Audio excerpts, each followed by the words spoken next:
choose to burn more time. The play is going to be for C site. This is Orbital Strike that just hit Subi! He eats Friendly it. fire! Down, C. He eats it to look for the frags on Oh. the doggy and gets caught anyway. Is able to get one, so it's a search 3 Last game. player standing. If you're looking for scholarship here, remember the 1v1 as you've just found doggy through side of the Radiant crate, and now the Vandal he picked up. A little bit of a noise bait to go towards garage, and now A lot back of guesswork here for both towards players. CT Radiate.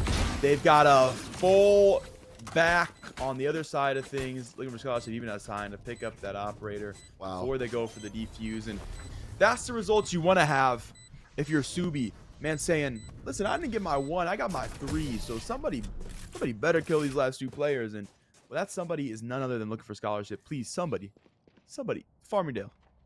The full house. Farmingdale, he's between two of 18 them. and 4. Give him some Yes, money. Give him is some he money, still bro. looking for a scholarship at this point? Farmingdale, please. Maybe At they'll least get like if they a win the couple tournament. You know? dollars. Maybe it's like a win this tournament, you win a scholarship kind of situation. Yeah, if they send them, if we send these boys to Atlanta, this guy better have a scholarship. Hell, I'll give him a Canton 3K scholarship, man. I'll pay him like How much is that bag scholarship? of- 3K? a bag of chips. No, I'll give him Dude, like a bag of you chips should to start land. a scholarship. Figure out a way of just miraculously having a ton of money somehow, and then Oh, make your scholarship be 3K per player you use. interesting strat. It's the cat neighbor. Figure out how to make a lot of money somehow. If I knew how to do that, I would have done that a long time ago. Just like Doggy figured out that all he needs to do is have a teammate bait for them, and then just swing off that bait. And all Sosa needs to do is exist garage for a free kill. Apparently. All right, Jet beat Jet. Woo! Oh, good JCK. morning. Hi. Oh. JCK's caught him. He tries to dash away. You thought it was a Garage. 1v1. Suddenly the team gets in, the gang gets involved, and Sunny Canton have themselves to the C site. Spike Get that planted. plant down, but they've been here before on the post plan. It was looking for scholarship to really dismantle things. Did you just see that crosshair from Akiru? What do you mean? Good lord. That's what peak performance looks like. That is so beautiful. You love might it not so like much. it. That's what peak performance looks like right there from the brimstone. Yeah, it is. Looking for oh, That's peak peak performance. performance right there. I lied.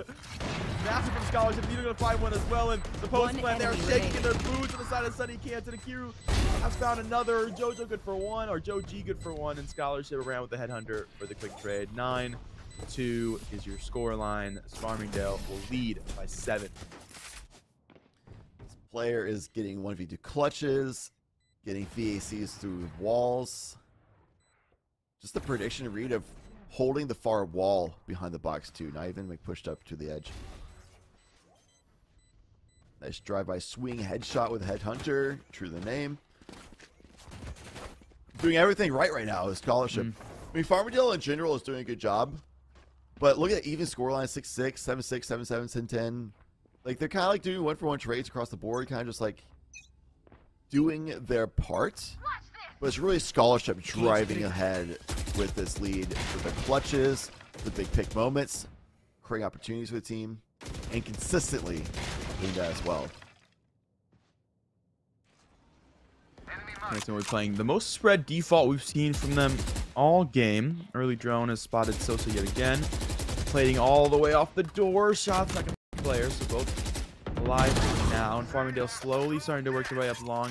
Doggy yet again going to win that fight up into loose grass. So that's the first fry to be taken for Canton.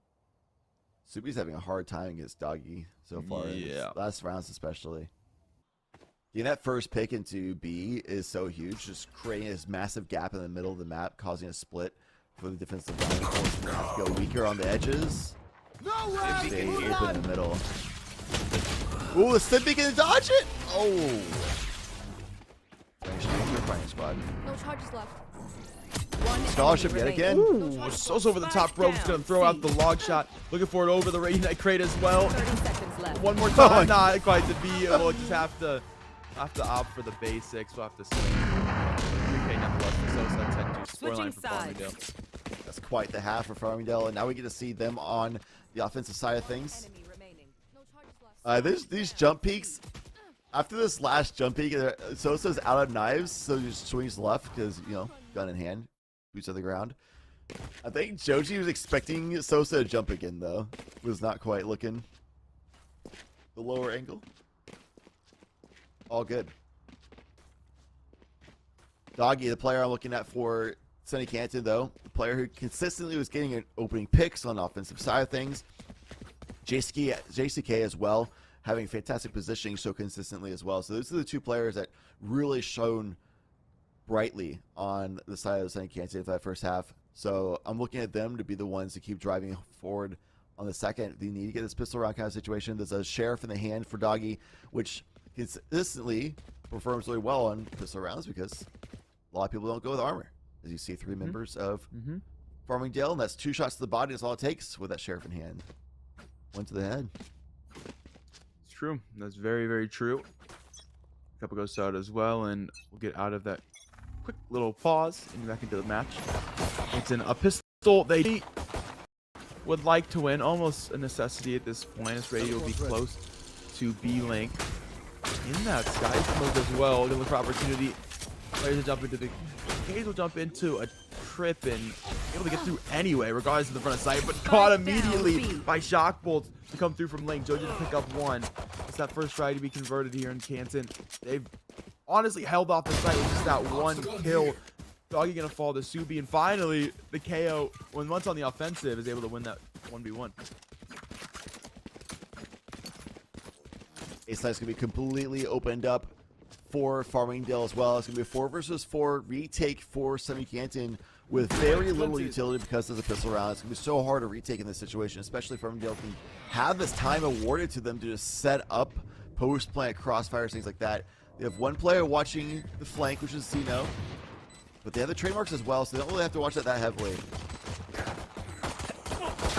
Puck tells you gotta get involved. The Q is gonna pick up 3 for 1 more. Crosshair doing the work of several players as Duelist will be caught by the shock bolt. Zeno confirmed the pistol. It's 11-2 for Farmingdale. I swear every round that passes, Akiru's crosshair gets wider. You know those memes on Twitter? It's like every time this thing happens, we make this person Photoshop to be bigger or something. Like I swear that's what's happening with this target, this crosshair. Every time I get a kill, I make my crosshair bigger live in collegiate qualification tournament. Every kill makes the next kill harder. Challenge round for Akiru. No, it's definitely, the gap is definitely getting wider. There's no other way. It has to, yeah. It's the gap in round differential, which continues to get wider as well. Sosa already into the site. JCK trying to tuck that dark cover to make something happen, but he's caught with Sosa, or caught by Scholarship as well. So that's plant. That's going to go down 1000% for sure onto the site for Farmingdale. Tuck to the 0 point for Sosa. That's gets some early presence to CT. His own teammates Molly going to be at his feet though, so we'll have to wait just a little bit. We'll hear the steps going towards heaven. We'll see Radiate CT. You know they're there. Oh, touch the Marshall somehow still alive. Doggy, please, please. What is this? Switch to the classic. It's good to find the frag. We'll pick up this. Oh, here comes the big crosshair, boy. He will find it. When the crosshair is that big, it's impossible to not hit a target. 12-2 is the scoreline. Match point. Farmingdale would not be surprised to see them upgrade here just to look to close things out. The classic Akiru massive crosshair wide swing SMG spray down and anti-eco after winning pistol round play. Very concise title of a notorious moment for sure. Yeah, that was unfortunate. Sosa about to throw the knife at them too. Nothing else is working. It's not the kind of blades they can throw as a jet, though, unfortunately.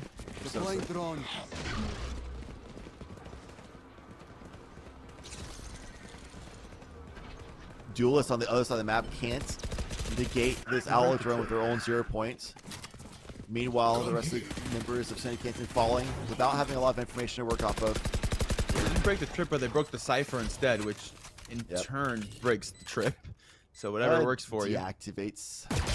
What's not deactivated is this trademark that's on this back end that Zeno is ready for. Swing off of Yugiru as well. Will be able to swing off this with Zeno. The 2v1 now is just one number. That's gonna be it. Attackers win. FSC, Farmingdale, favorites to win this match. And you can see exactly why we both predicted it there. Just a very strong team, very tough opponent for SUNY Canton to overcome. Yep. But it's a best of 3. And I've seen matches where a team goes down 13-0, 13-1, 13-2, and they come back and make the reverse sweep happen. Sometimes it comes down to just unlucky map pick, because Haven definitely is a very wide map. A very fast-paced gameplay comes out supreme. Things like Akiru, running, gunning, speedway across the map, things like that.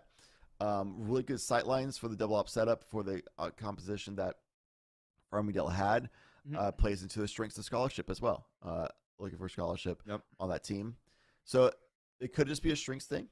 It could just be bad reads on the gameplay that you got unlucky on certain buy rounds, things like that. So SUNY Canton by no means is out of this competition. It's a best of 3. Yep. But we'll have to see quite the comeback for sure, considering how dominant that first map looked. Yeah, absolutely. And Ascent, I think, was SUNY Cannon's best map yesterday. It's a map that they consistently were able to grab mid control and then use that to pivot themselves through for 2-pronged executes. The question is if they can do so against this team, and we'll have to find out as we're going to get almost straight into this map number 2. For SUNY Canton, this is where they got that first win yesterday. It was their first game. We watched it live on stream. It's at the top of Group B. We'll see if they can do the same thing here, because if they cannot, that'll be it. That'll be the Commissioner's Cup run over Chadlantis. They will not make it through. Farmingdale will continue on to the finals. Yeah, Farmingdale definitely they've been doing quite the run through collegiate scene as well. Every time I've seen them, I've casted them a couple times before, and they pretty much always look this down. They're definitely a team out there that's hard to compete with. And they just have good synergy as well, and also clutch potential from scholarship. That player was just running through that lobby at that game. 22-5-3, over 350 combat score. The only triple-digit econ rating player on the team. Like, to be fair, is on a chamber, so you can get the headhunter and tour de force. So a little bit of a cheat there, but considering how good of a performance, you still got to give credit there for sure for scholarship. Not many first bloods. The first blood's really going to Sosa and Subi for the team, but was definitely the player that was stepping up to clutch a lot for the team instead. Right, which is fair, because I mean, Sosa and Subi, the 2 players that are really pushing the tempo, getting damage in early, and finding themselves up A long pretty consistently. And finding opportunities there to contain early on the defensive side of things. SUNY Canton, we're running a Reyna last go around. We got to see them here. We'll see if that will be the same case, and if Duelist is going to be running said Reyna or not. I'll have to see. Yeah, yesterday, like I said, like his Doggy was on the KO, Duelist was the Jet, and that was on Ascent. So switching agents, fair enough, it's a different map, but going back to Ascent, maybe they do feel like is better off on different roles than what we saw yesterday. Have to find out soon enough. Akiru back on the same composition. The entire composition is the same for Farmingdale, with exception to Zeno, who will be switching over to the KO while Scholarship goes away from the Chamber. The Killjoy for Zeno, sorry. Well, Scholarship goes from the Chamber over to the Sova. So they're just basically swapping roles there. Different Sentinels, so they swap roles. Fair enough. Sova's also a really good clutch option agent, something we very commonly see in the clutch position, because naturally you'll be falling into sites later than your allies. You'll be setting them up, that kind of stuff with your darts. So Scholarship, clearly proficient with clutching. We'll potentially be seeing that again. Yeah, I would agree with that. I would definitely agree with that here. And all right, as we jump into the game itself, Chadlantis, what do you think SUNY Canton needs to do to try to contain this Farmingdale squad? It's tough because we didn't see that many attacking rounds in Farmingdale. That is fair. That's fair. So in the terms of containing, it's rough because Farmingdale on defense was very spread out, very default, and basically just laid traps and just gunned down SUNY Canton as SUNY Canton trying getting through. So I think it's more so that they need to use their utility to just break through that defensive line, disrupt the angle holding that Farmingdale has set up. and push through those holes that they create for themselves. Which Well, is there's the almost what we holes. just saw. Yeah. How does Farmingdale react? Oh, in the face! Yo, good morning, doggy. Gonna walk straight into this jet of Sosa. And he runs my back God. to his teammate. He runs to help. He runs to his dad. One He enemy falls as remaining. well. It's always good for one. Julius will pick up scholarship Spike into planted. that sky smoke. And Zeno has a shorty, so I don't know how far you get with this one. Does find a classic on the floor, and we'll take it. But it's a 1v4 for the KJ. A lot of work to be done. Oh no, we got another crosshair. But it's round 1, no kills yet, so it's very thin. Very tight. Oh no. That's thin? Well, like, you remember Heroes, right? Yeah, but that was... Yeah, that's... Yeah, in comparison, it was pretty thin. You know, just looking for someone with a short. You're looking for a little bit of econ, and JCK will take that one away. 1-0 for Canton here as they're out early in the pistol. A nice mid push. I like the gusto of switching to a shorty in response to the smoke being dropped down, so they can just burst out of that with the double burst from the shorty and try to just take somebody out in speedway. Definitely a gamble play. And SUNY Canton doing exactly what I thought they needed to do, was just be a lot more aggressive as a unit, explode through the defensive line, because we saw a lot of really slow-paced approaches to sites on Haven from SUNY Canton. That was just, the angles were held by Farmingdale, and they just gunned them down. Round after round after round. But if you can be more explosive, there's more explosive meta as well. Burst through that. Down, mid. We'll love to see it. Shorty so much traps. Wait. Oh, doggy turns 2 back. Okay. The smoke fades. Archway and gonna pick up 2. Subi has 1 back though from Cat. It's still gonna be in all this spacing as Canton are gonna try to play their way back into mid. This pop flash could be one to end them all for Subi. You try to tuck it, and well, you do if your JCK is able to swing back out and save the teammate from any sort of despair. Farmingdale suddenly go from what was looking to be a very winnable eco round to now a 2v2. Both players on shorties. They're in perfect position to get upgrades, so as soon as they hear the spike get planted, not even that, they're just being aggressive, taking the risks. We find the upgrades weapons already, so 2 Spectres in hand now. Fairly healthy as well, both members, but the shields are definitely in the slot in inventories 30 for seconds SUNY left. Canton. We will have the advantage here. They're tucked away in the back corner of votes. To deal with the 2-pronged attack from Farmingdale. 4-pronged attack, really. Utility being removed.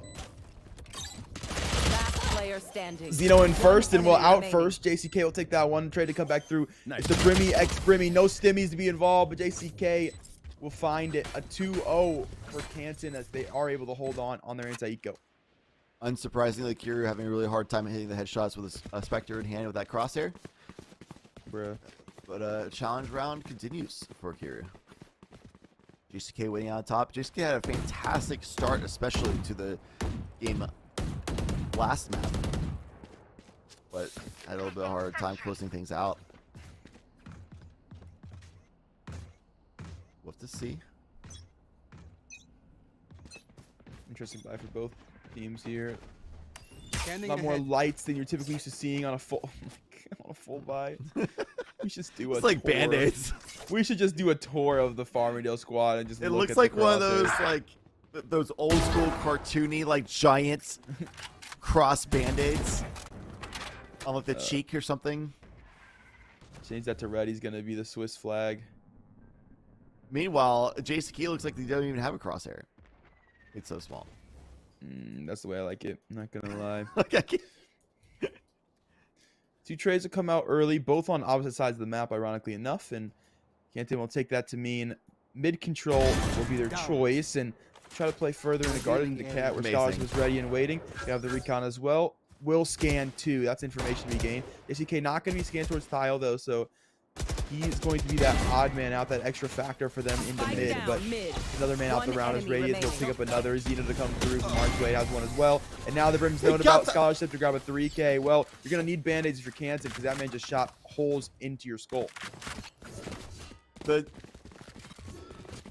kept saying amazing because a crosshair like this and hitting really clean headshots. Like, that's not just spray downs and getting lucky. Like, that was just like 1 2 1 2 1 2 headshot. It's crazy.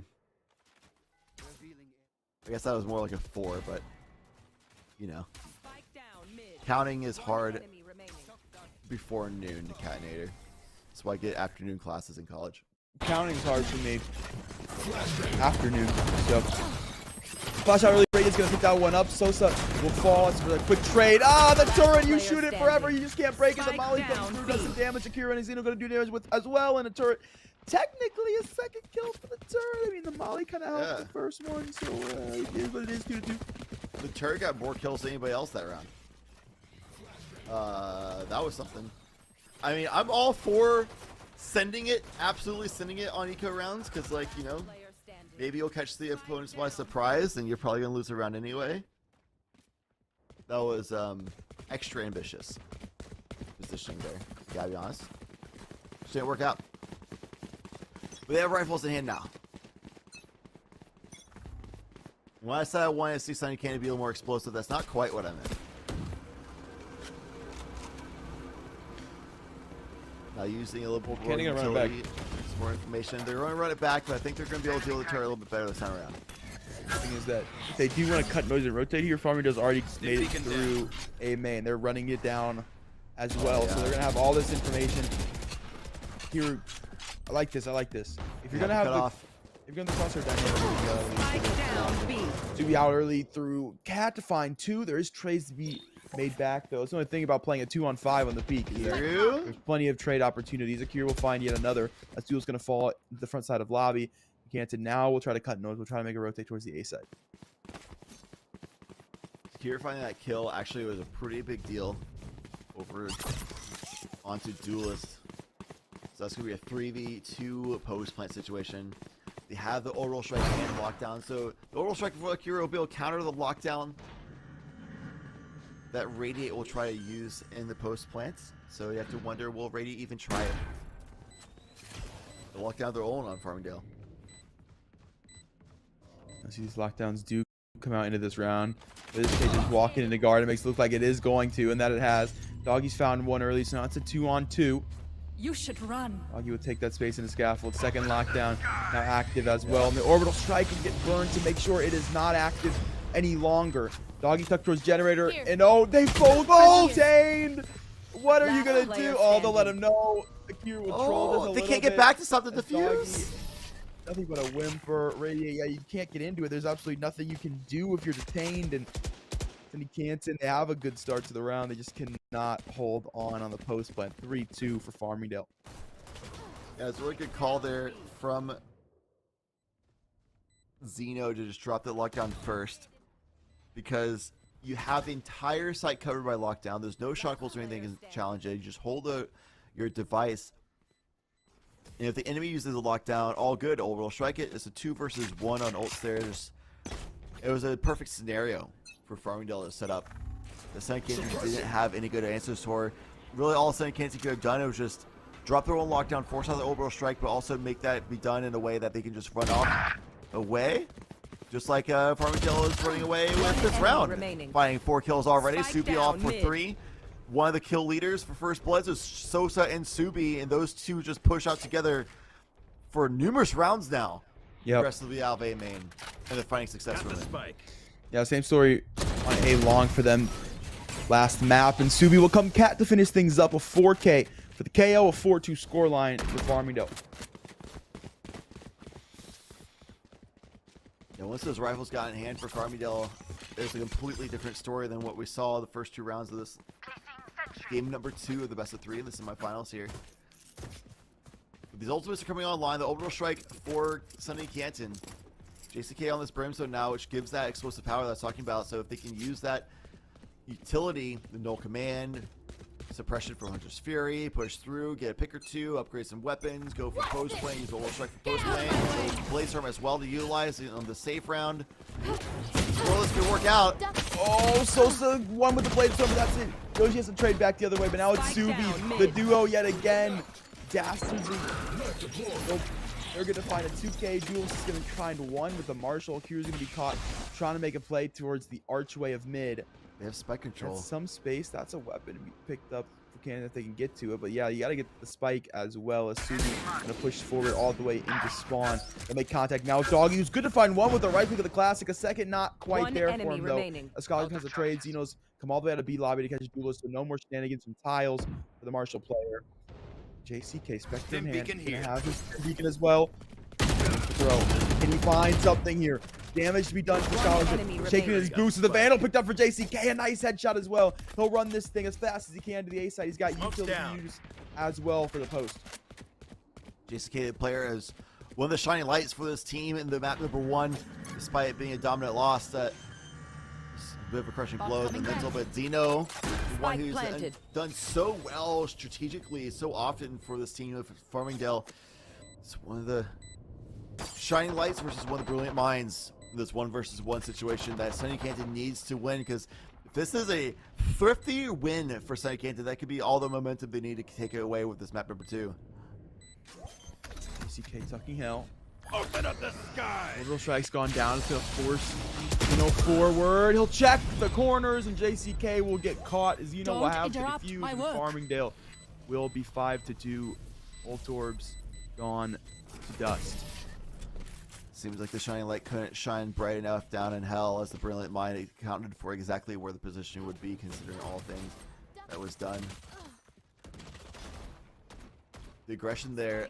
Sosa having a really, something about the way that Doggy moves has been throwing off Sosa this whole series. Because Sosa looks really good until going into a 1v1 against Doggy, and then just something is just different. And they just can't get the kill. They can't do it. I don't know. Something about the movement throws them off. It's been quite an anomaly of a situation. It's not the crosshair. I promise. There's your point. We'll find presence of the jet towards cap. That is it for Canton right now. They will set up this new opening here. They'll send players up towards A main. Both players caught by a 0 point though, so there's information there now. Farmingdale as well as it's reset. Two to float mid as well. They've got the read on this one. 100 series out for both teams here. One tag will be had for Canton, none for Farmingdale, so that's going to be the advantage for the ult trade going the way of Canton as they step now into cat. And already pinching into mid is all of Farmingdale. Kira's picked up one from Archway. Joji's picked up another on Sosa. That's originally where that tag came from. And then was able to find the shock bolt as well to finish the job. Jules has picked up Subi. That's the only player left on the A side. It's the rest of Farmingdale's gone into mid. So they've got the space to play A, and they're going to do just that as Zeno's to pick up one. He's going to use his teammate Smokes here to try to get the retake going from the door side of things. Look at the situation for St. Kitts. They have an open man to solve this approach in Farmingdale. Not much utility for Farmingdale to use in the first place, though.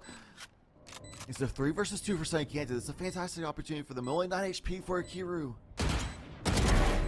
He's back. You see players able to find one, able to find damage as well. But Duelist, he's good for one and a 180 to door as well for the second. A 3K for the KO. A third round for Canton to be picked up just within 2 now. Duelist really stepping up. Had a little bit of a rocky first game. As I talked about, Farmingdale, everybody was awake in the first round. Everybody's getting kills, things like that. And they kept running with it on that first map. Finished 13-12. Duelist was the one who has performed really well when we watched them yesterday from SUNY Canton. But that first game went on a 4-14-2 scoreline. Not a good showing, which is not what we're used to seeing from Duelist. So it seems like they're finally waking up, and that's the moment that SUNY Canton really needed them to do so, and doing so fantastically. Got it early, Sosa has caught it. The drone will come back the other way for Farmingdale. It will not spot this solo. We'll spot the jet though. So there's information to be gained. Subi gonna peek into it. And Joji gonna be good for the refrag there. He's got away as well. Get the spike, please. Don't forget the spike. Is able to get back into the spike in time and get away before the util hits. Radiate will find one into mid as Zeno once again goes looking for extra spacing. Canton really has started to learn this team. Null command out early. Pop flash. Peeked into before it's actually popped. So Duel's going to fall. Zero and Scouts will find frag their own. One trade be had for Radiate. They'll also res that KO. So technically you get a second trade back as you got an extra player on the board. But that spike is going to be down in A lobby, and Scholarship being the one to hold on to it here. Scanning ahead. ever again could be huge. Oh, scan. It scans so two. much info. He's able to spray through that sky smoke. CECC gonna fall. Turret broken before that can get any more frags on this map. And these two 30 players are seconds going to take left. themselves mid-market. Lockdown available for Sunny Canton as well. No Hunter's Fury to stop that, so popping that right now is going to be massive. I think Sunny Canton should go for it.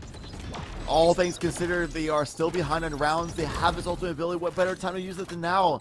Stop Farmingdale from getting on the site, but Enemy remaining. perhaps they didn't feel confident in it for some reason Here. and challenge a 1v1 duel instead.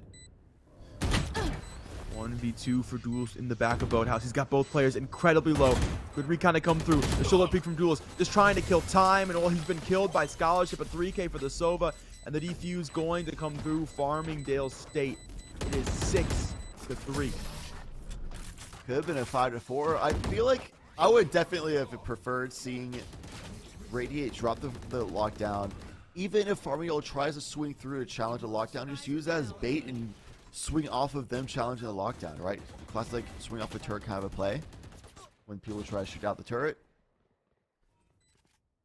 Enemy remaining. Oh well, all good. Farmingdale doing a good job on the retake, recognizing opportunity, and with a two-pronged attack, have the angles to work with and hit their shots really well. They did able to save that round before Canton could convert yet another. Drone will come through for them early. Will tag Sosa, but Subi's looking to make a pop flash play. He'll jump in for one, but that's all she wrote as Canton has a quick trade. Joji yet again, that player to trade into main. As Farmingdale continue to bring that pressure early. Do they know? Stuck close. They'll see him. The Stinger doing so much damage. It'll grab the frag as well. Sometimes you get too close to the B, you just get stung, brother. As Doggy's able to pick that one up. Deploying Not sure if he drone. recovered the Vandal or not, though. He did not. Unfortunately, Scholarship's drone able to save that one, to save that extra utility. Just means Spectre is going to be on the board for Canton. Nice pick by New Zeno angle. mid. Yeah. And from Archway to Cat. New angle by Zeno. Revealing area. New angle and a good one at that. And good time for the Babe Wake Up joke. 11 a.m. About time to wake up here. That was a good time to wake up. Early breakfast. About to get into the brunch hours. As Zeno looking to chow down here. Sees himself 2 eggs and a slice of toast, but unfortunately got a little too burnt 30 in seconds the oven left. too long. It's not able to pick that one up. Zeno was going to fall, and they look to storm their way into the B site where Kiru is ready and waiting. This is your moment. The table's been set. remaining. Can he find it? A good 2K looking for the third, and he's got it all three to come through. He said, I don't care how burnt it is. I'm hungry. The 3K going to come forward for Farmingdale, held off by the Brimstone. And that crosshair finally goes back to what we are more accustomed to seeing in crosshairs. Look how much more accurate here is. The training weights are off. Round B. You ever watch Naruto? Yeah. Pat? Yeah. You know that scene where Rock Lee drops those ankle weights? Yes. Yes. It creates this giant crater in the ground, and everyone's like, oh, God. You were fighting like that? Training weights the whole time? It's been years of episodes, bro. You were fighting with a massive crosshair the whole time? With massive firing error the whole time? Sosa hitting some movement on him. Doggy said, please, let me go. No, sir. He's caught by Sosa. He's got that movement off of the thrust. Players have to walk away from Oracle's right here, and they walk straight into Akiru. The Brimstone uses their ultimate to zone all those players into one lobby. It's a flawless round for in the Farmingdale. half. The weights are off, and they are cruising. Look, 12-6 for Kira. Switches the crosshair and goes from the second low frag for the team on the first map to just top fragging and slaying the lobby. Like, they heard you mention brunch, and they're like, oh, shoot, wait, yeah, if we finish the second map really fast, we can have some time for brunch before grand finals. Let me switch back my crosshair real quick. Close this out quick. Look to do such a thing. Last round before that half forward. Sosa once again off the pop flash to go top ropes, but he'll be the distraction as Subi's going to pick up 2. CECC has ran all the way back towards spawn. Same with Doggy. Early darts have found nothing. The Sova going to be in for a wide awakening, and he'll use that drone first. So It will not be a scary one. We'll spot both players. Now just looking to shoulder peek. That Blade Storm jetting. Able to find the frag as well. JCK gonna get caught momentarily in the stim beacon. Unlucky. Does not have a weapon in his hand. And Joji, he doesn't either. He's in the dart. Secure's gonna find yet another 2K. It's 9-3. It's a flawless round for Farmingdale. And now Farmingdale goes on to the attack as well, and we saw how effective they are when they have the tempo in their own hands in the first map. This is a tough situation for SUNY Canton to come back from. 9-3. They talk about the curse. You have to wonder if that would be even enough right now. Farmingdale, full of confidence, pushing through. You can even see the confidence as Scholars were just willingly just taking 1v1 fights, not even setting up advantageous situation considering they had the player advantage in the last round. Won it out on top of it too. Sosa and Subi almost every round just pushed up A main and just found map control or found frags, which is kind of crazy. So we'll see what they do now through mid. It's still this this dynamic duo of Subi, Sosa, pushing through mid, trying to get advantage of the team. Sosa's pushing through the smoke. What a mad lad! And they'll get the frag as well, looking to send their team into that B site. The KJ utility's been thwarted. They've worked around it. Found the fragment to force that KJ to the back of the boathouse. Haven't found it yet, though. He's going to pick up one, taking out Sosa as he overextends all the way into the CT side of things. Subi going to pick up that frag. Now activate the champion's aura as he's going to be top frag of the round. Joji's picking one back up. There's a trade to be had for Canton. Look to make their way forward. The pop-up to stall out just a little bit of time here from the KO, but Doggy, he does not care. He's through lane to pick up the Kiru. More work to be done, though. Knife to come through. There's no utility to utilize the Farmingdale's. All got to happen through gunplay. They've got damage on the board, but you got to find all these kills if you're Zeno. Good for one. A second not to happen, though. It's a 2K on the back of the site for the Frenzy of Duels. A 3K on the round for the KO. A 4-9 scoreline is Canton going to grab themselves a second pistol. A little bit of humorous for the way that Farmingdale is challenging those angles, pushing out one at a time, and just complete confidence. But the fortitude of SUNY Canton is stick together, work as a team, as a unit. They're still here to play. They still want to win through this as well. So punishing the over-eagerness of these members doing lone wolf tactics from Farmingdale in that round. It started working at the beginning part of it, but once those three members that just worked as a unit came back to the site together, shot together, stand strong, you're able to win out that round, win the pistol for themselves. But we did see them win the pistol in the first half. Likely will win the anti-eco if that were to happen, but it's actually a force by Farmingdale. Now the spray down of the Spectres, that should have been enough audio cues to know that they're forced up. There's a trade to come back forward and into the site is Farmingdale. Plant is going to go down. Util out for both teams. But Util that's negated if you think about it because no one's able to push off of it. There's too much going on. Do what he says. I'm gonna be what's going on towards scaffold. Able to pick up one. Gonna have both flash control fragments done off A main for just a bit of time. And Zeno will make sure nobody's coming through the door. Yak trying to find his way into the site, jumping down from scaffold, but he jumps straight into the waiting arms of Zeno. Gives him a big old hug with the Spectre bullets. One to be grabbed from the Silva as well. And Farmingdale State for 10-4, up 6 now as they immediately take a 4 spy round win. Yeah, that was actually a massive round win for them. And what's crazy is some members like Subi, Sosa, Scholarship, they're kind of just going for it with a lot of these very ambitious positionings here as well. But while all that's happening, just chaos constantly happening, Zeno is the person I gotta give a lot of credit to. Sitting in a really just like safe spot, playing still like really solid Valorant, while the other 4 members are just wilding out, causing all this chaos and commotion on the site. Zeno's like, all right, now they're causing distractions, going to like analyze and like capitalize on these situations. Most telegraphed beacon I've ever seen. It does not matter. Lockdown's gonna pop. Able to find one as he was just looking for something in CT stare. Never got the peek in time. Sure did come through for Subi to trade one back. Josie not done just yet. Trying to get to the Spectre, but caught by Sosa in the cross. Sosa will grab a second as well. Radiant gonna fall through that smoke. JCK will pick up Akira. And that is going to be the door to go down for Sosa. One will be the back of the lobby. One will be towards CT here. Canton. Duo left alive here, trying to win this one out. Caught apart. Doggy in the Marshall. Skip firing, looking for something. Sosa, 3K massive on the Sheriff this round. Scholarship, please. Don't knife this guy. It's not like that. Last Oh, you gonna take player out Sosa. standing. No more funny business for scholarship. We'll pull out the Spectre, but he's caught by the classic of Doggy as well. Doggy with the Spectre in hand. Now looking to take Zeno. We'll do just that as a knife in his hand, but we'll say it's just bad timing. 11-4 for Farmingdale.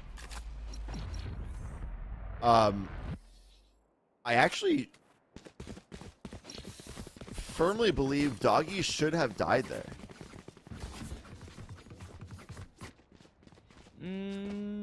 Yeah, probably. Now you have a I don't think it's- Spectre. You could have had a rifle last round, a couple extra dollars too. Yeah, for sure. Yeah, because you got the survivor penalty. So, because it's 11 on the scoreboard, Doggy will be able to overall have moving forward by living there, Get out of my way. but will not be able to have a rifle for this round. I don't think it's the worst decision ever, but I think it would have been better to have a rifle here. Just a decision, most definitely. Definitely a decision. This is a decision too from the KJ to throw this lurk lane to the smoke. Actually, so low HP. JCK's picked up Subi. When Radiate's picked up Sosa, was trying to make that dash into scaffold, but got absolutely caught out. Like this KJ's about to be caught out as soon as they swing. And yep, there you go. Joji's picked up Zeno. Radiate's picked up Scholarship. That has left Akiru. We've seen some plays from Akiru before. We got the real crosshair. There's a chance it'll be right now, but it'll be the jump off of scaffold. Full attention. Doggy will walk out door for the frag. 5-11 for Canton. They need every round they can get, and that will be a good start. All right, so the decision worked out though. So they will have there's a more risk reward situation on decision for sure, but the risk was not found. The reward was went out the round really helpfully as well for SUNY Canton, so they'll have a really good economy for the rest of this game. 11-5 now. The squad winning out a round that Farmingdale had weapon buy-ups for. Farmingdale also in a position where they're just going to force up every round at this point instead of playing for eco-stabilization. You've been playing a very aggressive, highly confident game style, play style on this attacking half that overall has worked out pretty well. We'll have to see if they can consistently do so enough to pull things out. They do have such a significant lead that it might not need consistency to be successful. Sosa just can't beat Doggy, man. Doggy has his number. Spray, but Doggy consistent in winning that one out. We'll get recon, but no one there for the wall bang opportunity. Now Scholarship will just walk through lane to find that one instead. QB's picked up 2. We'll shut down the no command roll for Canton. And just going to be camping the body. He's puppy guarding that thing. Don't you know in freestyle you're not supposed to puppy guard? It's against the rules, so we don't care. Radiant comes through, tries to save his teammate, tries to unfreeze him, wants him to be able to move around the playground freely yet again, but unfortunately, he's caught by somebody cheating. I hate to see that. You don't puppy guard, man. It's not cool. That's Doggy's job. It feels like they still need a challenge mode situation. Move the crosshair back to a regular action crosshair, but still burns the orbital strike.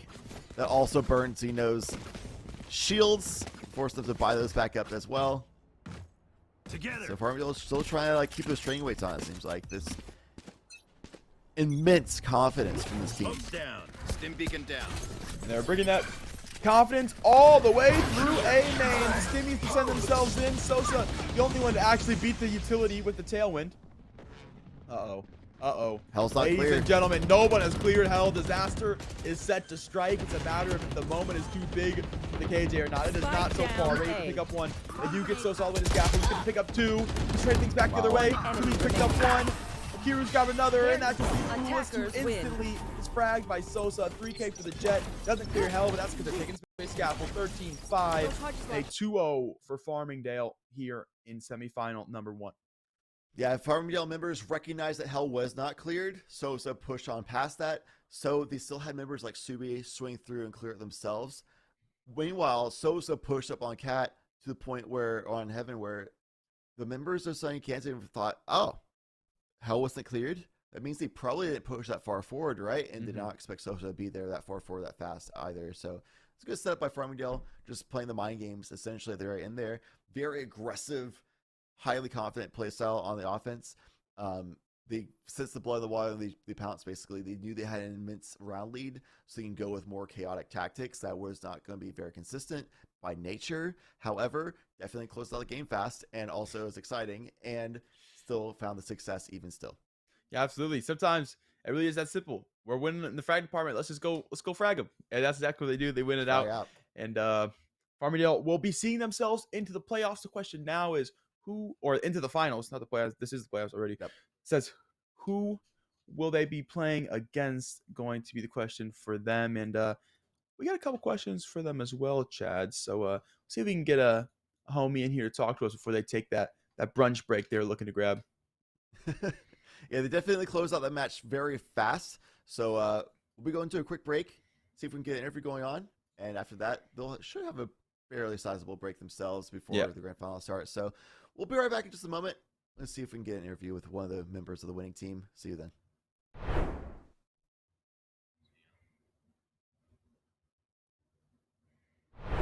Not so good as Chuzo's gets the first blood, but trades all the way through. Doggy gets the 2, might be able to convert the 3, not quite. Playing the Sentinel of the Chamber was initially the Rays in the first game we got to see, and maybe out for the peak here, and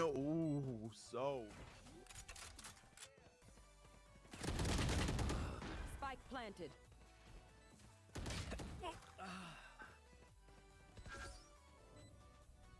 Last player standing.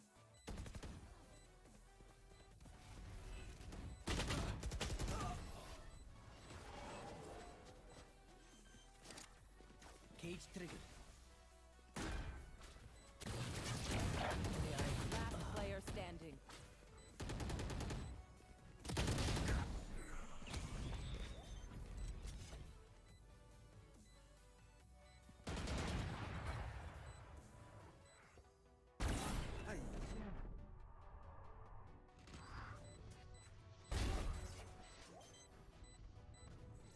One enemy remaining. No charges left. Spike down, C.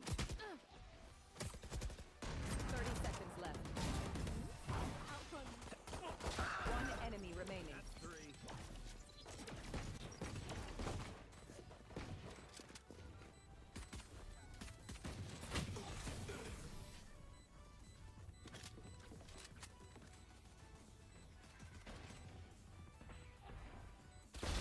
Eyes down. One enemy remaining.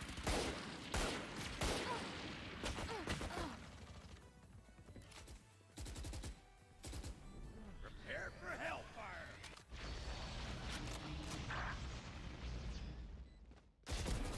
Last player standing. Attacker.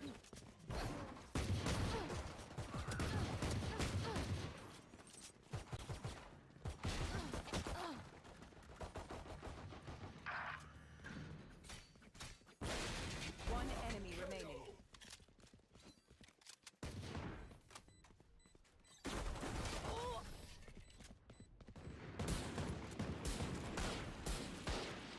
Spike down mid.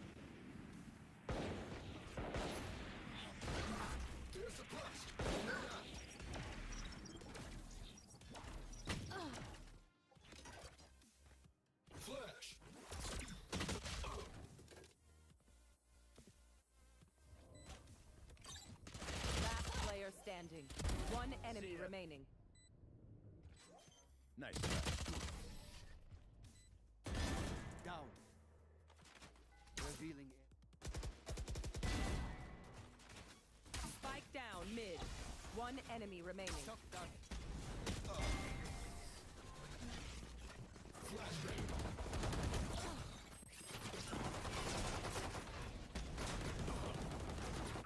Last player standing. Spike down B. Spike down B.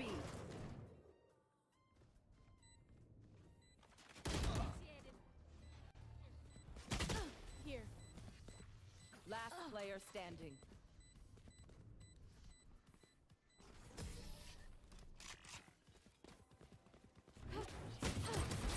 Duck. Spike down mid.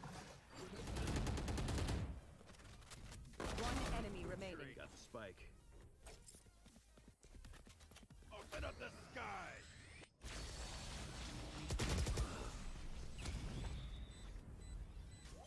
Don't interrupt.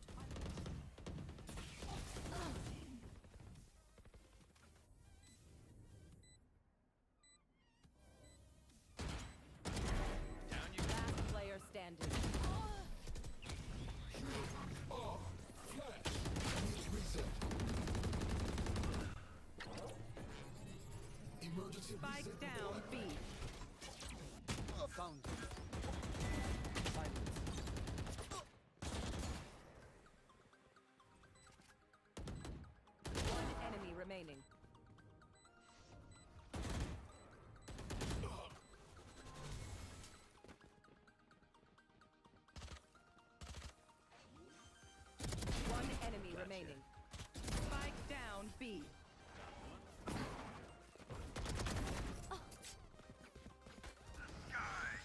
Last player standing. Flawless.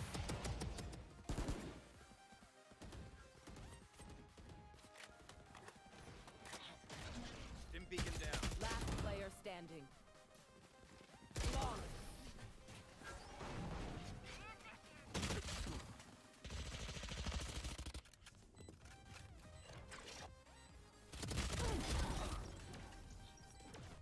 Last player standing.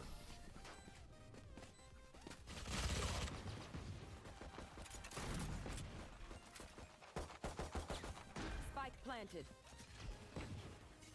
Gun here.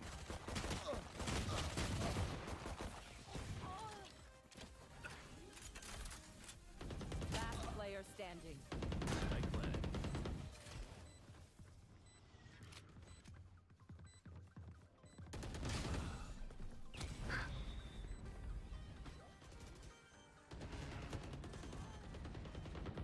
Spike down A. Bomb grenade out. One enemy remaining. There you go. Attackers win.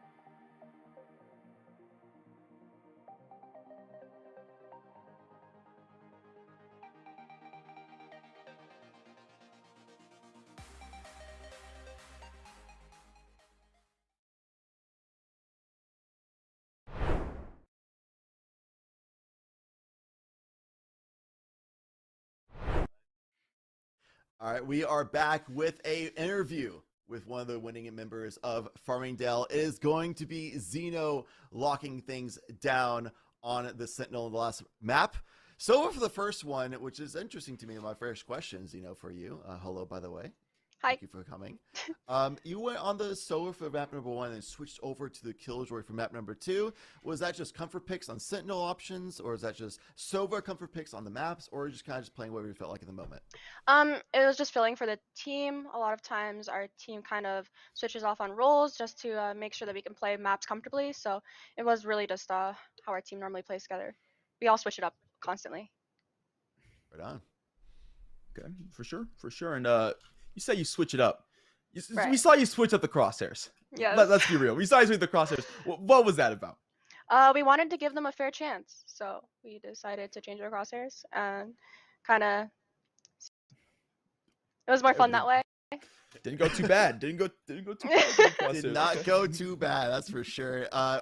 We actually saw, I thought it was interesting, Akiru's crosshair on Haven Right. was progressively getting wider as they got more kills. Yes. So it was getting like harder and harder as things went on. It's like a challenge mode thing. And then the training weights came off on Ascent in a moment. And Akiru instantly was incredibly accurate and won a 1v3 on B site and then just kept slaying from there. So we thought that was an interesting situation there. But That's our boy. yeah, we saw a lot of aggression, a lot of aggressive strats, especially Sosa and Subi going out just aggressive as a duo, like a dynamic duo, just pushing out A main on the defensive side, instantly either finding kills, which gives an advantage for the team, or finding a lot of map control as well. Right. Is that just one of those strats that's like, we want to actively look for map control aggressively, or you kind of just felt like you want to just end the game faster? So we call that strat Sosa and Subi supremacy, where they just take control of everything. So yeah, they kind of just make space, even on defense or offense. So yeah. The triple S. I Yes. like it. It was supreme. It was definitely supreme, and you guys definitely looking supreme playing forward. Now, I gotta ask you, your top frag, the chamber, name looking for scholarship. Yes. What's going on there? Are you guys not a scholarship team? And if so, how did this roster come together? So all of us are just running it down as like kind of a friendly group. We don't have scholarships. We're all just playing out of our heart and we're here to make friends and have fun. So that's what we're doing. And with keeping things low stress, like because we don't have scholarships, we can really do whatever we want. So Sure. it kind of works to our advantage. But yeah, he is looking True. for a scholarship. So please DM us. Where's the? What do we do? Who do we DM? We don't know You the name. So you can hit up Farmingdale State College's Instagram, as well as other platforms of Okay. social media. And if anything, you could join our Discord. Okay, perfect. Right And on. I'm also captain, so you could hit me up. So Okay. Y'all even have jerseys and everything, so it's not even a scholarship thing. Y'all just made those yourselves and everything like that, or is that I like a bought university it, thing? and yeah, this is the breast cancer. This is the breast Hey, cancer that's one. real. So yeah, That's Right on. real. The real That's some scholarship dedication. was the friends we made along the way. yes, precisely. That's my best friend. Ella Scholarship. That's my best friend. Nice. Mhm. We love to see that. And honestly, that's actually a really big deal that you have a really positive, just friendly team culture as well. So you can trust each other a lot more. You keep the positive vibes as well. So there's not like the stress keeping you down and, oh gosh, we're falling behind. So that's actually really good that y'all keep a good culture for that moving forward. And we can see For sure. that in moments where we see players clutching up, you see them working together better, things like that. I like the moments towards the end that y'all went with just complete chaos on the site. Right. All four of your teammates were just like hounds swarming in like a cyclone on A site, while you're just there at generator, just like, all right, there's this crazy chaos happening. And then as soon as like the members of SUNY Canton just trying to go onto the site, try to figure out what the heck is actually happening, you're like waiting there and sprung the trap and just deleted 3 people. You should hop into our Discord and just hear us all screaming at each other. It's great. The chaos is really what fits well with our school. So Right on. Is Yeah. Farmingdale voice comms video win? When's that we happen? could look into it. Alright. We are the RAM as well, so we run it down, and chaos is kind of our Ah. instinct. So yeah, it works. I like that. All I right. like that a lot. Let's get some more chaos on the desk. It's too friendly. The vibes are too high right now. Zeno, let's stop playing games, okay? This is the real question. Now, New York Institute of Technology is up against St. John's here in semifinal number 2. One of those teams has to win. It's just the way it works. And then they're playing you guys. Who's winning that game? Are you guys winning finals? Finals, yeah, we'll win it. I'm not really sure how St. John's is, like if their kids have scholarships or not. But we don't have scholarships, so we have some motivation in order to win. But we've seen their team, we've seen how they are, and they're a very good team, and we look forward to versing them. NYT, we versed them recently, and I think we 13-5'd them or something of that sort. So we can assume that will most likely happen with St. John's as well. So we'll see. Yep. She That says was yesterday. scholarships or not. Scholarships or not. We beat them. Okay, I like that. Yep. A lot hungrier for sure. Things to earn. Typically, people who have more to earn will come out stronger for sure. So looking forward to that match later. Who it is against? Maybe it's like NYT trying to get that comeback story, or if it's St. John's being the challengers for Either you. way, we'd love to verse both of them. So Right on. Why not both? Right, take them both out. You already took down NYT though, so I would personally like to see you go against St. John's, just so it's a new matchup for us to watch. I remember we talked right before the interview a little bit that you mentioned that you would be looking forward to that as well, since you would be a new matchup for you on top of things to top that. So with parting words, unless Kat Nair had anything else to say, if there's anything for you to want to say to your fans, people out there watching, your opponents out there, whoever it may be. I'd like to thank Saad, Akiru, Fireblaze, Funko, Semi, and Subi for all being very strong positive aspects in our team, and I'd also like to thank our president as well as the e-board of our club, because they gave us the opportunity to actually join this tournament. So thank you for advocating for us always, and yeah, we look forward to the next game. Right on. Thank you so much for joining us. Looking forward to seeing you play further in the next game and see if there's a little bit more creative strategies come out yet that we haven't seen so far. So thank you, Zeno, for joining us for this interview. All right, Kat Nader. That was a very fun interview. I enjoyed that a lot. It was. I'm looking forward to the next match for sure. I don't know what the update is on that matchup so far, where they're at, but it'll be a roughly 11:45 a.m. is the predicted schedule for the next match. So everybody go ahead and take some quick break. Grab your quick brunch, perhaps. Grab some water, do some stretches, stay healthy and active, and come back because we'll be sitting down, locking in, and ready to watch an exciting grand finals for the CECC Northwest Invitational of 2022 We'll be back in just a few. See you then.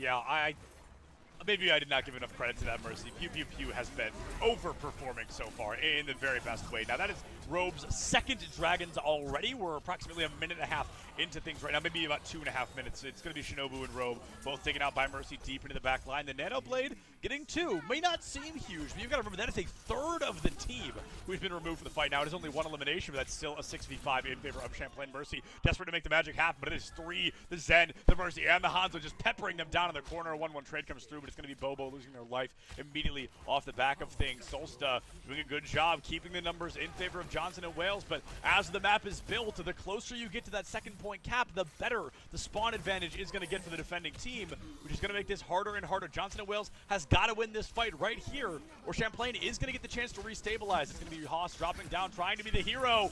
Haas, can you live long enough to take a breather? Does not give you enough time to really catch your breath yet. Bobo finds a triple, and that somehow seals the deal. I cannot believe Bobo at maybe 2 HP some point in the middle there finds a 4K to keep the stabilization here for Champlain in the final moments. That fight went on for so incredibly long, and credit to Bobo for being so patient. Held on to that tactical visor for what felt like a full minute when he could have let it go at any point, but waits for Johnson and Wales to fully commit, waits for them to take their eyes off of that soldier on the high ground, then lets it go, then gets a double kill, a triple kill, and lets Champlain stabilize here at the end of point B. The more time that they can wick off the clock here before Johnson and Wales break through, the more pressure will be on them on point C. Oh, Mercy gets a double kill. Oh, what? Sorry, what? Wait, what is that kill feed? The deflect. Oh my God, I didn't even get to talk about it because Mercy drops 4. What a maniac. So did Mercy deflect? Yes. Robe's Storm arrow into Shinobu? Yes, that is exactly how that goes. That's awesome. That's so cool. You've got to wonder how that goes down. I mean, what an insane turnaround there. The deflect of Robe's mid to long distance storm arrow into Shinobu, using one teammate to take another out of the fight, and then Mercy dropping 4 more before it's over. Someone got to take a screenshot. That is a rare Overwatch screenshot right there. Yeah, absolutely. I mean, you know, sometimes we'll see Genjis deflect somebody's own util into them, but to deflect your teammate's util in, wow. And here comes Mercy again. 3 fights in a row. It's just the Mercy show. I called it. I mean, it was just battle of the DPS. Robe, when Robe was doing well, it was Johnson and Wales just wailing on Champlain. But the second Mercy gets the opportunity to strike, they take it, they run with it, and they continue to do so. Right now, if Mercy is playing, Champlain feels like they're going to walk this into a map 3. It is so beautiful here from Champlain, and I like how you're barely even getting hyped about it anymore because Mercy is just popping off 3Ks and 4Ks like it's absolutely easy right now.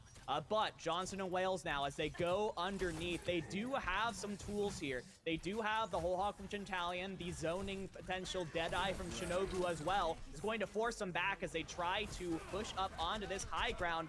Has the sights onto a tank, but can't get it. Oh, a bloodbath now, and this time it's not Mercy all over the kill feed. Chintalion somehow lands a disgusting hook, but too little, too late, unfortunately. 10 seconds left on the This clock. is last fight. This is last fight. Solsta has got to do something here. The Gravitic Flux is going to find some progress, but I don't think it's going to do what you wanted it to. The visor from the high ground, Bobo zoning everybody out from the card, and somehow Champlain lives to tell the tale. I'm stoked. Is this our first map 3 of the entire weekend?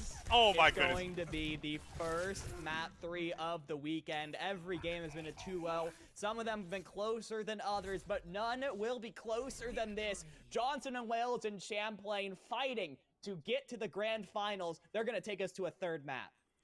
This is going to be... I don't even know what map 3 is supposed to be. I have forgotten because we have not seen one the entire weekend. In what is it, 15, 16 matches? We haven't seen a single map 3, but now, I mean, I almost want 10 of them to put their mouse and keyboards away. I just want to see Mercy and Robe beat the crap out of each other. I mean, this has been such a series so far, and it truly has been how well is that DPS performing and how well the team as a whole has been able to. This is going to be fascinating. Both the teams have to really shake up their approaches and their options to just get rid of, whether it be Robe or Mercy. Somebody has got to make a change. Yeah, I mean, you could make a full 3-minute highlight reel out of just Mercy clips from that game. It was actually crazy. Didn't matter if they had the blade, it doesn't matter if they had the nano, was constantly just getting into the back, ghost dashing all over the place, wreaking havoc in the back line. Genji is not seen very often in Overwatch for a reason. Is not the tankiest, doesn't have the greatest DPS, doesn't have the most consistent primary fire. When you don't have the nano to pair with the blade, the damage isn't fantastic. It's not as consistent. That's why I want to keep hitting on how impressive it is to see a Genji player like Mercy just take control of a game like that, because that is not normal in this age of Overwatch. So just goes to show you how good Mercy is at what he does. And now, as Johnson and Wales has the map pick for this decisive map 3, they really have to be keeping that Genji in mind as they make their choice. I would be confident to say that Genji has not been this important since maybe even pre-GOATs. I mean, for Mercy to come out at this point and still play Genji to the caliber that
ultimates correctly, they're basically guaranteed to, at the very least, have the superior time bank going into extra rounds. If not, I mean, just take them down to overtime in general. Champlain, they are coming up on a couple of ultimates, but they're just behind. Mercy and Bobo are way behind Shinobu and Robe right now.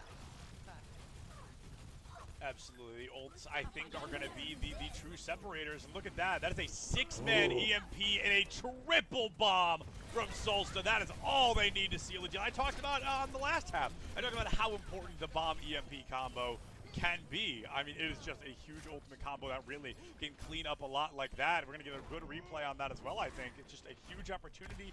Johnson & Wales, that sealed the deal for them no matter what. If Champlain caps, Johnson & Wales stays in the driver's seat. They keep the time advantage. And remember, Champlain had almost 6 minutes at one point to attack this second site.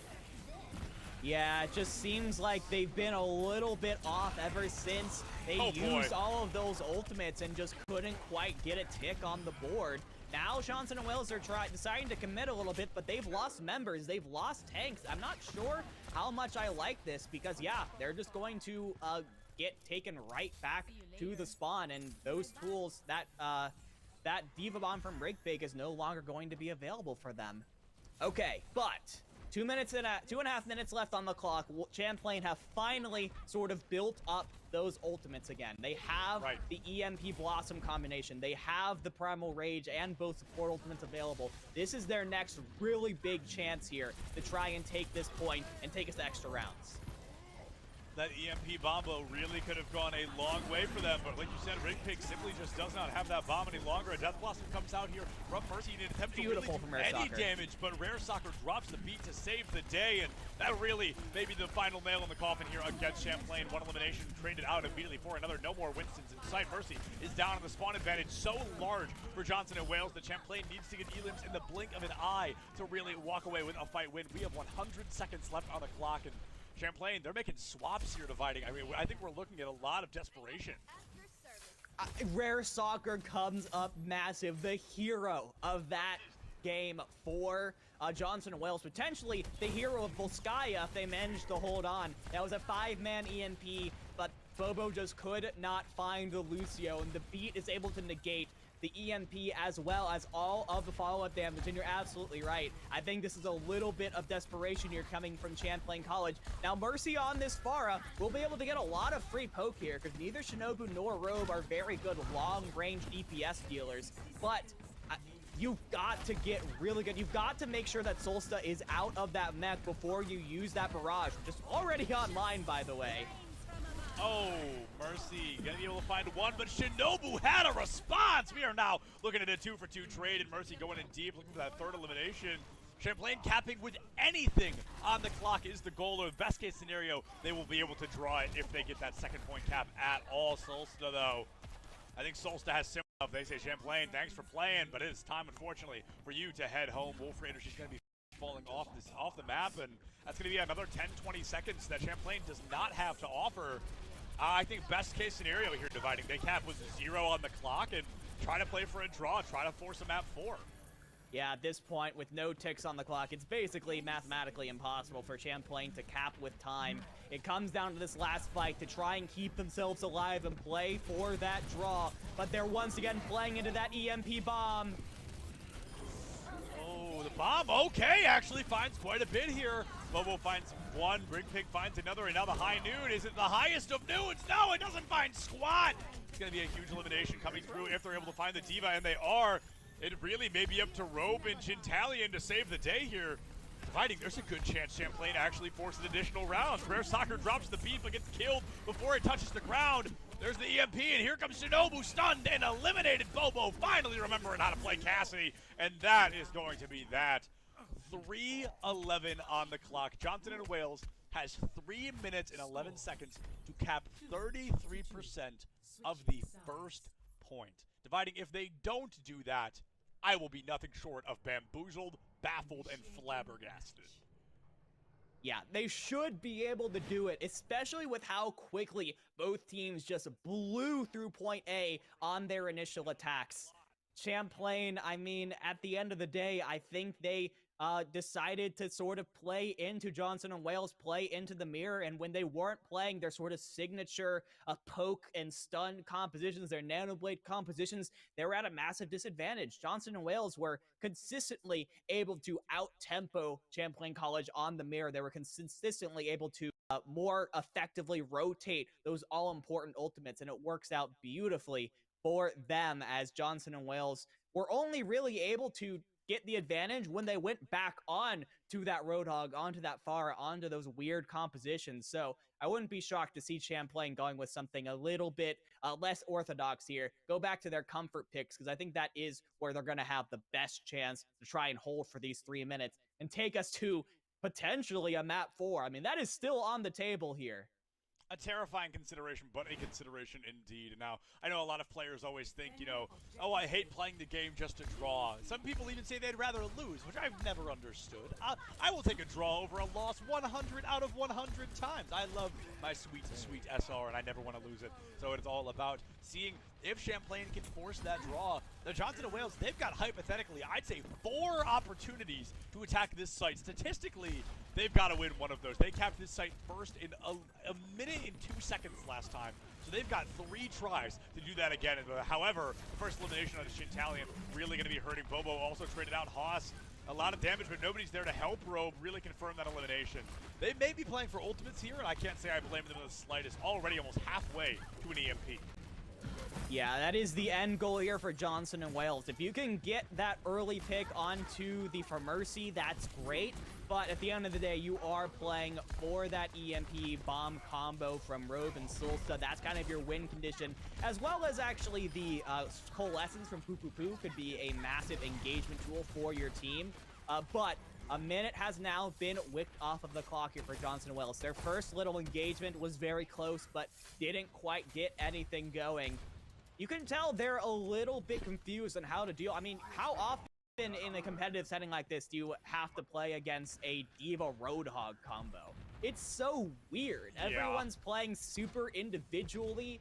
Everyone's spread out super far. It's tough for a composition like Johnson and Wales to figure out who exactly to aggress on.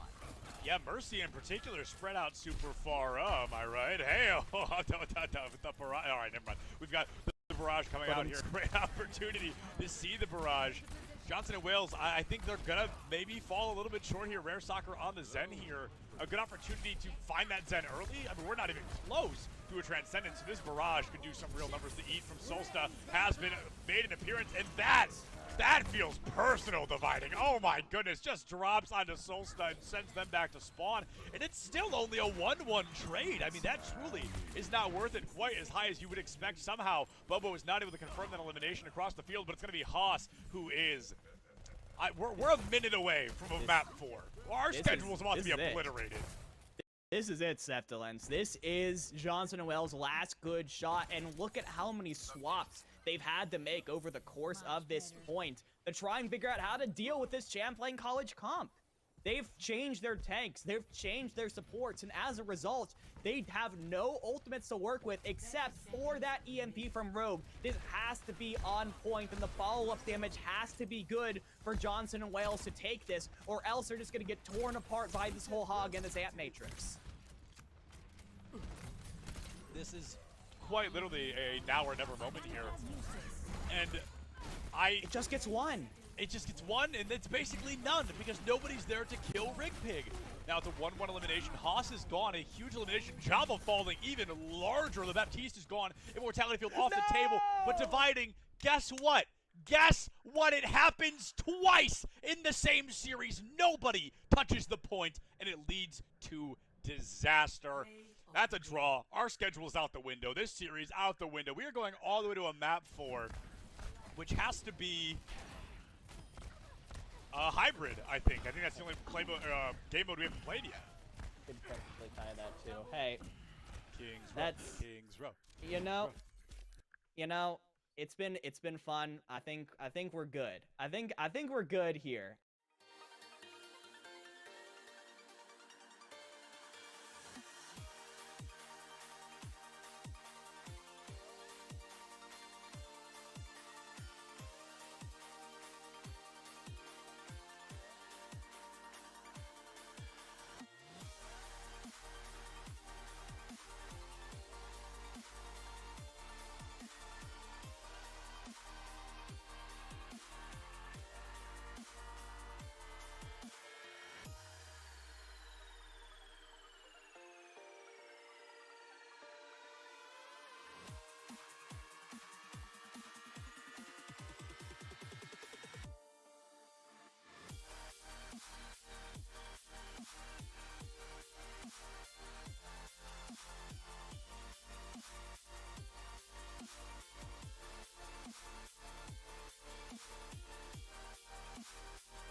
now it's just like, man, you got to have that time where you just like disconnect from the scene, just the race. Like, and it's a race that I've created in my head, you know? But you have to step away from it.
It's time for game number 2, match number 2 of this day for the CECC Northwest Invitational semifinals match, best of 3 between St. John's and New York Tech. And this is going to be an explosive match.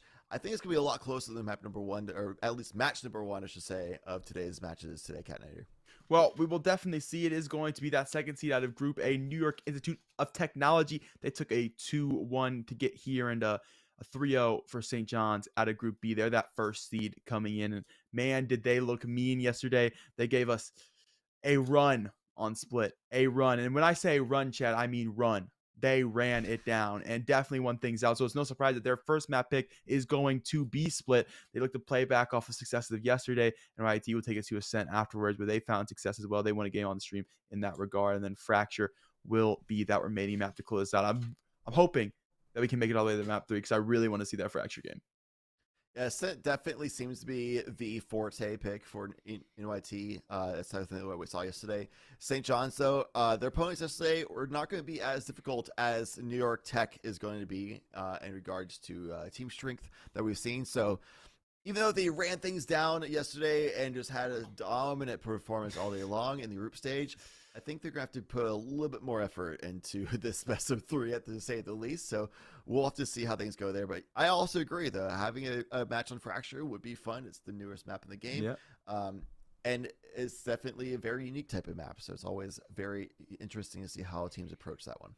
And Collegiate Fracture is so fun to watch, honestly. Right now, it's very innovative in the fact that teams are more than willing to stick off meta for it and just play what's comfortable. I think it also brings a lot of questions in terms of like the new controller metas that we're seeing come forward, and like how do you manage to play the map? Do you play double controller, and if you do, what controllers do you play? But that's a conversation for way later, way down the rabbit hole here, and I'll come back up to the surface of it, which is going to be on Split. And we'll get these 2 elevated positions. We'll get 2 looks towards heaven, and in those look towards heaven, St. John's were always making it through a mid split. There was not a single round where they took from a B main, from an A main angle, almost always having mid and then executing from there. So initially, I want to see what NYIT can do on the defensive here to guarantee that that is not going to be an option for this team, because if it is, I promise you, they're going to take the space.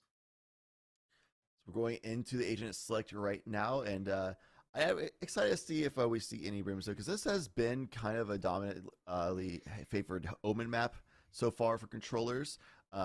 It's just the fact that you can cover across the map, because Brimstone's a little tough, especially on the defensive side. On offense, it's not that big a deal. You just, you're a very explosive playstyle with that controller in general anyway. But if you're on defense, you kind of are forced to sit around in mid, and even then, you can't fully cover the edges of the map. You have to kind of favor B side or favor A side, and if the attack is going on the side that you're not ready for, then you could be caught off guard a little bit and not be able to support your team properly for a while. That's one of the bigger reasons people favor Omen on this map for sure, as well as the angling you can work with for stride steps. You get on top of Tetris on B side for defense, things like that, to be as an example. Absolutely. We're going to get the Rays up into the Reyna. St. John's, they played the Reyna last go around on Split as well, and Spalls Nation had a lot of success, so not a massive surprise to see it come back. I will say the Rays is much more comfortable, especially on a map like Split. Just gives you the option to bait that player, and then you get extra utility to go with it. So the Reyna's got a lot of work to be done. The other big difference going to be the chamber into the Killjoy. Chamber, the operator, natural player, are going to be able to also get out with the rendezvous, but the KJ has a little bit more utility to lock down sites, especially when you go over towards that B side of things. Yeah, I like the synergy of these banners from St. John's. The synergy buff might accelerate them forward. New York Tech, I'm noticing they have some players that we didn't see on the roster yesterday. Michiru, Mango, and Zaisarera are familiar names for sure. Yeah, Ethan and Infinity Prime X stepping into the mix. I wonder if that's because we didn't see them on Split, so I wonder if that's a map thing or player availability thing. Sometimes collegiate, like some players, like, I gotta take a test, man. Like that could sub be me out, could be it too. And maybe that could be the case. And sometimes you just have a full roster that they just have Ethan is more comfortable on Killjoy or something. Like there's oftentimes you find more than 5 players on rosters for collegiate, so it's a lot of possibilities. I'm interested to find out what it might have been. Perhaps if they win, we can do a winning interview with them and ask them that question. Well, They will have to win out the series in order to do so. We'll see if that's possible. Also, they will work their way through mid early and instantly breaking the stage wall, but get to it a little late, so it will cause for a little extra turmoil, a little extra classic shots to come through. They have broken the wall now and already forced out a slow, so it's a little bit less utility you're going to have for this NYIT side on the defensive. Already a lot of utility burn from that stage. Just waiting that out is St. John's University. Now that's going away. The wall is basically mostly useless at this point. It does limit the angle they can hold a little bit. But meanwhile, just looking for picks. Just St. John's just kind of feeling out the defensive line right now. Just being, okay, what do they have to offer for us right now? It's going to be a little damage that they take in regard to that. It's Flow, Smalls Nation, all falling in New York Tech are off to the races already. Off to the races as they will keep all that mid presence on. Now they're taking all that space outside of A as well. Thinking about heading into that attacker side spawn. Haven't done so just yet. 0 points come through as spotted the raise the rope. Take that B site early. The Chamber going to step in. More rendezvous away for Kenny. And they're looking to go Ramen here to now work back up mid where they had originally cleared what they could in space. And immediately got caught by box though. So MIT haven't really given them much to work with. They kind of have to go now. 15 seconds left. They're going to look to flood their way into this mailroom side of things. Well, they get packaged right on up, and Mango will use extra tape to secure that flawless round for NYIT. There. Flawless start for NYT. And going into this match, on paper, you'd imagine St. John's would be the favorites to win it out. But we've see in Valorant that on paper doesn't mean the full story of what things are. A fantastic start. And it wasn't even like St. John's just was overconfident or something like that. They were trying to feel out the defensive line and trying to actually take that round in ways of getting some reads and trying to create an opening for the team. But they just lost the gunfights across the board, really. Yep. And New York Tech across like the entire map were just coming out top. St. John's on the eco here. Going to look to head straight into a main. Michiro, this could be a massive vector spray down. Good for one, but only one. Small Nation traded things back out. Infinity Prime for Ramp will take one before moving away to Heaven for a new positioning. Peek out to come forward. Good for a 2 and a 3K. With the Spectre spray. One more tucked all the way deep into screens. We'll find it. Excise Rare. Get a wide swing for Ethan. Cannot quite find it. He's got the trade in MIT up 2-0. Infinity Prime, fantastic spray control. Ethan as well, winning out the duel at the end there. So these two players coming in from yesterday were recognizable, really, from yesterday. Infinity coming on top really well, performing fantastically. Be the bonus shot coming through.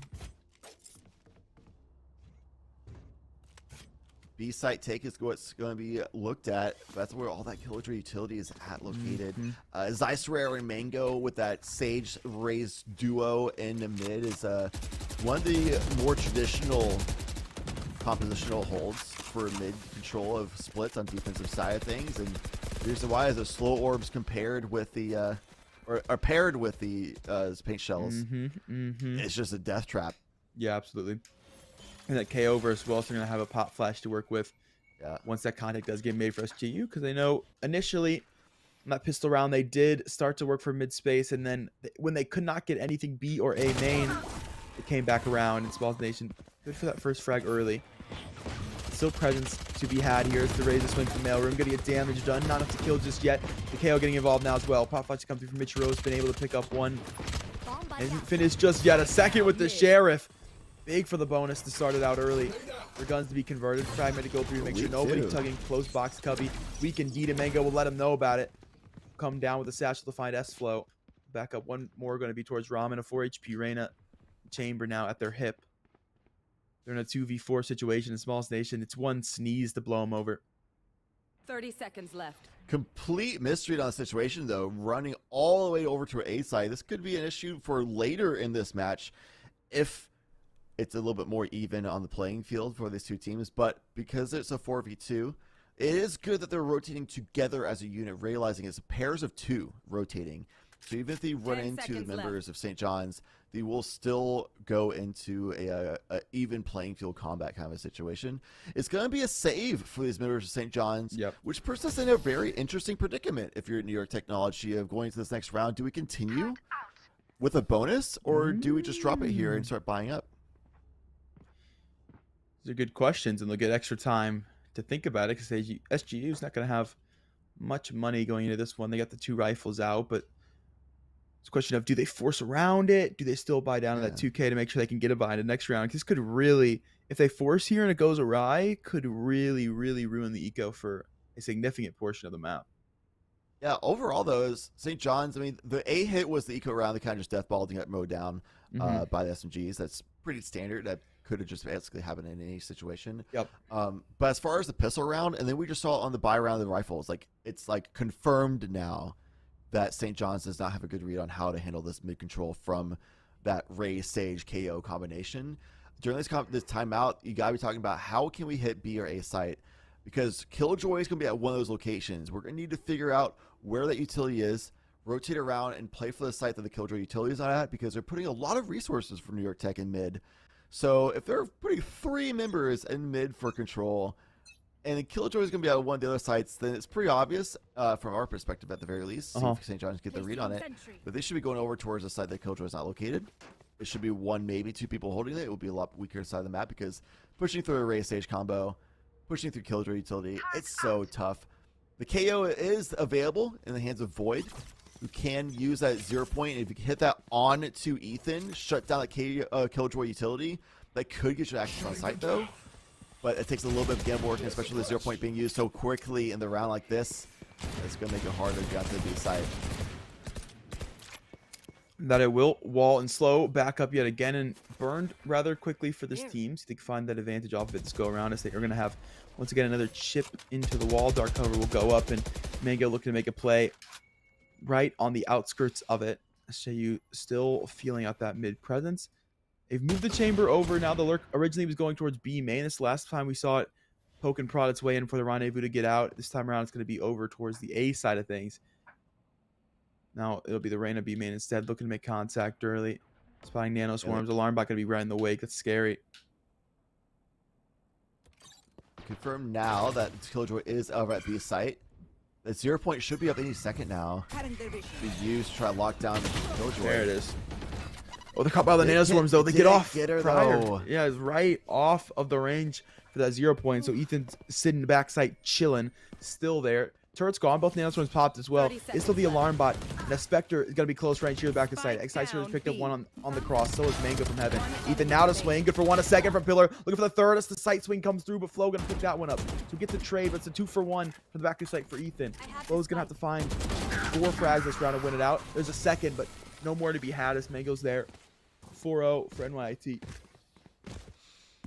Yeah, this composition from NYT is so tough to work with. I mean, that we already talked about the Sage Rays combination. The KO also can just suppress and stop the approach from St. John's. On top of things, opening can provide the smokes from across the map that we talked about during Agent Select, that the Brimstone's gonna have a hard time on the defensive side of their own. So St. John's, even though this is a map pick, they're gonna run into an issue where if they can't figure things out on offense, it's gonna be similarly difficult on the defensive side of things, depending on how, of course, depending on how New York Tech actually handles their attacking approach. But I think it's coming down to St. John's. They need to just slow things down, wait out this Sage utility, because the Sage is free to use this utility instantly at the start of this round since we're going to eco. Wait out the wall, try to like bait out the slow orbs, and try to find a way of getting either 0 point or null command that's going to be coming up soon. Just shut down the Killjoy, explode on site from there, or just try to attack the side of the map that the Killjoy is at. I want to see St. John's attack A site, honestly. Yeah, really. I want to see that come through mid as well. I mean, let's talk about how early this utility goes up for the Sage. I mean, they can get rid of it so early. It's just if you're willing to play, executes that lane to the round or not. Because executing at 30 seconds is scary. Something goes wrong, you get screwed. Prime's going to take down S-Flow, trying to make his way through A main. And going to find much there. Popeyes just come through. IT will sit towards heaven here. Nade for Mango to make just some space. This team going to look to go now to rope instead. As Void's going to find one. They've got some spacing. This could be the chance to actually go towards A, but they're faking the noise instead. 30 Shift seconds walk left. back up the ropes. Mango going to be on this close contact still, though. Turret has the information. The cage setup still going to be there. Kenny, a nice kill. A beautiful headshot. They got to get more here, so come through CT side of things. The KJ got to give that space away. The disciplined play to come through, and Ethan's still going to get caught. Trident's found another. Those are the frags that SJU need to get themselves into the site now, just to hold it on the post play. It's a 2 versus 3 situation. No command is available for SJU, but I think they would want to save that for the next round. Now they have to. The big pick comes from Jice Rare. Cover going out. Infinity Prime also working with these dark covers, isolating just the cubby, but the smoke isn't good. It leaves it exposed. Remaining. Yeah, there's a massive Jice gap. Rare able to show up. 1v1 cat. So we're going to use that smoke now. We'll sneak through the inkling of gap. Has some space. Kenny looks away for just a moment, and this Ice Rare is able to strike. It's a 4K for the Sage, not just the healer of 5. Oh, as they'll heal up any sort of damages into the round and make sure it still will get converted for NYIT. St. John's honestly did that round perfectly. They waited out all that utility early on, and even though they lost a member over towards the A site trying to make a lurk happen, they still found 2 picks in mid. They created that opening in the defensive line, and they exploded through there in an angle that Killjoy did not have utility set up for. They found like frag on Killjoy as well, but at the very end, it just came down to a factor of Zeiss Rare just clutching, like hard clutch, just winning every fight. Perfect accuracy in that situation. Infinity Prime did land a slightly off-placed smoke there, which kind of resulted in their death, but It's ult time. all good.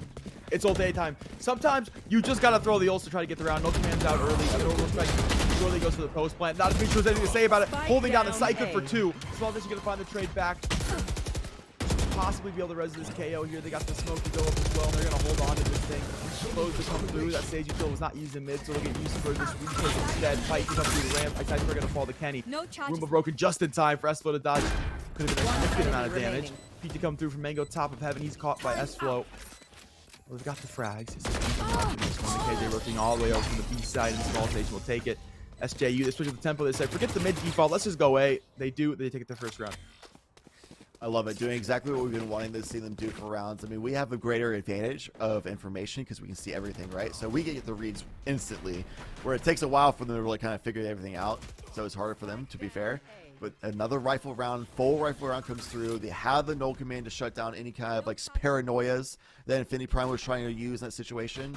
So no blinds can come in to stop you from just throwing yourselves on site. You have the null command KO leading the charge as well. The Reyna following up as the secondary duelist essentially in that situation to be able to get the healing off, and they'll get the resurrection as well. It's just literally the perfect execution for the situation. And it's coming down to New York Tech now to try to figure out how to adapt to this newfound opportunity that St. John's has found of a weaker A side hold. Infinity will now move to the back of site. Looking to instead up into heaven. Dark cover to come through. Paranoia going to blind at least 3 here as they step out that dark cover. Infinity is swinging back aside. He's caught 1. That's going to fall. Full flash. Just Void walking into the showstopper. He's absolutely obliterated by the rocket. Visual's found 1. Infinity another as he trades Trident. He just took down his low commanded KO. He's Kenny up into ramp. Low command now null and void is going to get stabilized here. So you have info that 2 got to be towards Raptor. He's looking to swing for it. Find Ethan looking for the second as well. Has it. But it's Infinity Prime just waiting for the back of the site for a 3K. 6-1 for NYIT. They take 1 round down and say, we're coming right back. I've seen a couple misplaced smokes from Infinity Prime very slightly, but otherwise everything else Infinity Prime has been very impressive this entire game. Perfect timing on the swing there. Really fantastic hold on the sights. The trigger discipline has been really good. The recoil control as well. And then that time around, as St. John's tries to just rinse and repeat the strategy, it doesn't work if you're not constantly suppressing the Omen. The paranoia comes through, completely stops the entire attack from this team. Mitchie then follows up that paranoia with their own flash to just keep it flash for forever. Let's play. After Infinity Prime, where it's a really nice flick onto S-Flow, take out that stage, then was able to convert with more kills onto the flash players. But now, New York Tech tries to over-adapt, I guess. They mixed up and put Killjoy over to A side for the setup. There's no more Sage Rays set up for B, or at least the mid hold. And mid's completely been given to St. John's. That it has, and NYIT sent everybody down into garage instead. And well, checking out the cars they might be, but it's SJU racing their way up into the heaven. Got all the spacing while we'll go down to CT. Util coming out, we know in our head, so not really needing it. 3 players over to going to come through. It's going to couple. I think we're going to find one early. Do you know, SJU, that this many Spike players are coming to planted. garage? Surely not. Excites for, okay, that's it, right? Right? Okay, try to, he's dealt with it just as quickly. The adaptability, the improv, and the brim to catch all three. Still no strength to come through as well. Maybe Prime has to try to step out. A very heads up aware Omen play, but caught by Small Nation regardless. Ethan will be alone into CT. No Phantom. You got 3 players to find. Takes a little bit too long to pick that thing up, and Small Nation will catch it from hell. 2-6. SJU will find their second round. So they didn't know those 3 people in garage, especially after the trademark was triggered. They knew there would be at least one around the garage area, but whenever the Sage peeked that angle, there were multiple members in the garage exit spraying down that member of St. John's.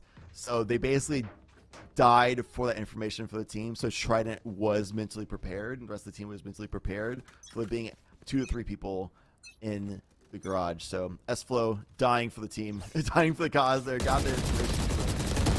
They're able to account for that accordingly. St. John's realizing now how to capitalize on opportunity given to them of an opening of mid control. New York Tech realizing, you know what? We should go back to what was working for us. Sage Rays back in mid. Michiru on the KO, supporting as well. And it's Infinity Prime anchoring on A side all alone. Has Paranoia still available. Using those smokes, one-way dark covers. What's going to be a little bit of a safe round for New York Tech. Because of that, they're going to be able to have the weaponry to be able to actually control these sites. You get a lot of spray damage to that smoke. What? Infinity will get a frag as well. The hip fire good for the Marshall. Kenny's found 1 a second as well. Dominating the Heaven control. Taking it back to make sure NYC don't have an easy leg up in this one. Trademark of information on Mango, who is on that flank in this moment. Just like Infinity Prime is both players default. Kenny and Void combining for the final 2. 3-6. SJU will find their second round in a row. And slowly get back into this half. We're starting to figure it out. Yeah, flanking as any agent that's not a vision denial agent is going to be so hard against a team that has a chamber. So you basically, with this composition, you'll need Infinity Prime to smoke it. Like, allocate a dark cover for the trademark, or Zeiss Rare walling off the trademark itself. It's pretty much your only 2 options to properly pull off a flank unknowingly. But Infinity Prime and Michiru going over to B site now. The lone KO set for A site. I think this is a good change. The other one that they did where everybody went to garage was a little bit of an over correction. But this one's a lot better, in my opinion. Zeiss Rare falling, though. No more slow orbs to stall the approach from St. John's.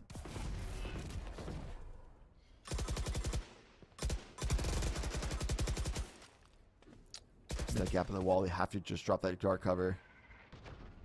It's unique. Getting so much approach.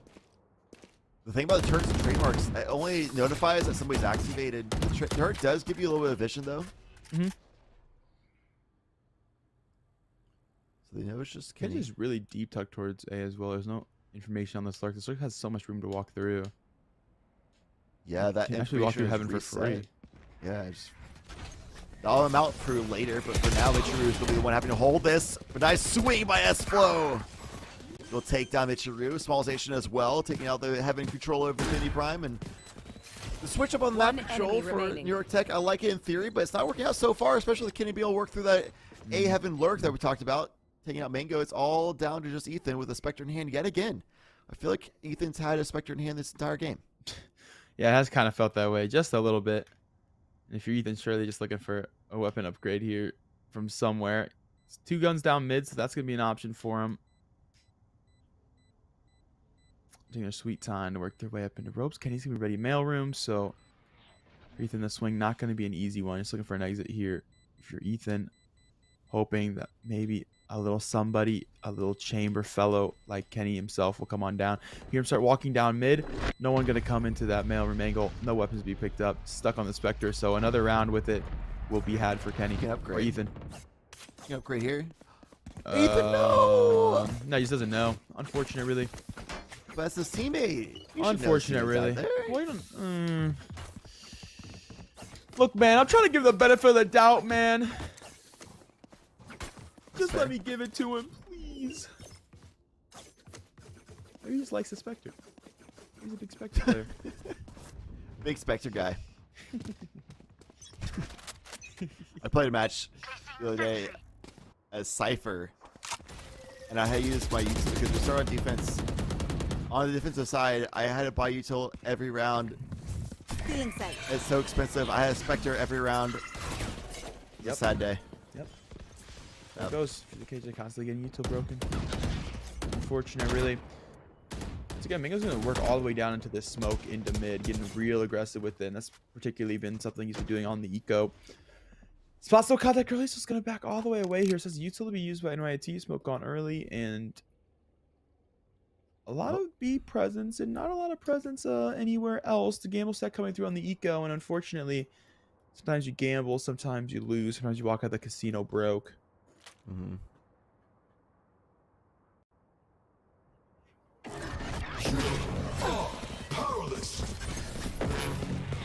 All right. Yeah, they are broke indeed. A free site to be picked up for SJU. Sometimes the house does win. The omen to come through. Instantly caught by Kenny. He's got that stop. And NYT just looking for a couple frags. Looking for an inkling. And Mango will find more than that. Able to take two. Rumor to come through the premium space.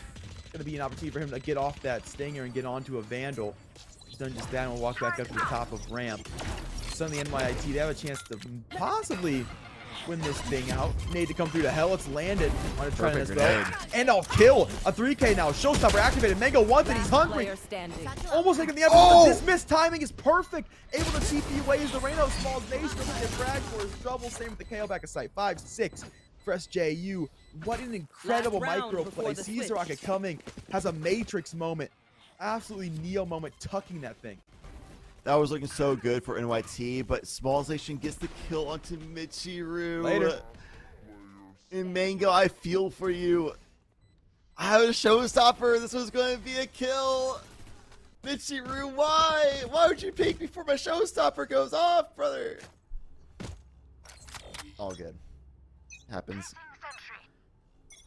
I'm just reacting because I felt that. I've been there. All good. Freaking Reynos, am I right? But it has awareness from Reyna as well. Mango once again back down mid. This time not an eco round, and we'll take out S-Flow. Not expecting the tempo to come through on what is a buy-up for this team. And sometimes that tempo switch is what you need to get yourself an early advantage for NYT. Look to play off it as well. They peek all the way up into Ram, and they're looking to double swing wide here. Go box for now. Are coming. Pop flash has not caught Mango. Gonna find one. Trident has a trade on his teammate though. Taking a lot of damage through this box. The Molly incoming. Oh no, Mango, you have to go into the sky and Smalls Nation. That's an easy aim training warm up for him as he tracks that one right on home. Has the spray. We'll find the frag. A 3-on-3 now. You want to JU play? have Let's converted play. themselves into mid control.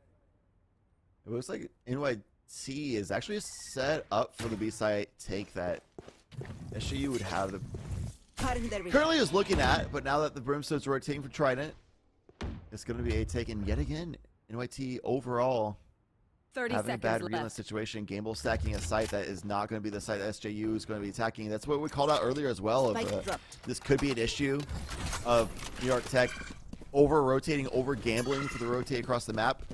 We saw that before in that 4v2 situation that SJU had to save during, so didn't amount to a loss then, but we have seen now multiple times in these buy-up rounds where it's even field that this over-rotation and bad read gamble stacking is just coming back to be a little harmful to New York Tech's.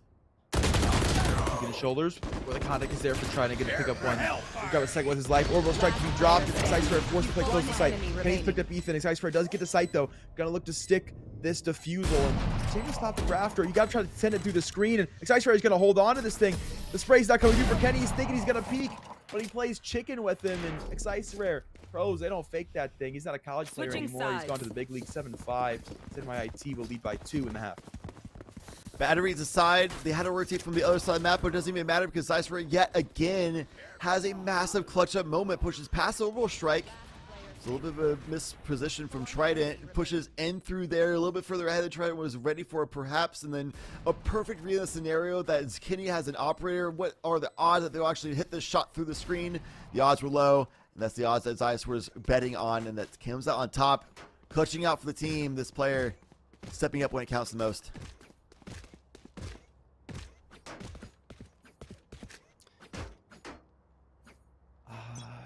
do you remember the good old days, man? When it was 6-1 for NYIT. Where did the times go? It's just an adaptation from St. John's, man. It's one of the reasons that they came into. They're walling over. Are they walling over? Because, Hello? yeah, Are they walling over? Boy, I hope so. I have not seen a wall over in far too long. That's Float.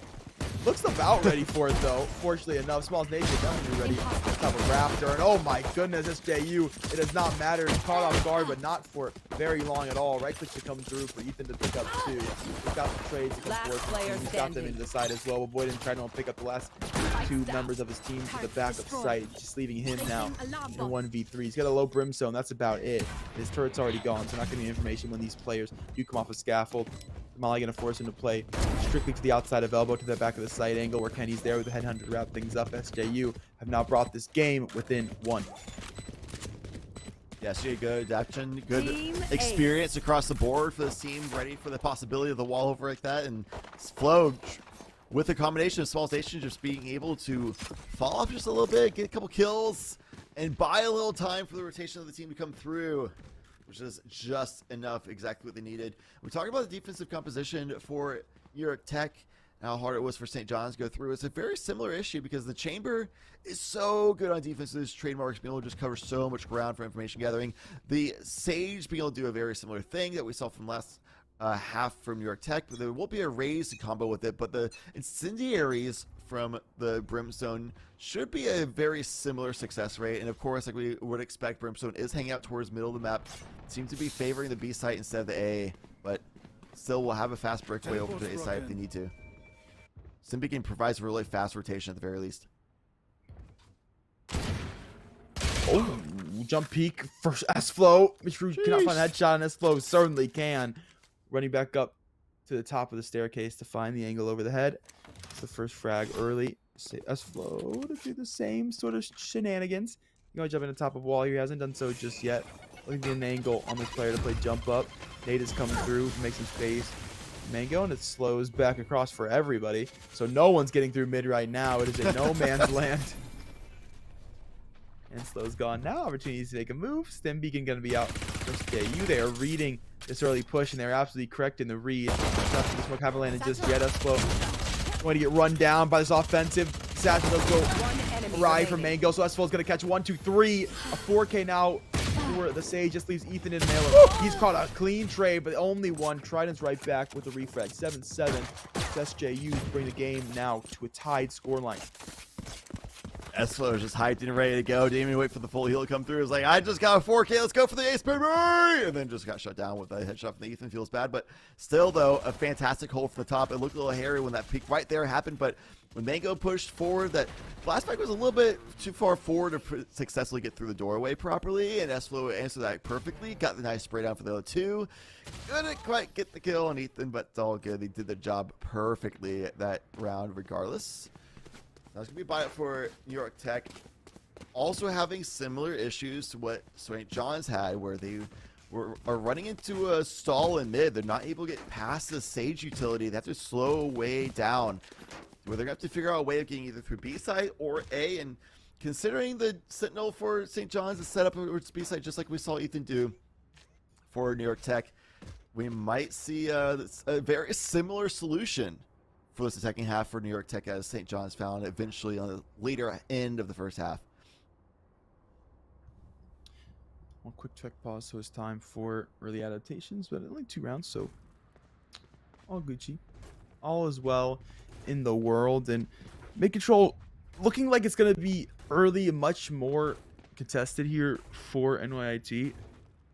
SJU definitely dabbled with it at the beginning of the half, did not find the success they're looking for, and just kind of let it ride. Instead, work through, play additional members into main, and then just lurking their way through mid very much later into the round, which is the clean adaptation and definitely did make the difference for this team. It looks like NYT able to smoke mid. Able to smoke mid early in these rounds, and SJU's been doing a pretty solid job of stunning that early. But like I said, only been 2 rounds. We get the bonus to come here for this team. Now, we'll see what SJU is able to find in this one. They've stacked all the way up towards the B, and their read is not too shabby.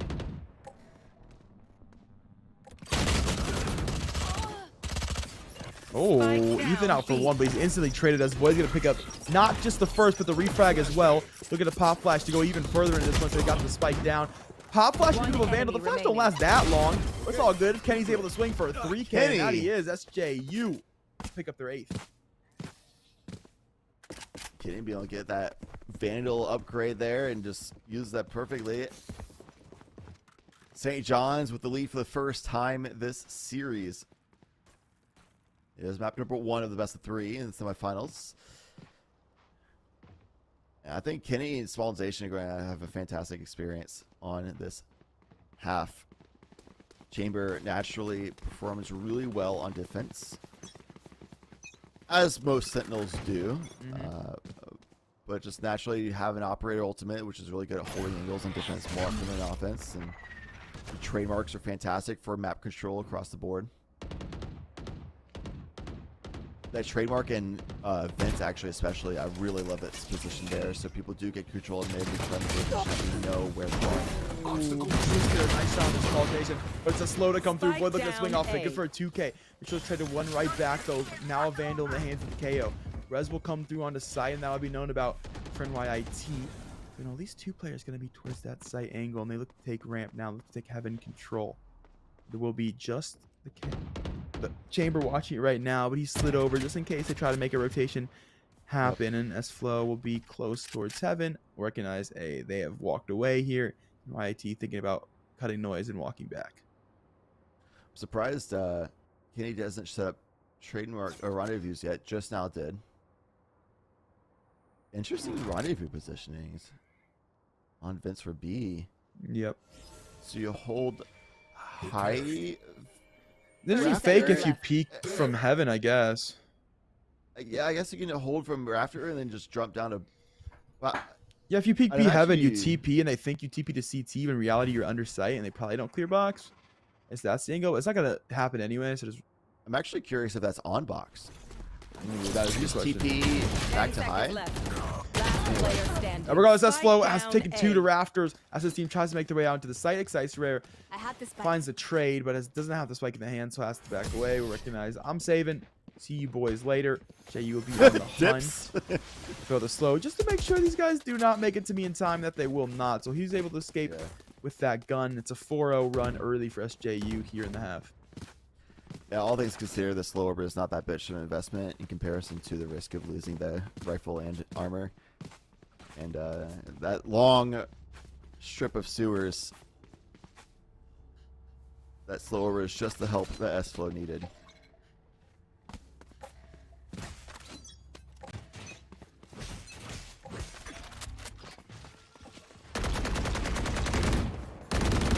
Instant wall. Honestly, Cat, I am not a fan of instant walling. Sure. He's just broken a lot of the time. Because that right there that just happened is the normal response. Yeah, the instant wall almost just delays the default. Everybody go break wall. Okay, guys, go default. Bye. It's like a team huddle at the start of the round. They were still have a minute to block and the wall's gone. Oh my! Both players on A, they're gone too. Mishru's found both. For SJU, you're kind of forced to rotate here. You got no defensive side left. It's going to be a free side. They want to take it. NYT have the read. S-Flow trying to come through mid to try to save the day, but he's caught by Infinity Prime. Has info though. Saw 2 to mid. Saw 3 to mid actually. So knows Foundation. They're probably headed your way. Be heaven. And we'll get the heads up. Pull the Smiths away for one. Now tucking towards hell. Looking for a second, but not quite to be as Ethan stuck out garage to save his teammate. Brandy sort of headshot to come through. They've made it into the site. The Side Bears will throw the plant down, and Kenny has a 1v3 ahead of him. We've seen the proficiency of Kenny with his Vandal in hand, but in a 1 versus 3 situation, Crossfire is set up. If he takes this angle, it's going to run into a complete firing squad through the dark cover as well. You have no vision to work with. Yeah, that's not going to happen in a million years. Ethan with the first shot to do the trick. NYT fighting back, getting the first round, the second half, making the adaptations and finding success sooner, but is it as much adaptations as it is Michiru just popping off? Hey, sometimes you can adapt and get better. Sometimes you can be better. And Michiru in that moment was hit better. your shots, kid. Yes, sir. Oh, she's so close there. It's not quite. And Ethan there to bail his teammate out before any danger can happen. Spike defaulted here to the outside of Ramen. Wall's not come through instantly. 0 Point has information on the Sage. Still yet to wall. So we get a little switch up. Any switchers? There's no from the shadows to capitalize on this if it is successful in B site, so it would be a fake that they have to commit to. Dropping that to try present some mid control, but there's a wall there, so St. John shouldn't be falling for this one. Even this bait, I would be surprised if St. John's gone. Commits to us. Oh my God, they're falling. You'd be surprised. Well, are you surprised? Oh, okay, he's going back. He's going back. He's going back. He's going back. He's going back. Because they have not heard any noise from this side, and that gets on very, very quickly for SJU. But it's too little, too late. Try to smooth away from the angle, so he's not going to be able to get into sight. He's got to get the space away. Null command is well going to mean he's got no utility, so he does not want to get in. We'll save that utility for when that null command does fade, so they can find the retake instead. So good for the first to ramp. No. They know. Yeah, they absolutely know. And S-Flow will take a second out of him. Sage doing the work to get him in. Kenny Boyd and Smalls Nation all will grab their one. They storm into the retake. SJU waited for just a minute. They save the util for the retake. They come gushing back in. Null command helpful for all that first point util. I really like St. John's response to that situation. Yet again, we see St. John's doing a fantastic response overall. I mean, Trident was kind of falling for that, but honestly, Trident tried staying on the side itself. Probably would have just died to the just aggressive, just death ball strategy that New York Tech just used. So they just falls off. Let's play for retake 5v5. We have the angles to work with because we still have heaven control. We still have screens control. And then playing from heaven into ramps, once they got control of that, it's a three-pronged attack onto site. New York Tech was completely cornered, especially towards the elbow area. And St. John's had their own null command to work with. It's like, oh, what you tried doing to us, we're going to do to you because you can't run away to fall off the site. And it worked out beautifully for them. 10 rounds now for St. John's. Fantastic adaptations on the site, on the reads, and now in the lead. Looking to continue growing that into the victory of this map. It's paranoid though. Slow, having to fall back, still fighting through it. Finds two, gets the third on his ice rare, and False Nation coming out as well. St. John's, they're just running away with this game, Cat. Yeah, you can walk in my util if you want, but you walking into me, big dog. Like, what? You really want to do that? All right, man, come on in. S-Flow said, come on. It's my treat. I've prepared tea. I prepared cookies. And he makes them eat up the bullets, man. So clean for S-Flow. They come through the wall. They come through the slows. But they do not come through the storm of bullets that S-Flow is cooking on up. What a moment for S-Flow.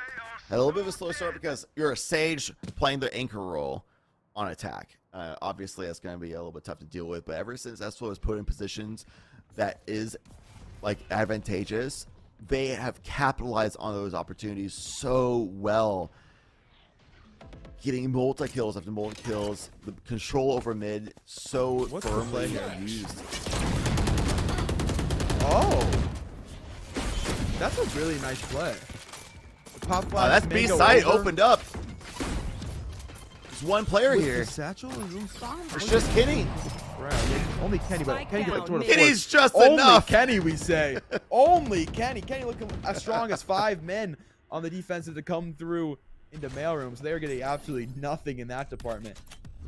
Work back towards Ramen. They have a chance to go garage, but they trigger the trademark there, and they already know Kenny's around Heaven's side with an op in hand. So where do you go if you're NYIT? Yeah, those trademarks are going to be doomed for them. Even if they clear it out, then they're going to have that sight line that Kenny can just crossfire. Once the smokes go away and that's what gets better control over mid, Kenny will actually better. Enemy removed. Oh, just kidding. Ooh. Dice Ray just made this that the bait. team. It's the bait. If he doesn't get here in time, he What gets is back. Kenny? A 3K, and it's the Tour de Force 2. It means a slow field comes forward. Infinity is able to sneak through it. 6 bullets for Excise Rare in the gun.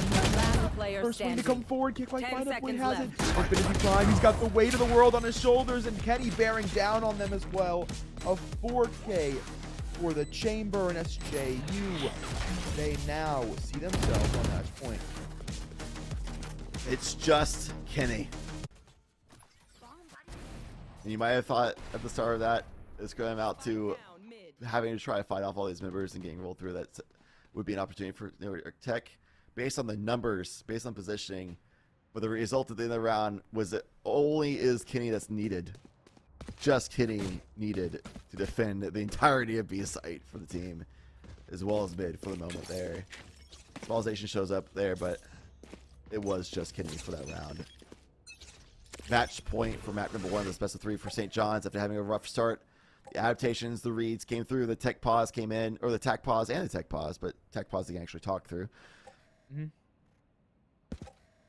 figure things out on defensive side of things. This composition.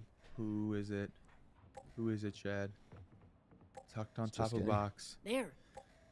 That it is an NYIT. They're going to look to burst, execute the B site. They gotta deal with this trademark still. The util to come out. They get the site. They'll let him walk in. Nothing to be found for Kenny. Void's found a trade back the other way for the Mango player who does stuff into the front of the wall. But he's taking the trade back on that Heaven KO though. So MIT, they got some spacing pillar. Small station will catch Mitchu as he backs up behind the wall, gets the sideline. Void res as well. Res strength in the open though, so Infinity's taking it straight back. Small station to take one more from pillar. The Smith's away now to the back of the site, down towards Hell to help the team out of drop. Slow to come through the back of that Sky Smoke garage. Trades back on side as Infinity and Trident both getting involved. 2-on-2 and oversight to back side. You gotta move to the Sage. Move straight into danger. Site's ready to take out one though. The swing to come through for Smalls Nation, but Ethan has it from pillar. Will keep the game alive. NYT 9-12 after they just run it into the B site. I really like the idea of using that orbital strike to flush out any rats around the corner in a cubby, just so they can try to get the bearings and swing out and not go into crossfires. But they didn't expect to fall to the person swinging out of cubby. That kill honestly was everything to allow Ethan an opportunity to try to win out 1v1, and that they did. So New York Tech stays alive with a very explosive take onto B sites. That was ultimates used. Here comes another one. The death ball onto A site. Nearly worked before. Got through the postman at the very least. But Trident shutting it down with a 2-kill. Make that 3. Make it 4. There it is. And S-Flow will finish the job. It's 13-9 SJU. It is just them cleaning the house to wrap things up on split. Took a second to find the footing. They had to get the ingredients together. They were trying to find the mop. They were trying to find the broom. Looks like they had to take a trip early to Home Depot. But as soon as they came back with the cleaning supplies, they got to work and they were scrubbing it up. Yeah, Trident was forced off site from a little bit of a misread beforehand when the null command death ball strategy came through. But this time around, Trident was there and ready, had the angle line up, and just sprayed down. Found all the headshots. It was quite the performance in the last round for Trident. 13-9 post-match. And New York Tech came out really well on the defensive side. Very strong out the gate. But overall, the adaptations from St. John's to be able to read the situation of, okay, we can't really fight for mid-control that heavily. We have to wait out the utility. New York Tech is willing to burn that instantly. Let's go ahead and wait out that time. Be patient. And attack the site that's a little bit weaker. It doesn't have a lot of utility set up from the Killjoy, things like that. Once they figure out how to do that properly, they started winning up and racking up those rounds on the offensive side. On the defense, it came down to a similar situation that New York Tech had to figure out to break through that defensive hold from mid, from B. He had a solution maybe of A site, but at the very end of it, it was Trident that just gunned them down and said, no, this is not the weak side. I'm here, ready to fight. Yeah, absolutely. And St. John's, this is the ability to recognize, like, we're just getting stalled mid. Let's go work presence on the other side of the map and then come back. We'll send a late lurk through mid and then we'll take that space. So the fact they're able to waste that utility and then come back around. And that speaks to the early wall you talked about, that literally they just meet up, shoot it together, and then break off as homies. Just a quick little ready break at the start of every round, and a literal ready break as they break through that wall and then get all that so early. And yeah, you give the mid space away just a little bit. If you're SJU, you let NYIT have it and you say, listen, you can get into the pits of mid, but you are not crawling out of them. We're not giving you any heaven space. Kenny, very apparent the fact that he's not giving any heaven space away, and they're able to just quickly clean things up from there, looking very dominant towards the end of the series. We'll see if they're able to continue to look dominant now, as they are going to jump through their opponent's map pick which is going to be a much more standard map of Ascent. I will say in the collegiate space, at the very least, Split is a map that we do not see very often, a map that really has some nuance to it, a map that's been constantly changing, especially meta-wise now, to take the Astra away from Ascent, to take kind of like away from Split. It's kind of taken the Viper away from Split, which has made it very awkward for some teams to play it. So we haven't seen it nearly as much. Ascent, on the other hand, we see it every day. I mean, if you saw it, 3 or 4 times yesterday. So it's a map that everybody's going to feel comfortable on. So that gives NYIT a chance to maybe feel a little bit better, feel a little bit more cozy, and we'll see if that makes up a difference here. Yeah, and 2 of those times that we saw yesterday was from New York Tech playing on it, and what they did very well on Ascent was map control. If they have time to work their way out, find those gaps where they can get the pacing, get the spacing, and get access to the rest of the map, then they did. And from there, they used that information to collapse and just oppress the enemy who's on attack usually. So New York Tech having really good looks on defensive side of things, which they did on Split, and consistently was defensive favored matches. Yes, that we saw as well, which is interesting for the story for the entire tournament.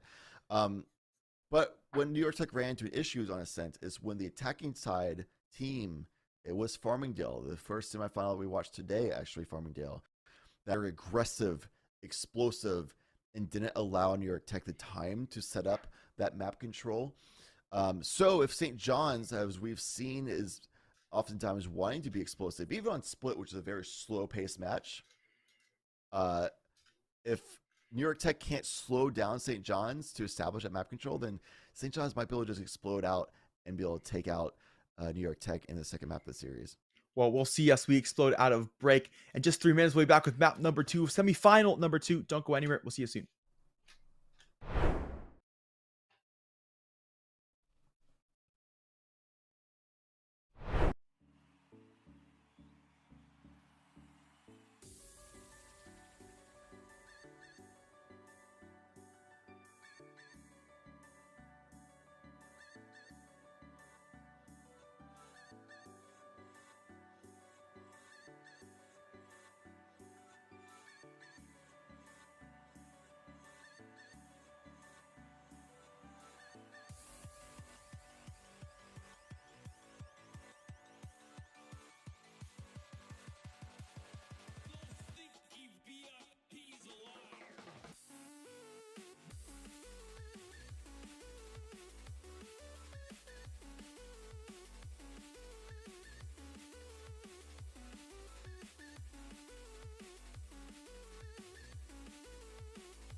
Welcome back, one and all, to the CECC Northeast Invitational, where we've just watched map number 1 go the way of St. John's University. Now, NYIT, they look to strike back on their own map pick, as they will need to get this to fracture to map number 3 if they want to keep things moving forward, if they want to punch their ticket to the Commissioner's Cup in Atlanta here in May.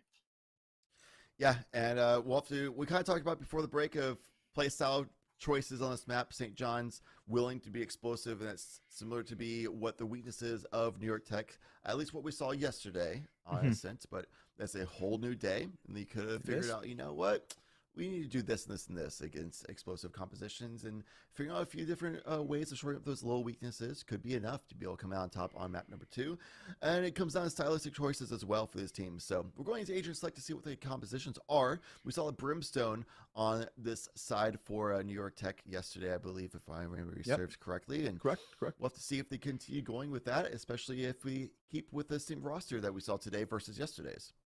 Well, we'll see. We have not got to see St. John's on this map at all, at least not on broadcast. So we'll see what they have cooking up and how they're looking up on the map. Because if you play a map like Split to that caliber that well, you should certainly be able to play a map like Ascent better. Because I mean, it's just a map that you know, map you 100% know, guarantee. Yeah, NA favorite, collegiate favorite. That's for sure. They'll go with the Brimstone as well. It does look like, no surprise there. You talk about explosivity. You got to have the stim beacon around. You just got to. A little bit of mix-up. So it seems like Kenny is kind of like the opera player for St. John's, just because they go from Chamber, Jet.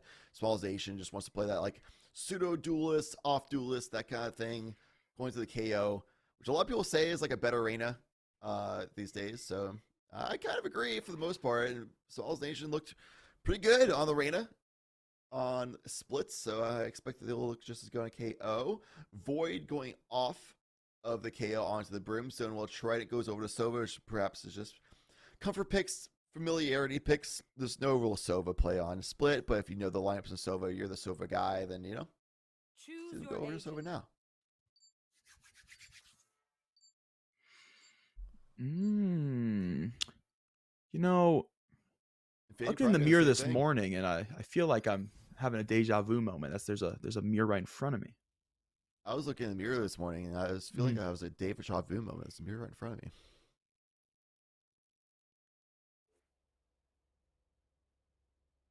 Are you me? Are we the? Are you me? Are you me? Are we the? Are you me? That's exactly what these two teams are saying as they're playing the exact same composition going into this one. So the question is not going to be about compositional differences. It's going to be about who's better at the game of Valorant. And if you're NYIT, if you're a Cybears fan in the chat, let your energy be known, because they need to be better to keep this series alive. I actually like Cybears. That's cool. Big fan of Bears. Good stuff. Right on. I also like the Scarlet Tempest. It's cool mascots. Shout out to these teams for coming up with a little bit of creativity with mascot choices. Like that a lot. And shout out to these teams for coming up with what is perhaps the best composition on this map. I think there's a lot of even ground between the Brims and Omen options for Ascent. And I also feel like Astra is still viable, depending on the composition of choice. You got to be able to play the slower pace to be able to utilize her effectively. Yep. And both these teams like the quicker pace. We can tell already that contact going to come through, and already through A main is SJU, so they know this one's going straight to the B side. Fragment going to come down to B main, limit some space. But that Sky Smoke is all it takes, and it lasts for so long. This team has to respect the positioning. Spike's going to go down for NYIT. Those flanks still going to be on the way. Do you expect you out of B main is the question, and NYIT, they're going to poke and prod to CT. They got Mango up pretty far early, but oh no, this could be disaster. As everyone to walk through B main. That's an easy cleanup for Smalls Nation to take it. Kenny now to push the team down lane. Now the tail end workers as well. Looking for the first on the brim. He's going to find it. Void will find the other backside in the meantime. So they've gotten both frags. SJU will take the pistol. Will keep 3 alive as well. Great first round for SJU so far. Team Ace going through for the defenders. And Kenny, I'm expecting to just keep this Sheriff going for the next 2 rounds. Oh! Just kidding, I guess. Not playing for the other operator. A lot of times you'll see, especially the defending side Jet. If they win pistol rounds, will go and just stick with the Sheriff or whatever, Ghost or whatever, and just go into the anti-eco. Win that out, they'll stick to that same thing for the bonus. That way, on the full buy round for round 4, they'll have an operator. It seems to be a pretty common trajectory, but Kenny just would prefer going with a little more aggressive opportunity and more comfortable with rifles in their hand, it seems, not having to crutch onto an operator option, and seems to not be really part of the game plan. You get to find the first early. Oh, the overrun wrangle though! Mitro just waits so patiently, waits for Kenny to walk away, and takes his turn to strike. The Brimstone going to be up close and personal now. Void going to be the second close contact player. You know this Brim's here. Loading in the stim. You know Void need a ring, no? Oh, well, the final regardless. Mitro has that one. Into the site will be NYIT. Small Nation has picked up sites for us, so there will be no flank into this round. Oh, unlucky. Okay, well, interesting round. All interesting round. 0 point will come through. That. Information to players to the scaffold. The chamber out of door, looking to really shake things up. Great. So never mind. The fragment lands top. That initial effect looks a lot wider than it is. Infinity will take one. NYIT holding off for the post plant right now, but it's those Spectres now looking to get involved. Great recon to come through, but it does not matter. A small nation trying to immediately hit shots if they drop, and that they do. Last hold going to come through main. It's a classic on the Sova. Got a lot of work to do and just cannot get it done. Trident will take that away in SJU. They're going to find the retake. They're going to find the defuse. They're going to find their second round. A little bit of an awkward post plan. That Infinity is sitting over there towards A site with just a classic in hand. The two people who got weapon upgrades were the ones sitting in hell, and that information was gathered from the SJU members because they heard the double Spectre kind of like do the kind of shots going on. It's silence, but not that silence of the weaponry. 2-0. That buy-up, though, that was a very bloody anti-eco, all things considered. The spike got planted for New York Tech. You got 3 kills as well. All things considered, I'd say that's a successful eco, and they get a full buy-up now. Phantom Squad.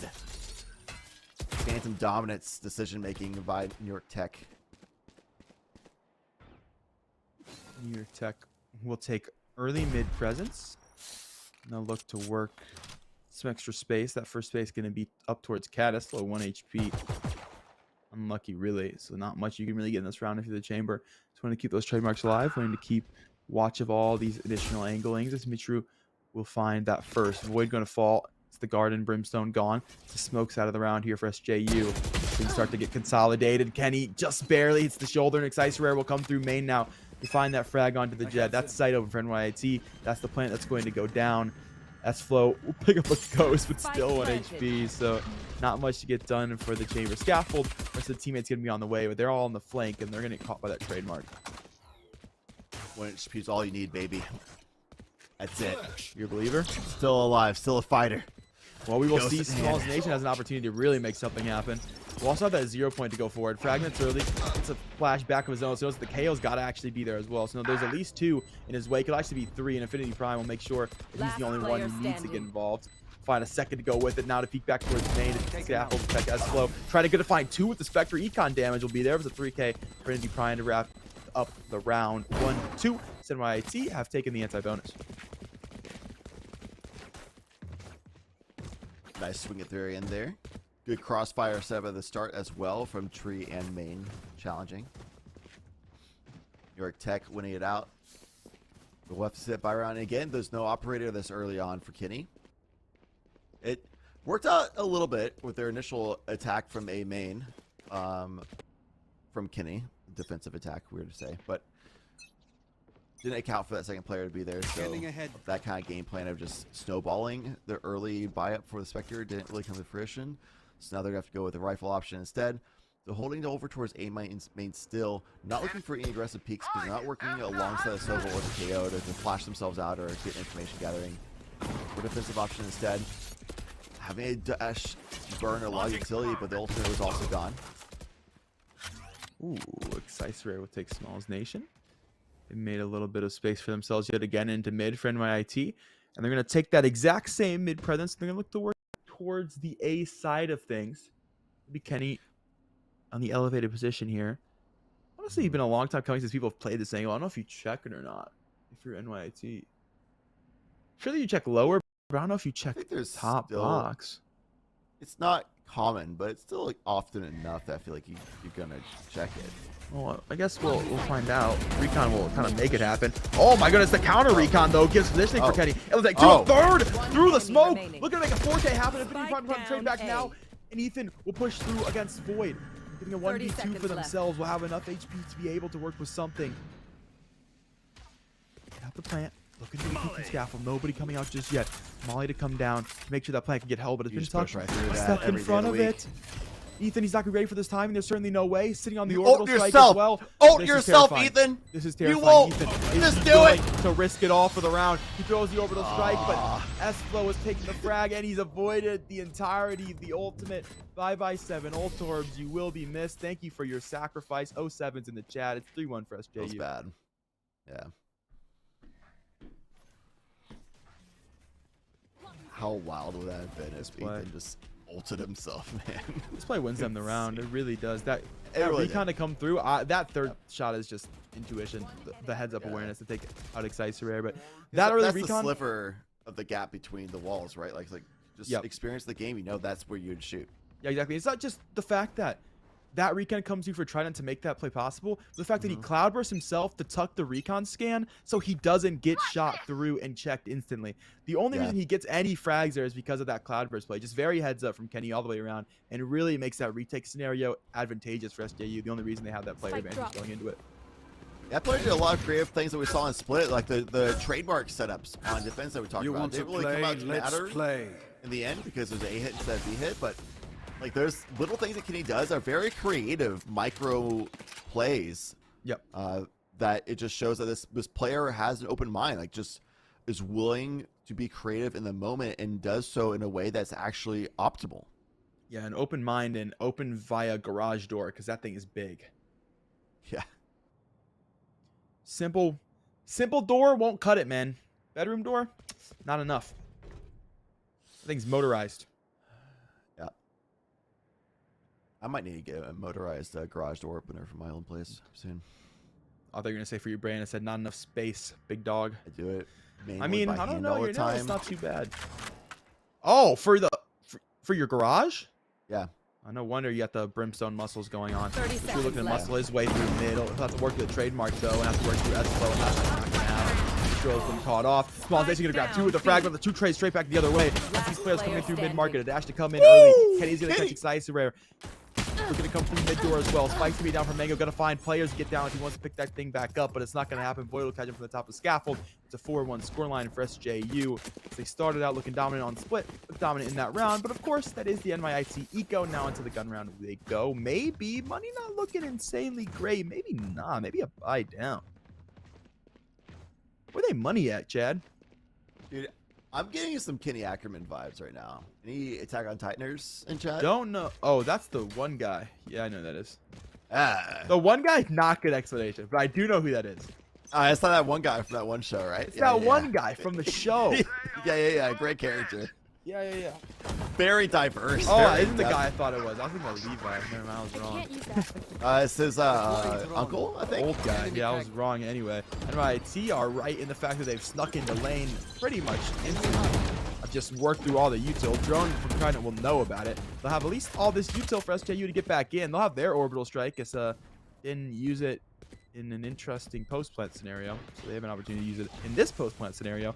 That orbital strike goes back a sight. It's actually just free money for SJU because it forces all of them might need to walk up. We'll see if they use it or not, though. He's looking for frags to get themselves early advantage. Just Mango to find one with the frenzy. That's a big frag we picked up. They'll come and make sure there is going to be no orbital strike into this one because they cannot use it. As Mango going to find two more with the frenzy. 3K with the frenzy. Oh my god! 3K of his own. Mitchell's turned one back around, and that has left the into the KO 1v1. No utility plays responsibility here. He cannot flash his way out and make sure it will catch him. NYIT, they win out the post plant. SJU just don't want to use util into that round. Wow. Yeah, overall strike is available from Void. Yeah, why, man? That's free.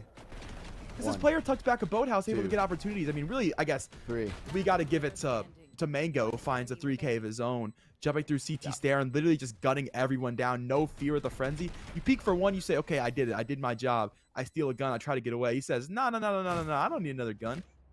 It's the pocket specter right here. I'm good to go. Finds himself two more. even though like looking at it now, you're like, oh boy, you have an orbital strike. Why wouldn't you use it on this situation? But like you already got the 3 pop off, and at that point, like everybody's gonna swing. Well, he and try to can't. go Well, for then he it, you can't know? use it. At that point, he can't use it because he's no commander, so there is an excuse there. I'm talking when he's Right, B for main extra. before they even get into it. Kenny's picked up one on the mid-true. Oh, do you reswing this if you're excited? Are you willing to reswing this? You hear all the steps coming through. You have a teammate now to help you. Giving away, yeah. Mango's gonna find one into mid, and NYIT honestly just letting SCIU walk into them. All right, Kenny's watching the upper ankle this time. That curse angle that ruined their plans from the initial buys earlier on. It's all going to come down to Kenny here. One of the players we've been focused on more so, with good reason, this half. Grounded. Oh, okay, Kenny. One more for the road, perhaps, but is don't agree. NYIT absolutely punishing that P. Kenny does manage to somehow escape. To get out of dodge onto that one. Rest flow, rather. Ethan pick up Kenny. He was not 30 escaping seconds his left. fate over towards generators. An ult orb there. A chance to pick up an orbital strike if you're Ethan, but so they will walk all the way around. They're going to look to go towards Cat here, which we'll see their chamber holding on to things. They're working to beat. All that contact did come through. They said, okay, we know about the contact. We know players are going to be here. Let's go B. They have no smokes to work with here, so Trident's going to have free pickings. 10 seconds left. If you're NYIT, you just got to run it down. And in the time that Trident is in dart, they've snuck under his nose. The orbital strike is going to come through. Doesn't stop the planet, does not. He gets it down just seconds before he falls to that orbital strike. Great shot for Prime. Has put the numbers back to even here. Does that Hunter's Fury come out now is the question. As S4 going to pick up the first. It would be risky. Prime, where would you throw it? They're going to push you surely. One enemy With CT remaining. instead close. They're able to take one. You hear the brimstone spray and he sneaks away just before the balls can connect. Right, coming down CT's there. The reload from Prime. The peek out. He gets it through the Radiant box. Infinity Prime. A 3K, a 1v2 clutch to be had for the Sova. A 3-4 score line. As NYIT now trail by just 1. Yeah, I think the Hunter's Fury actually would have been a really bad call there. And Ethan just like, with her dying breath, just supplants it. Just like, you got this team. I believe in you. They had to too, because if he fell off and just tried to save his life, they would have lost the round for sure. And that's the only reason why Infinity Prime was even the opportunity to clutch up this round. But what a clutch it was. The lineup, just the knowledge of how this game works, like ace the geometry class, surely. Infinity Prime, fantastic clutch moment there. The Hunter's Fury was available, and with the information we had, I think it would have been a fair call, and you could make it actually work out really well based on how they were lining up over towards CT as well. But with the information that Infinity had, obviously. That would have been a tough decision to make. I don't think it would have been the right call with the information they had. So I agree with what they did. Yeah, that was wild. What a wild time. The orbital strike was like half a second earlier, even like a quarter second earlier. I think they would have won the round on the side of St. John's. That was so close. Yeah. Narrow margins all the way through that post plant. Infinity barely getting out in time to get out of that box when Void was swinging to go to get the reload off too. Like, oh my gosh. IT around, they should expect to win here. SCIU take the timeout. They're playing the eco this go around. Work the whole team through A main. They're gonna hit the trademark, so it should be known about. SYIT in the meantime have just taken the space to go into the B site. We're Trident. Let me just grab a trade here. There's a chance. This is gonna be a very large scale flank coming through. You got a Spectre on site. Close lane too. Good for one. You're gonna have that trade though. Right here into sight. Plant to go down momentarily. Dragging that kill could have been enough. However, there's an orbital strike available from New York Tech. Stall. If they get the information that they're all coming from garage, which they should have at this point. Yep, orbital strike. Not the best placement. They just probably thought they were going to be more aggressive pushing out. Range on the first CC. Still going to be a thing that is up right now. Excited for Ethan to find 2. Ball just traded 1 back. A second as well. Suddenly a 1v1 with a little bit of time. He can find one last headshot, but just not quite. Excited for left on 15 HP, and NYIT will win it by 1 member standing. That is their anti-eco, by the way. SJU does a ton of damage to the point where we're pretty much evened up in the money department. And they've gotten out the orbital strike too. They've had a nice streak though, so the economy is good enough for the bye here, but it's surely going to be broken if they lose on this round, or if it's even a bloody win. If there's only one person surviving again, it's going to be kind of tough. It's going to get to that. Wait, I can't really buy up. But it's nice for clutching up multiple times the first map, doing it yet again for this team. And that's 2 rounds in a row. It's like a 1v1 situation that New York Tech has had to win. So even though it's a tie game right now, it's still just so narrow margins that New York Tech wins these rounds.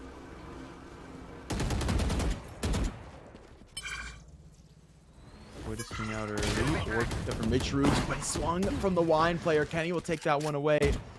KO's out of this round. The entry initiator utility gone. NYIT stuck lobby, looking to rethink their default.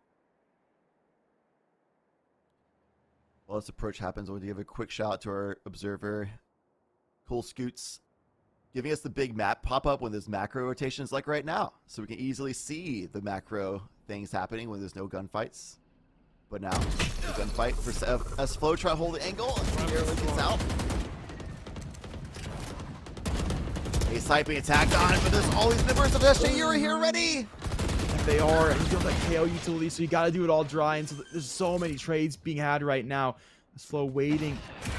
He got a door here. Is he going to be stuck towards post generator?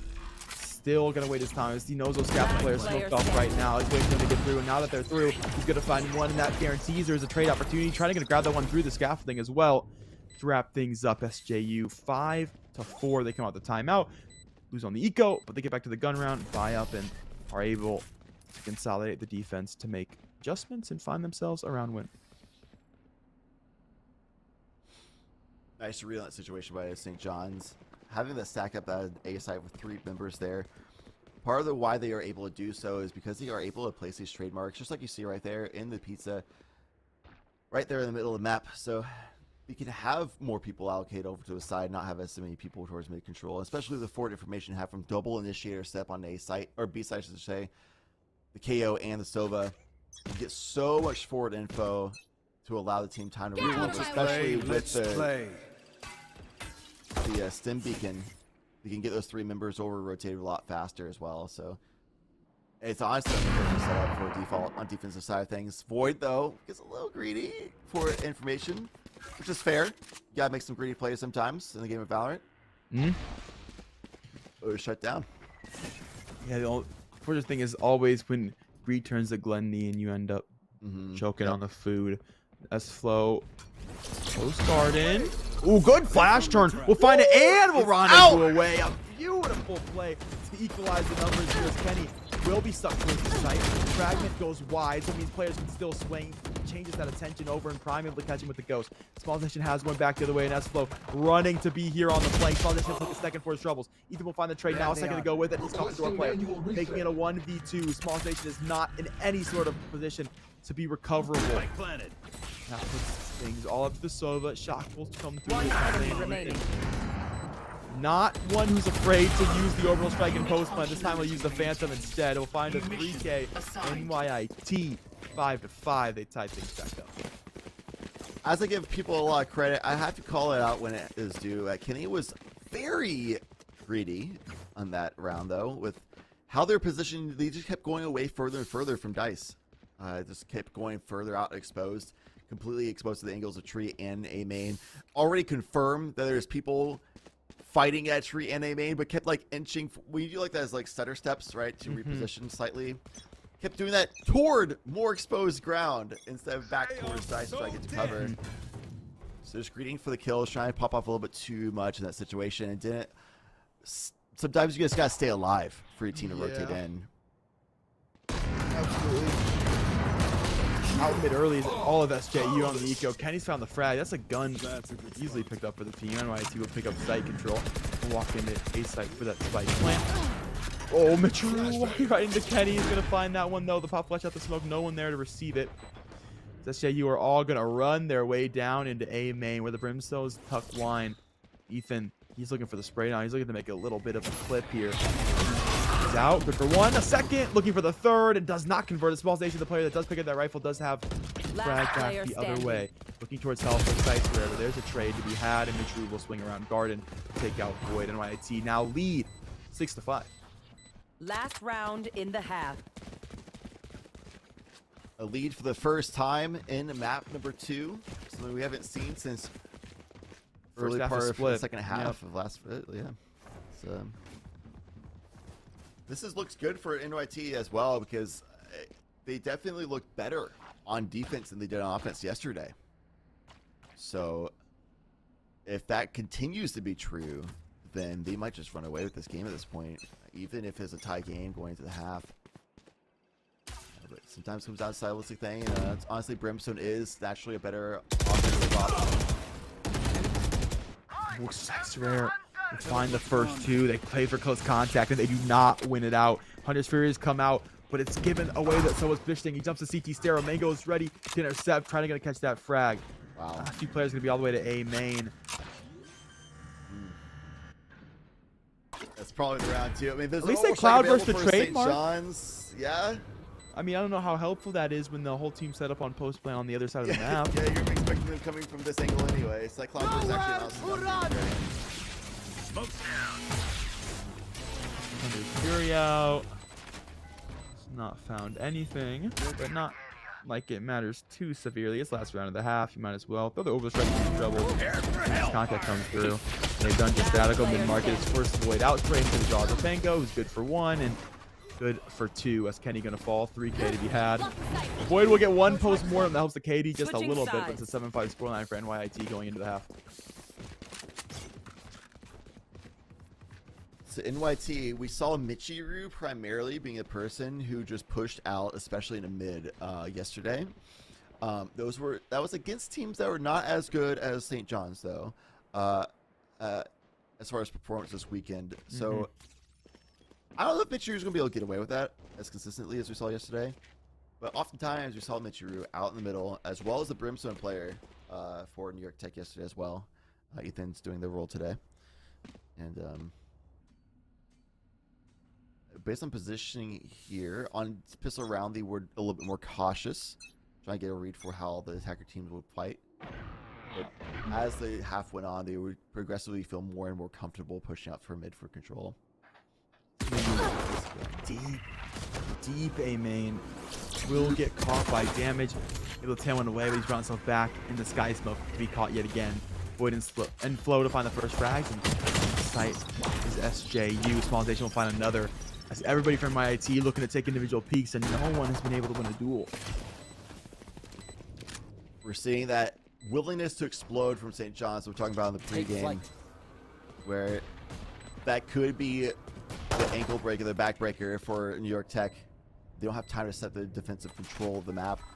Just buckle under the pressure of explosive offense, and that alongside a Brimstone, especially in pistol round, Simbeacon is even stronger. Player standing. It's all down to Zysphere, who's clutched it multiple times before, but on 1 versus 4, yeah, it's a little tough. Not to be SJU. They're taking the pistol, and they're going to be looking to tie this thing back up. It's almost reminiscent of the split scoreline. Yeah. Feels very similar indeed. A gift. Also similar so far to how the first half started. Pistol round going to St. John's. The rifle rounds overall tell the story of the half. This just generates an accelerant. Did play for the operator on defensive side, so I'm not surprised to see Kenny go for the Spectre this time around, since operator is a stronger option on defense than offense typically. So of course they'll go same game plan here. Spectre in hand. Full speed explosive aggression works out for them anyway. The swing around, Shorty is here. Does nothing except a little chip damage. Chip damage definitely not what's going to kill. So into sight they're going to go yet again. Stimby gonna send themselves as quick as ever through Garden. Will be the Brim breaking down door right now, but President comes to be sheriff. It's more than known about the shots are ringing out. Void has swung through. Stimmy difference, baby, every time. Ethan gets caught out. Sice rare caught by the rendezvous, and Kenny able to set up that alley dunk to find shots home, and that just leaves Infinity. Shorty long range. Well, they do call it a shorty for a reason. It's 7-7. It's a flawless round for SJU.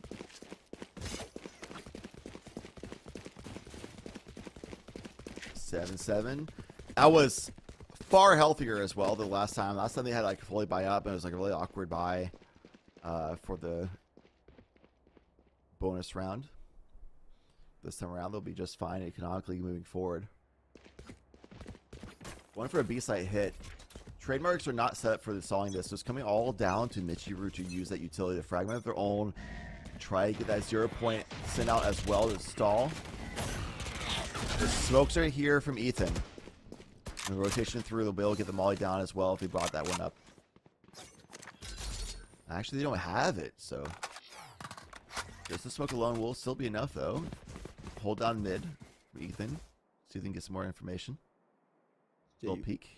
Quickly working into mid. This will side smoke has come through. This team gonna to play their way as quick as ever through it. Void's picked up one trademark, gonna slow him for just a moment here, but the Snip Deacon is back active. It's go time here for SJU, flooding out of mid-market. In the Cloudburst, out of the Cloudburst. Kenny finds it regardless. Excise Rare will find one S-Flow now down the CTC there to pick up. Michiru in there are comfy, chilling on this site. They've laid out the sleeping bags. They got the pillows. They got the s'mores. They're perusing. Pull out the popcorn tin. Mango take one back as he's popped S-Flow. You gotta do more than that. He needs the popcorn with the butter, with the kettle corn seasoning on top.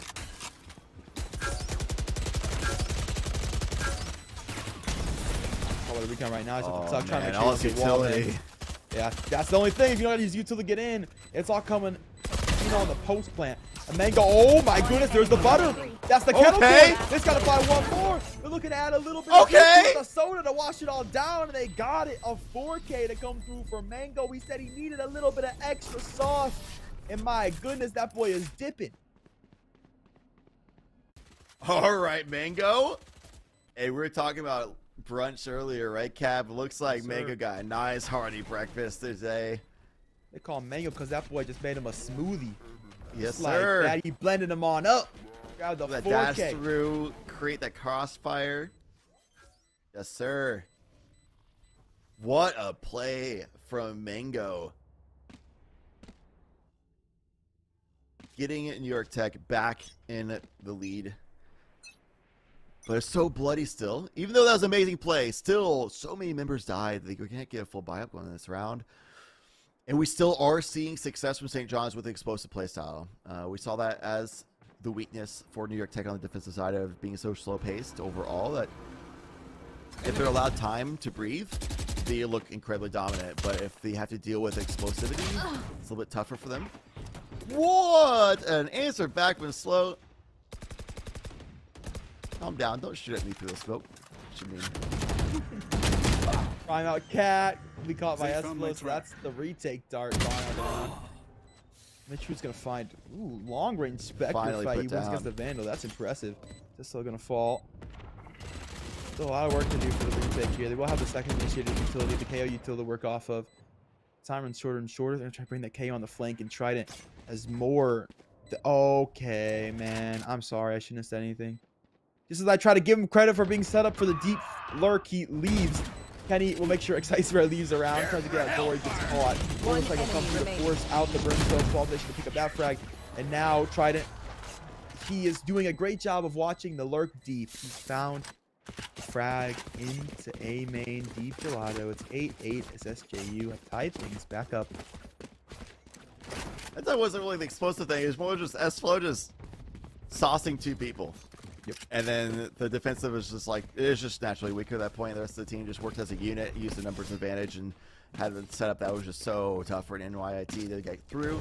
Blades are available for Mango. We already saw what they could do with a pistol in hand and a rifle, but we'll see the Blades coming through most likely this round.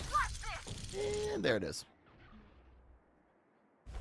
Gamble stack for B-site. Unfortunate read. The rotation through, noticing that they didn't get information early on. S-Flow punishing the rotation. Mango, hello, you're awake. For a second to go with it, not quite. Double updraft could be in the future, and that it is, but just can't connect. Run out of plays. One more play, he has that for sure. You can see that only 5 Kunai allowed. Excited shot through the smoke. Gonna catch some of his own though. Flo has the frag. Trying to play things back as Mango gets one from closed generator, and it's a cleanup to come through for SJU 9-8. As they will wrestle to keep that lead in their favor.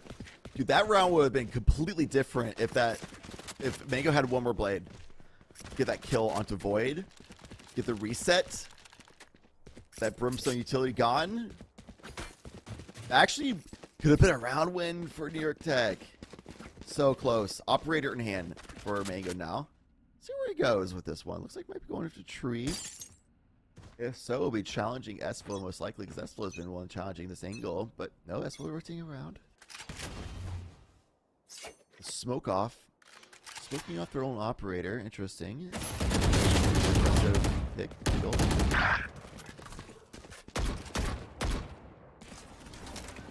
The contact, the trade.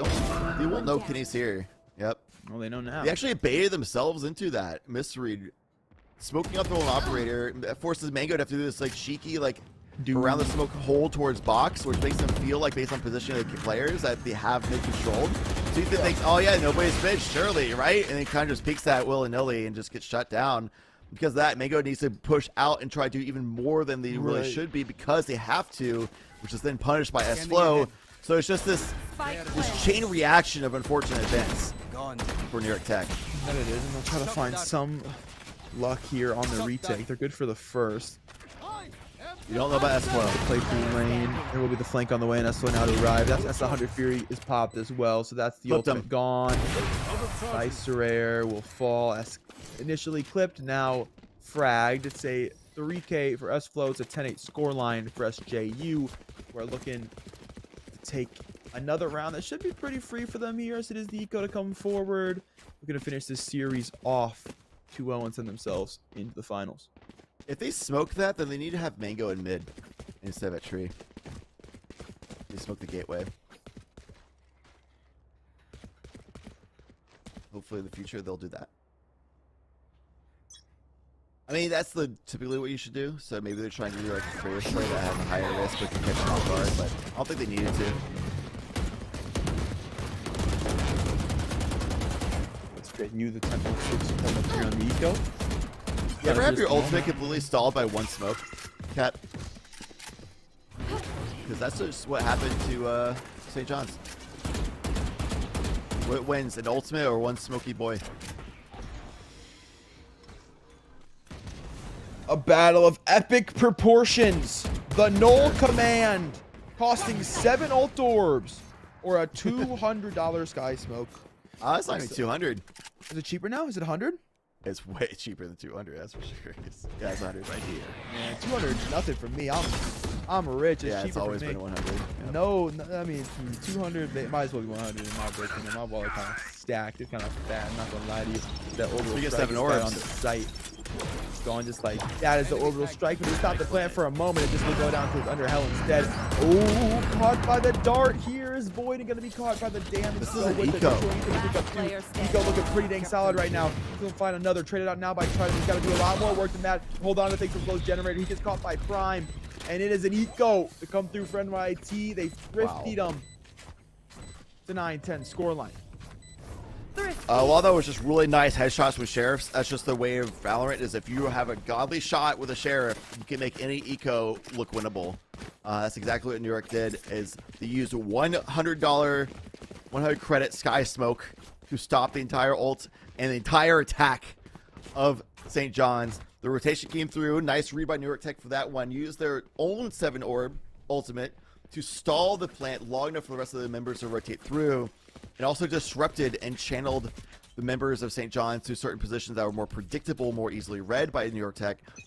So they could then swing through and have prediction lineup shots when they did the quick peeks. Get those headshots, get the numbers advantage, swarm from there. Beautifully done.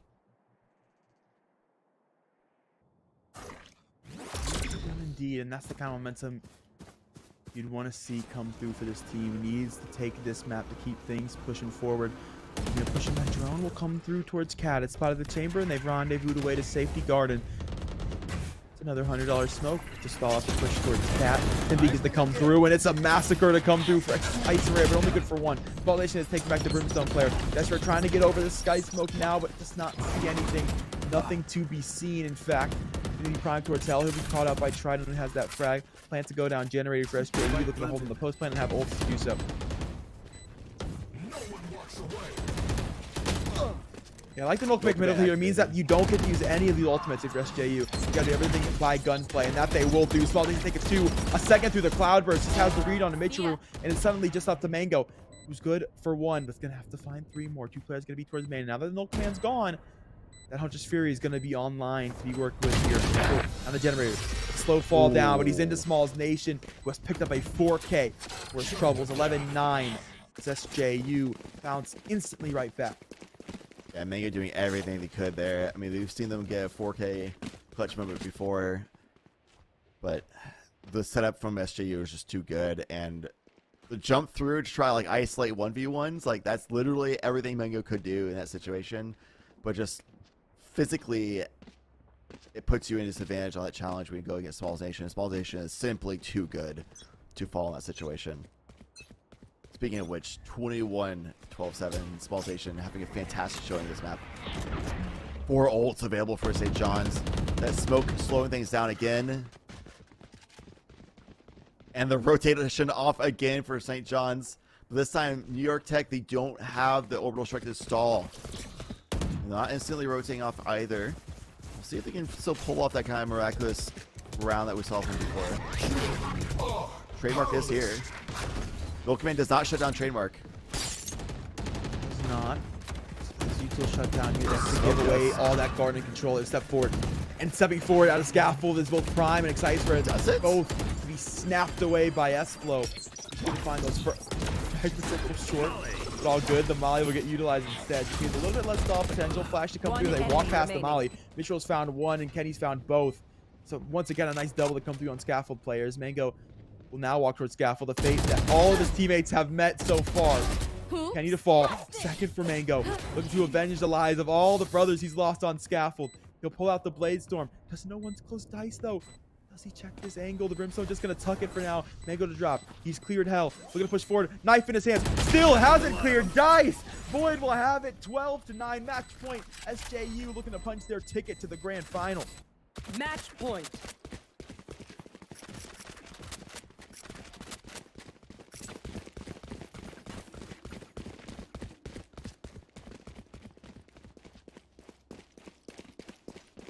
Tuck from Void. Very good tuck. Literally just never, ever gets impatient there.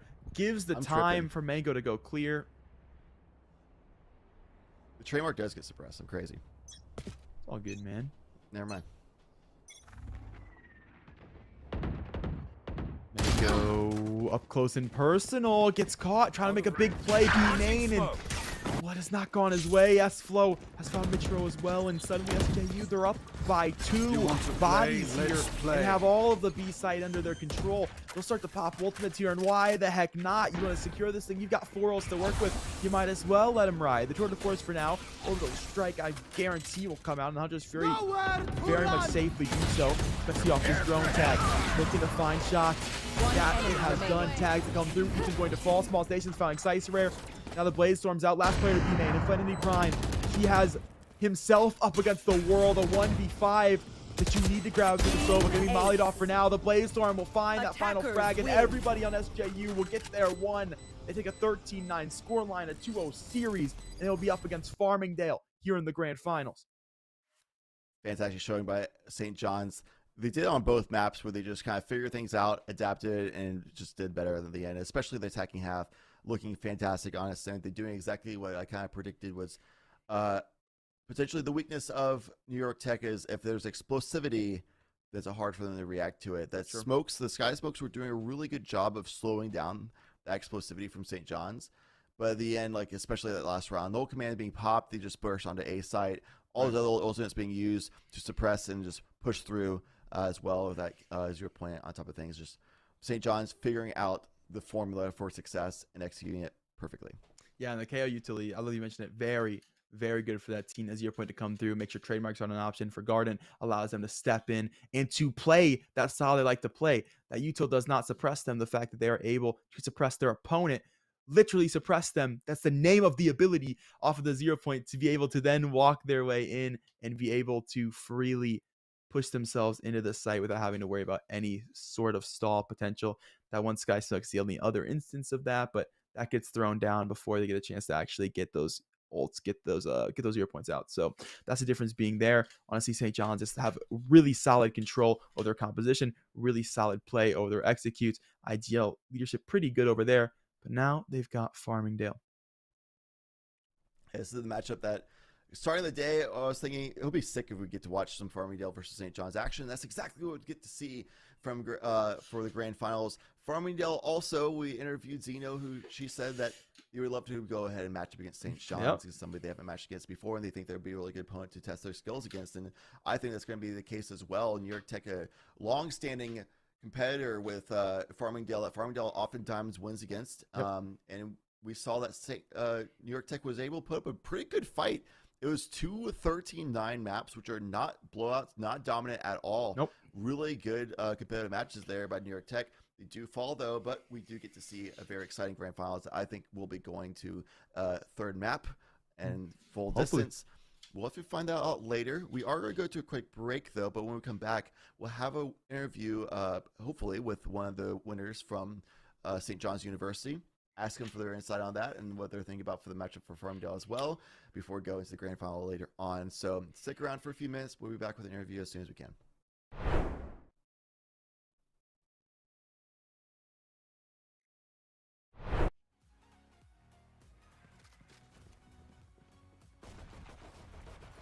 Last player standing. Flawless. 30 seconds left. Spike down B. One enemy remaining.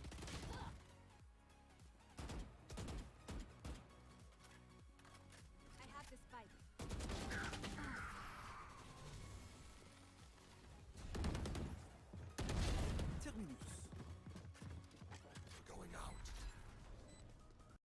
Last player standing. One enemy remaining.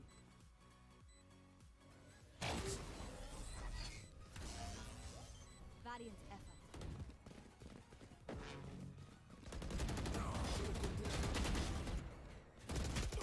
Spike down A. No charges left. One enemy remaining. Turn out.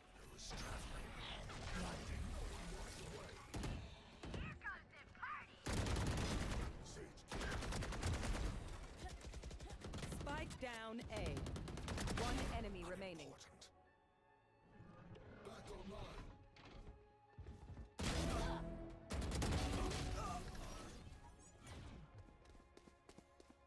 Your turn out. Last player standing.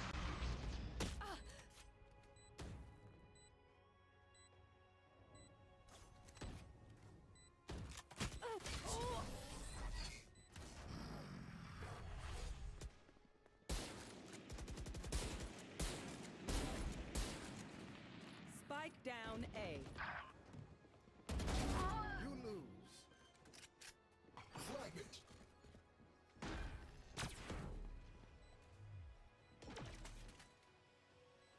Last player standing.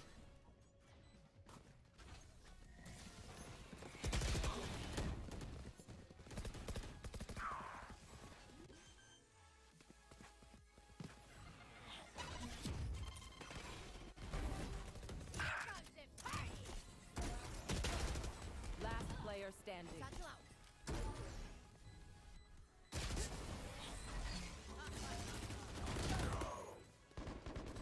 Prepare for hellfire.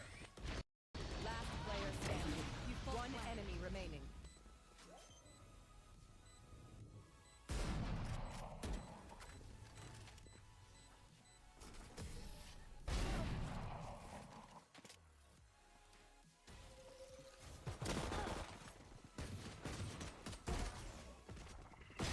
Impossible.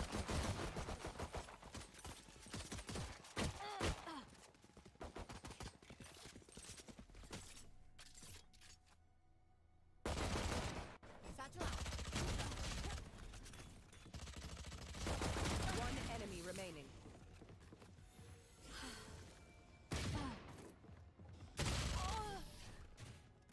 Spike down B. Flashbang. remaining. Okay, quick break.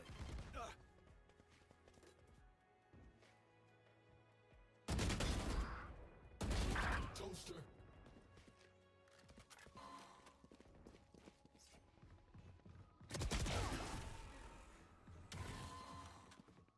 Last player standing. There.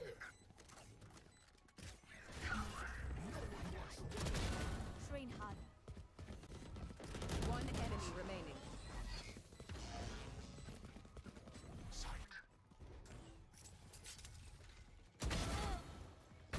Good attempt.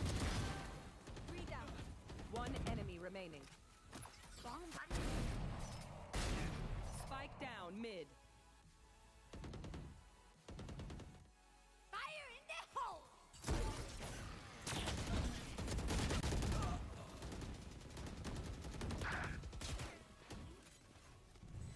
Inside. Duty is not over. You will not kill my ally.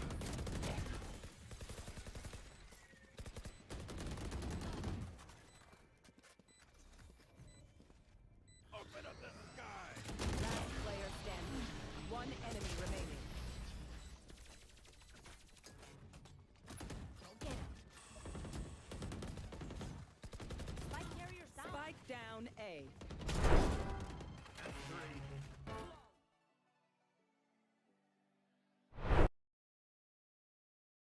Interview with one of the members from St. John's University, coming out with 2 back-to-back wins, 13-9s, but still looking really good the way they close out those matches in a nice, comfortable 2-0, going on to grand finals. But first, to ask some questions, we are joined by S-Flow, who's a member who had a lot of really good lurks, especially on that last map. So S-Flow, thank you so much for joining us, first of all, and asking you questions about this.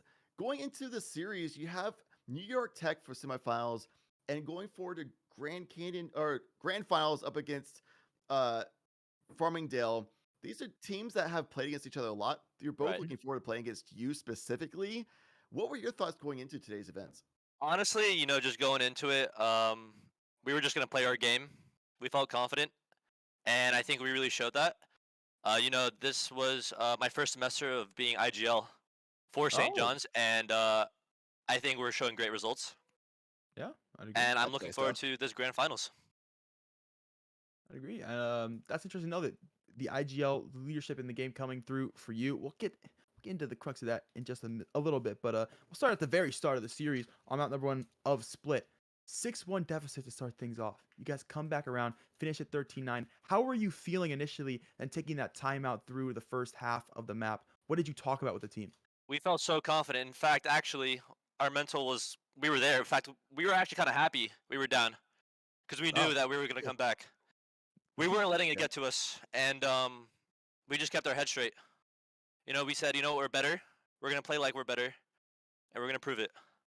And that's exactly what we did. I think confidence matters a lot. I appreciate you putting on a show, just allow it to go down and just make that comeback happen for sure.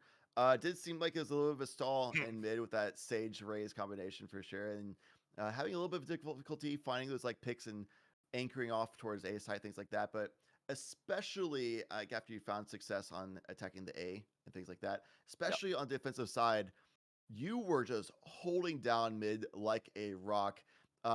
Oftentimes dropping the wall instantly to just stall the default a little bit, and then once people were pushing up, you just held the line, gunned them down. Was there a lot of tactical adjustments you need to make, or was all that kind of going towards your game plan? Because we even saw times that they were going for creative, like over the wall plays, pushing their Right. own wall up and just exploding. But it seemed like you kind of always had an answer for it. Was it predictions? Was it just experience? It was What- honestly with the team I'm with right now. We've been together for about a year and a half with Yeah. all the players, and this just comes with experience. We Mhm. know we just kind of have like good reads most of the time, and it turns out to be true. Okay. And we ended up capitalizing off it. Now S-Flow. Yeah. You're the IGL. I am. Okay. The tacky side, pretty good for you. But S-Flow, listen, man. Between you and me, we both know your opponent Farmingdale are probably watching the stream. So don't say too much, okay? This is me looking out for you. Don't say too much. You're about to play them, okay? Yep. But we know that your work around the KO pretty solid to get you guys in. But let's keep it basic because you know you always say too much. Sure. How you feeling about the KO in your lineup? Let's just say that. Let's just say that. I'll keep it brief, Mm-hmm. but all I gotta say to Farmingdale is just be ready. Just be ready. You know, actually, on that topic, we got to talk with Zeno of Farmingdale after their win. They said they're beating you easy. They said Did they? it'll be a 13-5 scoreline on every map. That's what they said. What do you feel about that? How do you feel about that? Game. That's what she said. We just gotta play it out. She said we 13-5 NYIT and we will 13-5 them too. That is what she said live in my ears. How do you feel about that, S-Flow? Listen. Words are words. Play is play. Oh, we're gonna show out. He said it's on the map. He said forget on the interview desk. It's on the map. Bring it in. Let's go. Catnator, the live embodiment of that Mark Phillips meme, just instigating, just kind of, stretching the arms a little bit.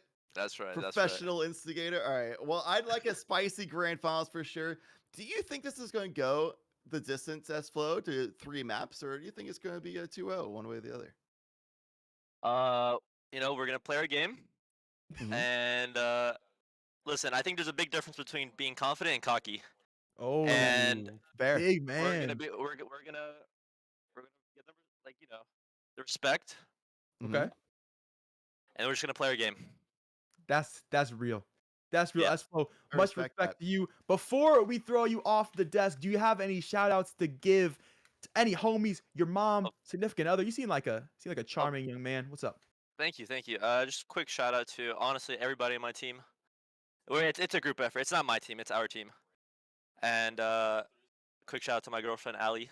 I love you. Oh, I knew it. Hey. Hell yeah. Could hear it in the voice. Yeah, we're ready to play this grand finals. All right. Well, best of luck to you. It'll be around in a couple minutes. And hey, show them what's up, man. Show them in the server. Will do. Thank you, guys. Thank you. What Catnator. What a humble guy, Chad Lantis. I was ready to hear the heat. I was ready for him to fire back. You tried. You tried. It's in the server, man. It's in the server. All right. So what is going to be in the server and what's in the schedule is we're going to try to make it a 2:30 start time for grand finals. The scheduled time originally was closer to 3, but it's a quick 2-0 for both semis. So we'll have the schedule right now. We'll see if we can get these teams put together because obviously we have to let them know, be ready by now, right? So yeah. see if we can, send out some lassos and bring in the Warriors to get into the server for the grand finals a little bit sooner. So we'll go to a little bit of a brief break, but definitely tune in, check around, and see when we get started. We're going to try and make it happen as soon as possible for you all out there. So get some water, get some a little bit of a lunch perhaps, and be back soon. It'll be grand finals between Farmingdale and St. John's University. It's going to be a fantastic match. You don't want to miss it. See you then.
man, you got to have that time where you just like disconnect from the scene, just the race. Like, and it's a race that I've created in my head, you know. But you have to step away from it.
Different stinger. It's time. Grand finals. It's going to be Farmingdale versus St. John's, and both these teams are looking fantastic so far today. Farmingdale literally true to their name, farming on the first series. St. John's had a little bit of a rough start on the first map, but beyond that have looked very strong beyond it. So going into this grand finals, I think we're going to be going the distance to go all three maps. We have three exciting maps to cover as well. So Catnator, what are your thoughts going into this map? Because both these teams, I think, could have a really good look to take it home. Yeah, no, absolutely. Both of these teams have massive amounts of potential. And you know, Chad, I'll be honest with you, even if the squad and Xeno go down, I know that she'll be coming back for the reverse sweep. So no concern there, regardless of how these maps do end up playing out. But we've got three of them going forward, and we know what they're going to be. Map 1 will be Haven. That's picked by St. John's. Map 2 will be Fracture. So this time around, not in the map 3 spot. Guaranteed to see that Fracture, which I'm so very excited for. In map 3, if we get there, going to be Ascent. So we've got two very comfortable maps for both these teams, Haven and Ascent. And then that middle piece, little bit of a speed bump in the middle of the set list. It'll be Fracture. I'm very interested to see how that one gets played out. But more importantly than that, I'm interested to see this map number 1, how St. John's is looking, because I don't believe we've seen it on Haven either. Yes, this is one of the OG maps from like the alpha days. It was Bind and Haven. Haven is one of the favorite maps of NA and of the world. Honestly, is one of the most popular maps out there. Yeah. So both these teams are going to be definitely know how to play the map, obviously, and also they're going to have to figure out what to do as far as map rotations, set up defensive lines. It's such a wide map with 5 lanes to work with 3 sites. So naturally, defense is going to be spread out. So it's going to come down to a lot of like good IGLing to figure out how to rotate around and deal with explosive play styles. Which in this meta, that's pretty much how it is you pick and explode generally, especially if Brimstone's going on the roster, which both these teams are really comfortable with Brimstone, it seems, from today. Then we go into Fracture, which is a lot more adaptation work as far as just not the best flushed out strategies overall, because this newest map is a very interesting creative map. So yes, it's going to be a very 180 change from map 1 to map 2. So we get to see all angles and all sides of these teams. Yeah, ironically enough, we've seen St. John's on Ascent and Split. We've not seen them on Haven just yet, a map that should be pretty familiar for both these teams. I'm interested to see what St. John's looks like on it. Would not be shocked to see the Brimstone come back out for them.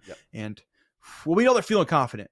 Xeno told us best. She said, we 13-5 them, we roll them, it'll be easy money. But we got to hear from S-Flow, Chad, and he said, listen, man, I don't need to say nothing. My gameplay does the talking for me. So we'll see what the case ends up being. But both these squads feeling pretty confident. And one of these teams will not only net themselves $1,000 for the W, but they'll net themselves a ticket to the Commissioner's Cup in Atlanta, Georgia in May. Yeah, I like that. Action speaks louder than the words. Mentality. Akiru on the Brimstone. We've seen them on Brimstone on Ascent earlier today. Definitely seem to be very comfortable and proficient with it. Void doing the same thing earlier on. So I think that this is going to be potentially a mirror matchup here. And there it is. Deja vu yet again. Catnator.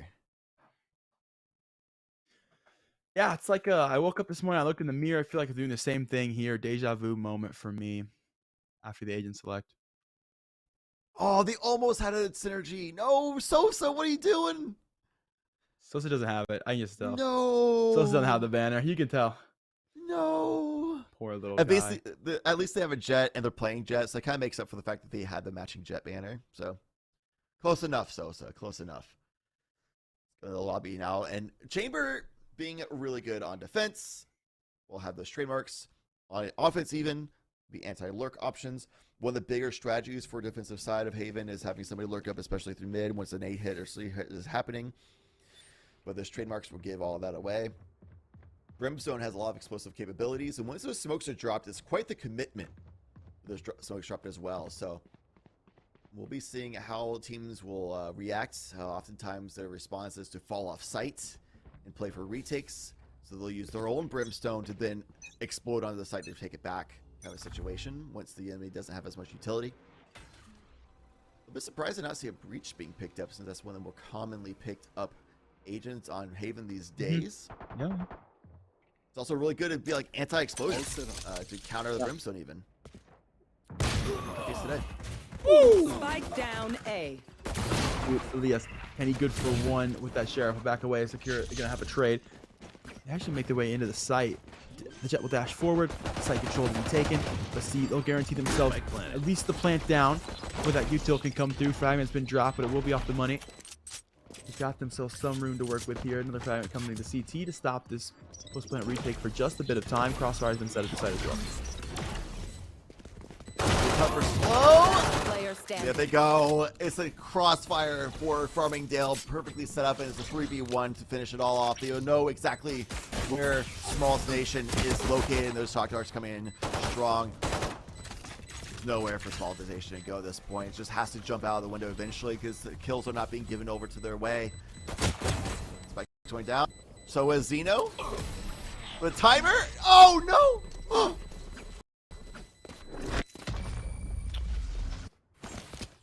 Unlucky. Little low HP. Unlucky. All good. It's okay. I feel we just watched it happen in a pro game, so. Yeah, literally pros Don't who are even worry on about Jet and can glide down are doing Don't that. So even worry about that's it. the team that qualified for Iceland, by the way, did that. So you're Don't fine. even it worry happens. about Man. it. Everybody's done that at least once. And also, all things considered, that was an unwinnable situation anyway. Yeah, so, it was. It literally was impossible for that to have any different outcome that matter. Maybe get the kill onto Sosa, but that's it. Oh, the tuck away. Drone hasn't cleared it. Clear. Drone hasn't cleared it. It's Smalls Nation. Redemption arc for Smalls. Some redemption arc for Smalls. Trigger held. Oh my the trigger god. held. The trigger held. Waiting for one more. Scholarship. You want the orb, buddy? Comes at a price. He'll lose his life, and he can't grab the orb either. So he's going to go for the death instead, but nothing else from Smalls Nation. Zeno will find the trade before that wildfire can catch the rest of the forest. He's tried it. He's looking to ignite some flames with his own here on the back side of things. Caught by Zeno, though. Yet again, the fire cube is around. Here's grabbed another. Sosa will stop the push out of Garage and will stop the push out CT as well. Avoid to fall. It's 2-0 for FSC. How did nobody clear that? Trust in the drone, man. The All drone trust in the drone. It's wild. I really thought Smalls was going to get more out of this. The unfortunate nature of things is with the timing, it took a little bit longer to kill. Looking for scholarship over here. I'm pretty sure he got smoked by his own team, no? Yeah, I got smoked there by the Brimstone, which allowed Zeno to cover a little bit more distance. Swing right back with the Spectre in hand. But all things considered, it was also an eco round. So both times we've seen that fortunate circumstance for Smalls, it was in situations that really wouldn't have not been much different anyway. So. Oh, the incendiaries out there. The fragment's gonna touch. Ow! Check it out. One bit of util, not the second. So fragment Die is for the going to get cause. the kill. That means the spike will not go down just yet for Farmingdale, and they are not down with the V set any longer. They'll head away towards Garage, looking to go to the C site where they just had that last post plant success. Just able to find one through Garage window. Now the jig is up. KLB to CT. Smalls Nation looking for the cross. Already to sneak in is going to be one that guarantees that plant. Subi is going to go down. KO's been able to get the site. Rest of the team still going to be very much tucked away. The B main flank is going to catch so many players in CT right now. Massive opportunity for Zeno. Going to pick up one. Boy, it's a quick trade. Zeno grab a second. Scholarship getting involved as well. Those are guns being converted for this team, but it's not planted for them. It's planted on site. Look at a hole that's going to be Trident. You got to wall bang this thing here. Step off to play the Garage player. Here's an opportunity for Zeno to get up close and personal with Smalls Nation and Trident both tried and true on the Vandal shots. And SJU will find their first round. 1-2 the scoreline. They'll take the anti-bonus. It's a bloody one, though. It's a good bonus overall. They'll be able to buy fully up for Farmingdale. I mean, honestly, their takes have been very systematic. I mean, literally the one thing that has looked bad for their takes so far was just not clearing that corner. But, like, that's literally the only thing that I've noticed that they've not done cleanly. So, overall, that's just a very low punishment lesson to be reminded of that I'm sure they'll be accounting for moving forward. Stacking it for a site. Double swing, though. It could be there for St. John's. No, we're going to bolt to clear.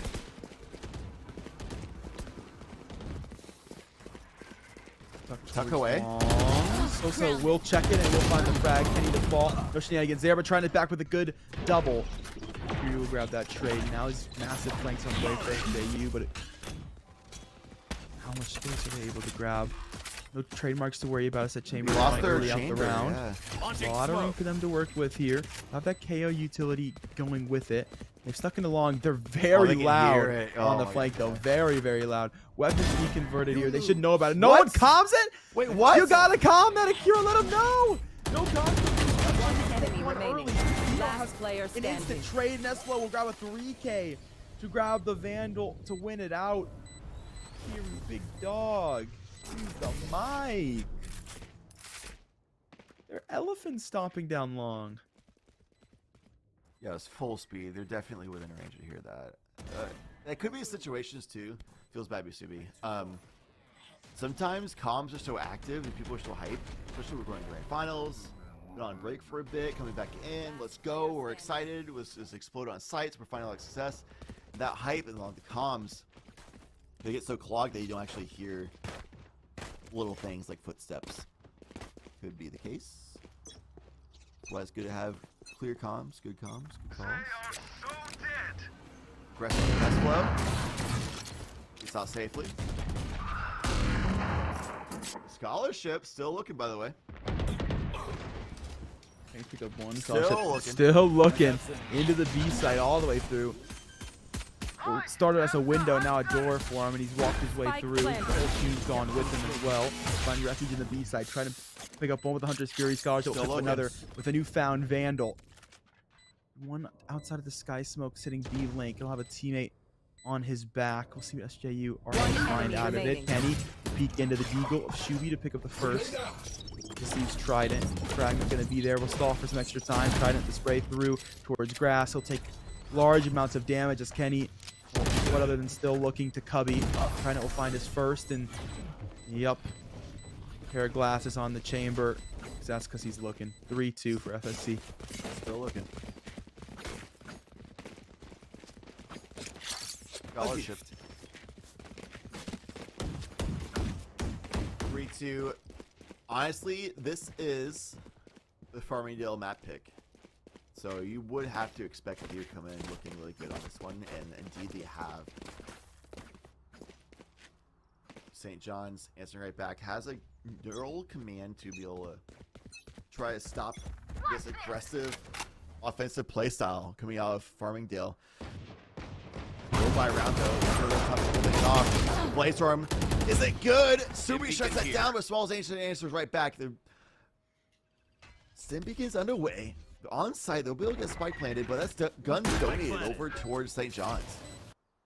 This retake's going to be not too shabby, especially since he's still up in no command. You got to deal with Sosa. Haven't dealt with him. They do now. Yeah. Trade to come through. That's a weapon to be picked up, and FSC will go the long way around. They're looking to come through C long for a retake potential.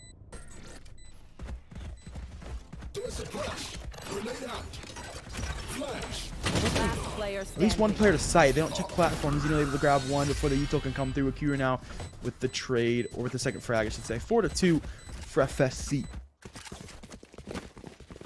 Yeah, really well done. I would like to have seen that fragment go to the back of platform instead of to the right of double stack. Yeah. Because to the right of double stack, it's easy to just walk away from that hold. But back of platform, if they run away from the fragment, then they're running into your waiting arms by holding that angle kind of situation. So that sets up a checkmate, whereas the other one, they could just walk away and still have a good angle to hold. That actually might have been the doom for Xeno. Scanning ahead. Story. Something for the future. Ooh, and for the present, it's Kenny to find Sosa early down long. The orbital strike will avoid a kill onto Xeno.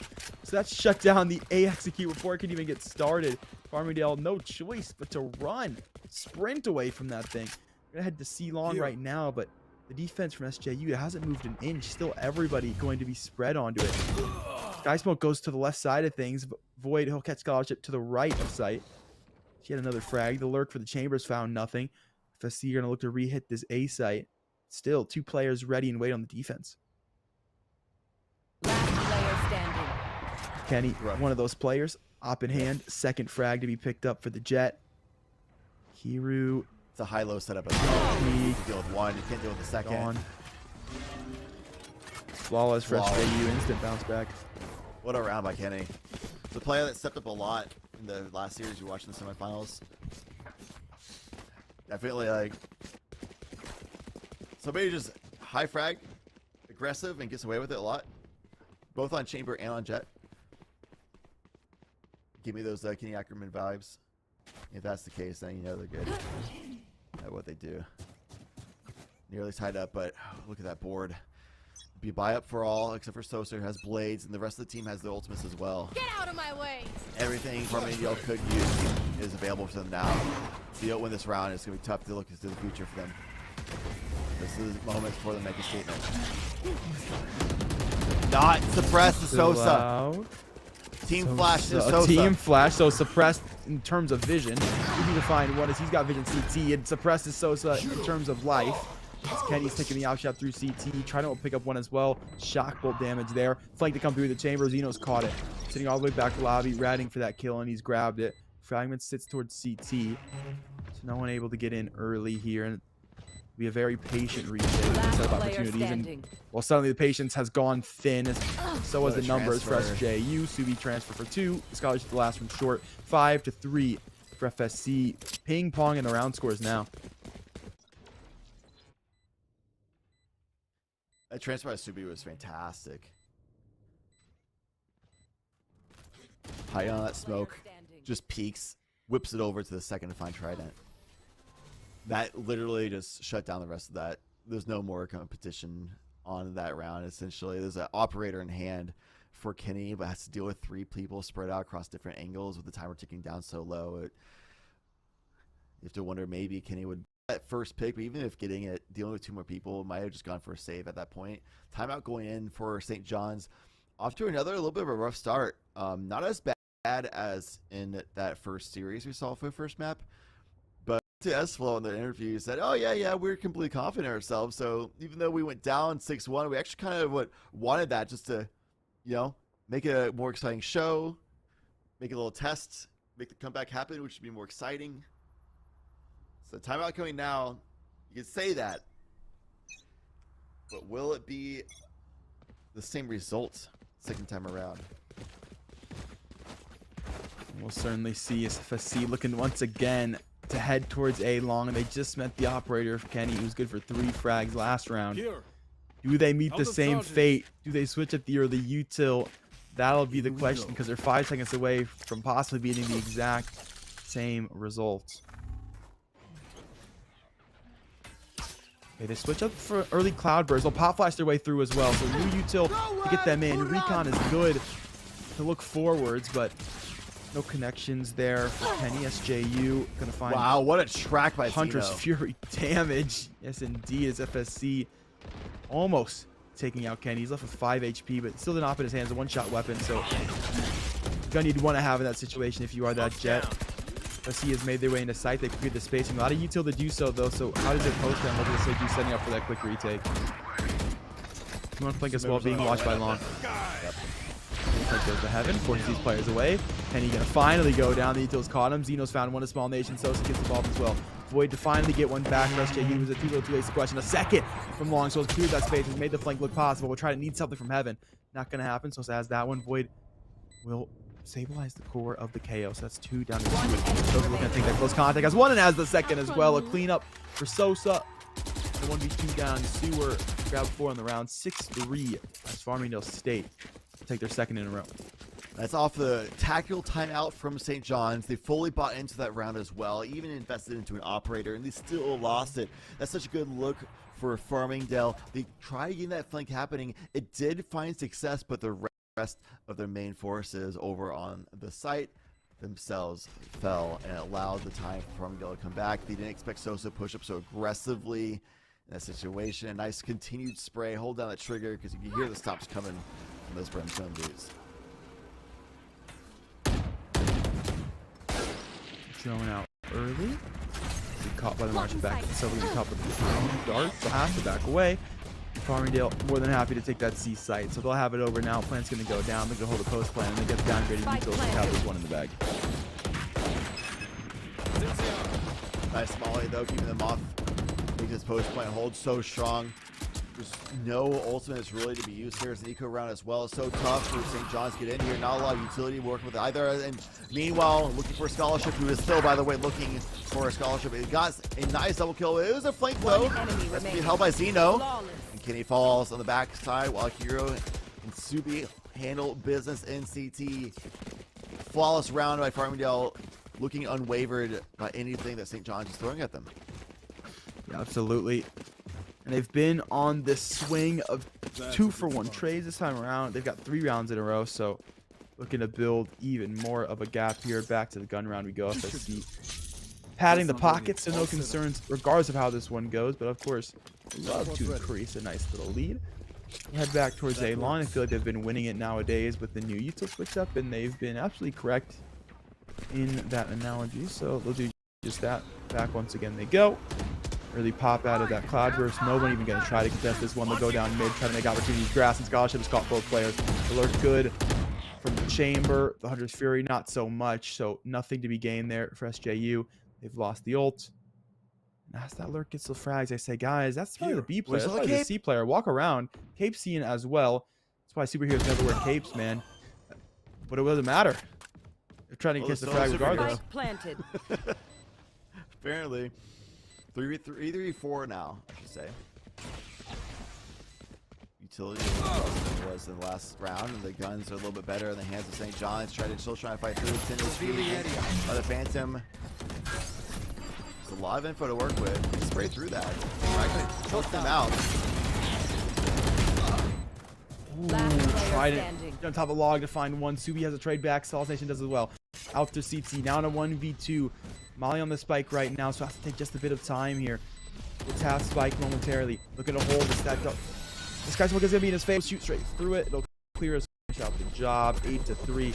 Farmingdale State. Last round before the switch. This has been a very fast round. That's one of the things I like about Haven a lot. It's very fast. All 3 maps today can be played at a fast pace.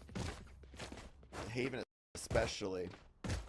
Because of the fact that the map naturally forces the defensive line to be so spread out, explosive playstyle naturally is going to have a lot more success than the average map. 2 stack over towards C long for St. John's. They're trying to figure out some kind of solutions. The last round that happened was a bunch of Spectres for the most part. They're trying to push up, try and get this chamber in position to use that rendezvous to get aggressive peek and then teleport out, but they couldn't quite get it set up safely. Farmingdale will walk the stimmy all the way through. Walk. So quick rotate to the A side. Yeah, well, a little hop, shuffle, a jump. Yeah. Mufasa fell on that thing. He will be Lion King all over again. Kenny up close at first. Go top of box. The judge will grab him one. Trident has another. Zeno now with the trade coming up the side of long. A second to go with it. All the short players going to fall. It looks like guarantees. The rotations aren't there. And Subi will grab Void. Plenty to go down for FSC. Plenty of time to set up the post to go with it. And that's that actual strength right there, is that because it's so spread out, those other 2 members roll towards C site. It's a 5v3, and despite kills coming through, it's still a 5v3, so the trades will naturally go in the favor of Farmingdale to have an advantage going into this post-plant situation. The ultimate is gone now, but Stall is still good enough. Last player standing. S4 tries something aggressive, doesn't quite work out. Smalls gets a kill, and a nice pop flash with a good swing by Kiru, covering the buddy's back. 9-3. Switching sides. The dominant first half for Farmingdale. A very dominant half. A goofy little play from Kenny. Top of box. Sneak up for one. Just unfortunately that long presence does get through. Both players playing close contact to shore, and that means ain't nobody watching long. So everyone else will walk through. Farmingdale will swing through to sight. Slow pop through to heaven, and from there it's a good crossfire to be set up for the post. Farmingdale have so much time to do so. Good stim beacon rotation to get them from that initial C contact to A main to make that play happen. Yeah. GG's and good plays all around for Farmingdale. St. John had a few rounds, like obviously they won 3, so obviously they had a few rounds to look good. But even in some of those losses, they still looked really good in testing. But it was largely a dominant half for Farmingdale. Score aside, even the way they won their rounds was very healthy most of the time. That was hold. With scholarship teleports out, but it's the slow and the fragment. The trap was laid and the trap was set. 3 kills going in their favor for the price of 1 and a few utility purposes. Oh, boy, trying to get it back. Low on HP, low on bullets in the chamber. And Sosa finishes the fights. Farmingdale, the fantastic setup to win the first round of the second half. Yeah, you don't usually see that either. You don't usually see the defense looking stronger on the B site pistol almost ever, almost in any instance. SJU's got it taken straight to him. If C's able to just hold on to things, never even give them the space to get into the B site. You typically have that quick plant, have the ability to extend a little bit into the links as well. Make sure that no retake can ever come to fruition. But if you can't take the site in the first place, there's no chance to stop the retake. And that's a fact. SJU are going to look to go to long now. Early Sky Smoke will force them to work way harder. Recon scan too. There is going to be info there. Europe will have info back to site players. Kenny's able to dash into the Cloudburst to come out now to assist with the entire team. Finding Cure trades across the board for everybody. Sosa, the one winning them out. Should have got a 3K. Now they jump to the rating. Creates a 4K Sosa off of the Sheriff. 11-3. It's FSC. What did Zeno say? 13-5? Yeah, 13-5, she said. She said she looked at how St. John's plays and looking at what they have. She'll have to see what they come in with, but the 13-5 New York Tech, then they think there might be a similar outcome against St. John's, and that's what we're seeing so far. I mean, we saw St. John's struggle a little bit early, but they make a good comeback. But oh man, 9-3 going to 11-3. I don't know if we'll make it that much of a comeback. That's quite the mountain to climb. That's slow. Deploying drone. We'll show them in the server. We spectating the wrong game? Hey, Kenny. See it, big dog. Kenny, the Kenny player out. that I'd be looking There at we to come go. back into this game, though, because that's the player that keeps fragging out. That's their entry duelist. Has had many pop-off moments across the semifinals, and even had some good moments so far this game, all things considered. And it ain't over until the final whistle blows. Facts. This team gonna make their way down sewers, just scholarship up close and personal. But he's got the rendezvous to get all the way out to CT. He wants close contact. He wants to get out this John, but are they gonna give him a chance? Good for one. Looking for more. No rendezvous opportunity. The only thing getting through is his body, and it ain't got no dang life in it. S-Flow will take that trade. In the site, they will get that plant down. SJU, see if they can hold on to this thing. Fragments come through late.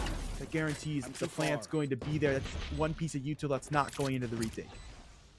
Yeah, I'm gonna be real. That Steam Beacon is down. You get happy you got the one kill and you teleport right out, man. That Steam Beacon. Yeah. They're gonna come in hot, fast and hot.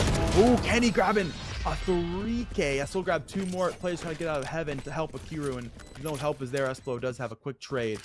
It is 4-11 as SJU. They have found their fourth round, looking to start to bring the round score back. They gotta win this gun round. They'll break eco. They'll have a chance to cruise for just a moment. Yeah, pretty solid anti-bonus there for sure. Kenny with no armor. Do they stay with no armor? No way, right? Yeah. They're one off from ults as well. And they could even work around the budget to buy. So I actually think it would have been better if they just played for an orb.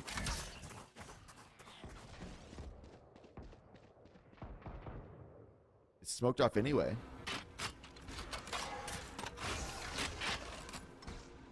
Drone to come through. We'll scan for scholarships, so that's some sort of information.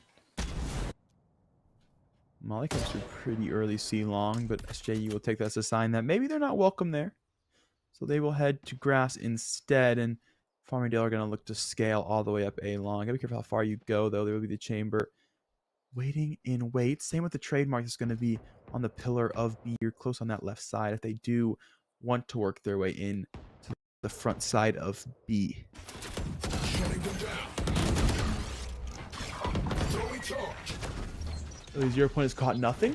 The fragment over to C Link, but that's the second Sky Smoke that's come out to once again stall this team, and they're not going to play off of it. The recon back at site. They've pulled rotations. They have moved the Sova floating A over. Same with the Jet and scholarship up close and personal.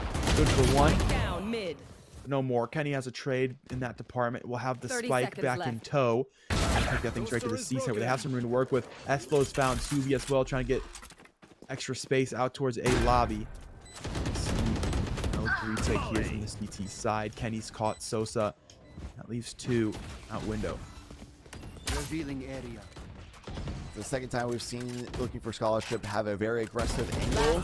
Gets the first kill, but doesn't rendezvous out. Greeds a little bit too much. Kenny gets the first frag, or the third frag, sorry, onto Akiru. It's the first kill of this post plant that Farmingdale is trying to make a dream a reality a little bit, but it's probably going to be a savior for Dino. Maybe get one kill before leaving. Not quite. Boyd shuts that down. St. John, breath of life in the lungs. It's 2 in a row and breaking the economy of Farmingdale. It's okay, Jed. She said 13-5. She did. She did say 13-5. So the only way to get 13-5 is let them have 13. So this round will be the eke. Oh, what? Let them have 5. It's let them have 5. No. Okay, no. okay. I'm so Okay, sorry. I'm so sorry. Don't let them have 13. Then you lose the game. You lose. No, don't have 13. You don't want to do that. This round, they're not going to have much for the Farmingdale side. They've got a couple of shotties to work with. See if they can get close enough to make them useful. Subi trying to do so with the judge. Really at the time of the pot flash turns it. Good to find one with the judge. A lot of damage to be taken back though. Let's find the spike carrier just yet. The long range of the blade storm. It's caught by S-Flow. So Sosa will get shut down long. They've snuck up the brimstone. Very far up to C-Long. They're just trying to get this team to play a rotation. That Brim will move away from the long position, so not going to be on it any longer. Like that from S-Flow. Gun here. Said, if I can't have it, y'all can't have it. That's for sure. That extra Vandal has gone to the wayside over the wall. Subi looking to take a round. He checks. Good awareness. Said, I know you have a judge. I know you're being a silly little guy. And he'll catch Subi out. Right now through short. Caught by the tour de force of scholarship, though. Slow field to come down to stall for time as 2 more players can make their way through short. The long shouldering scene of Soba, but not able to catch it. Back out to short with Void. 30 seconds left. Confidence on that angle to win it out. Chamber's dead. That's the tour de force to fall. They don't know about Zeno. Spike planted. He just got a shorty. She'll And the get Vandal's a off the map. judge. Last player standing. Good awareness of Trident, man. That is the benefit of throwing that Vandal off the map. You're Yes. stuck there with the shorty, you're stuck with the judge because you cannot pick it up off the ground. Right. They had a good feeling that because they haven't heard a lot of presence like a site, and because there's a safe round, they're probably going to go for some shenanigans and some cheeky plays. That's a good spot. They already have the awareness of throwing the Vandal off map. That means they have an expectancy that somebody's going to try playing for it. So why not look for the flank when you know we're in a 3v2? 2 people watch the defending side of the map. 1 person watch the flank just in case. Perfect allocation of things. John's looking confident and composed despite being so far behind. It's a tall mountain to climb, but one that's not out of reach.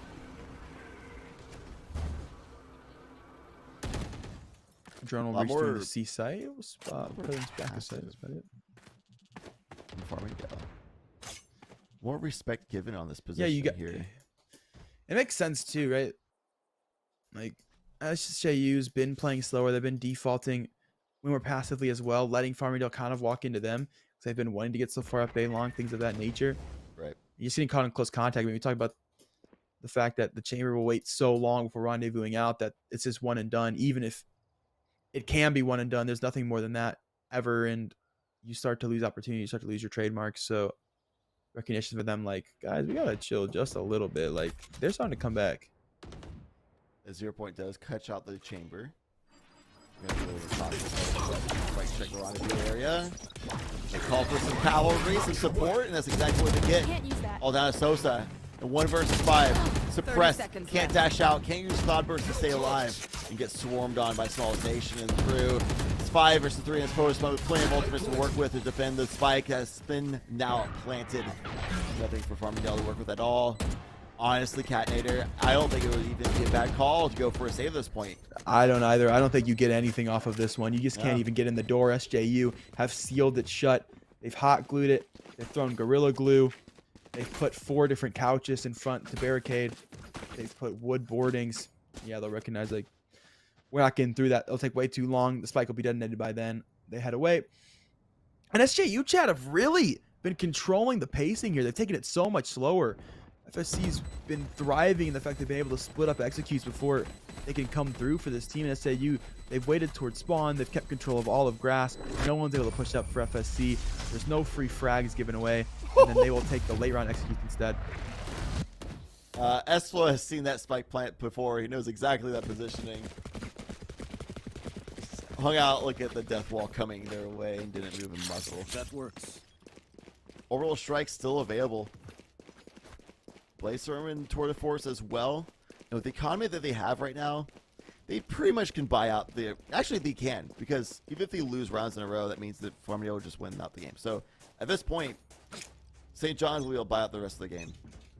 So the Blade Storm and the Sword of Force, you can pretty much let those fly whenever you want.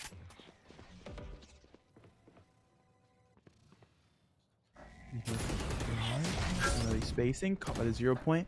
He's info on both players. Right here.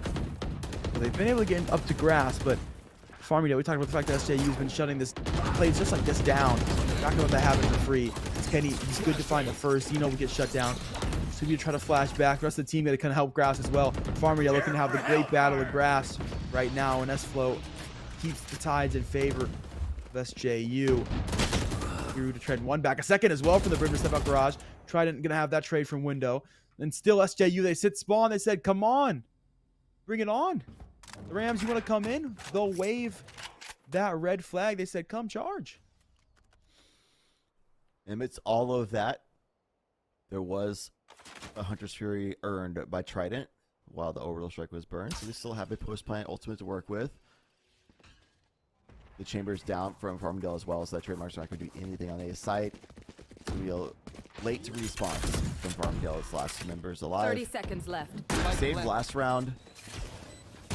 You still have such a big, significant lead. I don't think it would be a bad call to save this round as well, even though it feels bad to save twice in a row, but not a bad call, things considered. It was like they might try to go for it anyway, though. Yeah, especially they can't really do econ damage either. Get the molly up early. Good lineup to come through. Hunter's Fury, if you really need it for SJU. But you really can't do much more than get guns down out of this round. It's not a round that you really expect them to be able to win. And then you're absolutely right. Like, there's not somebody on the team right now. They have the round to give away. You find 2. They found the Sova as well. S-Flow. Oh my goodness, the discipline. Doesn't give a single peek. He says, I know you're not sticking. This time! I know you're not held sticking. it! Oh, they could have held it! It would have had to hold. That was the only way. He steps off. We'll get the kill, but we'll lose the round. 8-11 SJU. There's no way he would have known, obviously. Just on that timing, though, you have to know that if you do fall off of it, even if you get the kill, you won't have time to defuse. You might as well risk it at that point. And we know the rotation was late from S-Flow. He actually would have made it, I'm pretty sure. Yeah, unless S-Flow starts running right then. Yeah. Obviously, hindsight 2020, we know they all full vision in the moment, but, like, based on timing, it's impossible to defuse it if you pull off of it. So you have to give it a shot. Play for S-Flow. That's a Chad play right there. Just the will, not a Chad play as in Chad Lantis, like a Giga Chad play. The willingness to not peek at all, and well, not willingness to not peek this round. Farmingdale will send out 2, and both will fall on a garage, so it will be a 2-player advantage right now. So we'll send one back to the C site. Pop flash to try to get out opportunities. They burned Hunter's Fury on the anti-eco. Almost had a shot. Yeah, close indeed. Void will have it through the Radiant Knight crate back to site, and say you are in C. They'll grab the plant down now. Player standing. Oh, definitely interesting to burn the Hunter's Fury. I think they might have felt more pressure than it was, and it was also better safe than sorry. You don't want to give up this round. That would feel bad for sure. Yeah, 100%. Down you go. Keep Marshall in. Oh, clean little shot to the head of the back of site player Kenny. Looking for more. Recon gonna scan out here. It wasn't a wall bait to come through. It would have been the double swing. It's very clean from the back of the site. Try to wrap things up. 9-11. It's SJU. Slowly but surely flying back into this thing, 2 rounds away from being tied. I don't even know about slowly either. That's 6 in a row. Like, they are stampeding back into this contention. And this mirror compositions as well. So these teams are both really skilled. Both are in grand finals for a reason. Both looking as strong as each other. Focus now. Going into this map, I mean, if it's mirror compositions, it's not that crazy of a world to see them having a similar success as each other on the halves. So this could very well end up in an overtime situation, or St. John's could even just keep stampeding through if Farmingdale is to figure out a solution to this aggression. A lot of it is also Farmingdale taking they're trying to take early trades and fights, there's been multiple members of St. John's swinging through and winning out the trades. Either guaranteeing a 1v1 they get onto the site, or you can get that 1 for near 0 and just have even more advantage on the post-plant situation. So I think Farmingdale might look to try to fall off sites better. If I was a coach, that's what I would say at this point is just, hey, give site, play for retake. We have Orbital Strike, we have Hunter's Fury, we have Null Command. Those are fantastic ultimates to try to get back on the site. Just absolutely let it ride. We'll make it happen. 5v5. Give them the space as well to be able to use your retake abilities, have the retake ability still online. Say you once again sitting default with the spawn, sitting towards grass. Now they'll start to make the execute into the C side of things. But that's the this time around. That's everyone still alive. Sosa will pick up by 3K to come through Garage Lake. They found nothing at all. Orbital Strike to guarantee nobody is making it through long. And SJU, they've been stunted. They've been caught off in spawn yet again, where they've sat for the entirety of the round. Pushed back in that department. Scholarship has snuck up A long to take one with the operator. S-Flow will peek in, will win the 10 fight. seconds left. With no shot to win the round, is not going to get there in time. We'll take the out for their troubles. Throw it off the map. Ain't nobody getting that thing just in case they get hunted. I'm shocked that they used the Orbital Strike on side Farmingdale. Yeah, Sky Smoke's there. Amali's in the Sky Smoke as well. Basically, no one's getting through triple C-Long kills, anyway. 5 versus 2 on the map. Yeah, so we talked about maybe not taking the Sometimes you just want around, big dog. They did set up a trap this time around, though. Like, beforehand, the criticism I had with that point was that they just would single person be posted up for the fight. Sosa or looking for scholarship. That time, they actually had a crossfire bait and switch set up with pop flash, things like that. So, a little bit of a different scenario for sure, and they did it really good. Match point for map number 1 of the grand finals, best of 3 for Farmingdale on their map pick. Mirror composition though, and St. John's overall looked more dominant on this half. Nobody on A side, but there's a trademark that will give things away, and the positioning of Farmingdale is just fine for the point I made, where they can make that retake happen. Rendezvous can be there for look for scholarship. Pushing up for aggressive fight, wins it out, and doesn't get greedy this time. Massive for scholarship to get out there alive.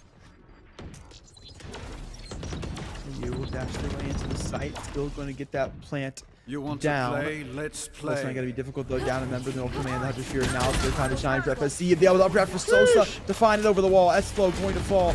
And here we go. The retake is on. Hunter's Fury will pick up one as well. Trying out a 3K. One enemy remaining. Converting so much there. Sosa Spike to get one down with the Blade A. Storm. It's all up to Smalls Nation to find a 2K to win it out. Has the first. Knows that Sova's got to be heaven. Shock Bolt will do just an inch of damage in that KO. One Gonna be able to make the remaining. call outs here. Not anymore 30 though. We'll seconds fall left. away. Trying to award that true 3K. Now the KO no longer stabilized. Zeno knows still Smalls Nation got to be tucking the back of sight. Nice 0 point. 0 points come Confirms they're through. not in heaven. That's no positioning.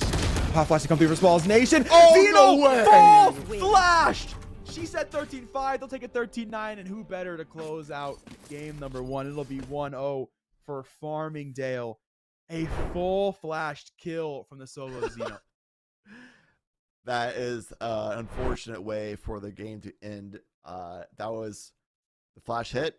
The swing came through, but man, held the angle and just sprayed it down. That 0 point was really smart though, because that was positioned to where none of heaven was covered. So if Zeno was anywhere but heaven in that post point situation, it would spout them out. So it confirmed not in heaven, which down low.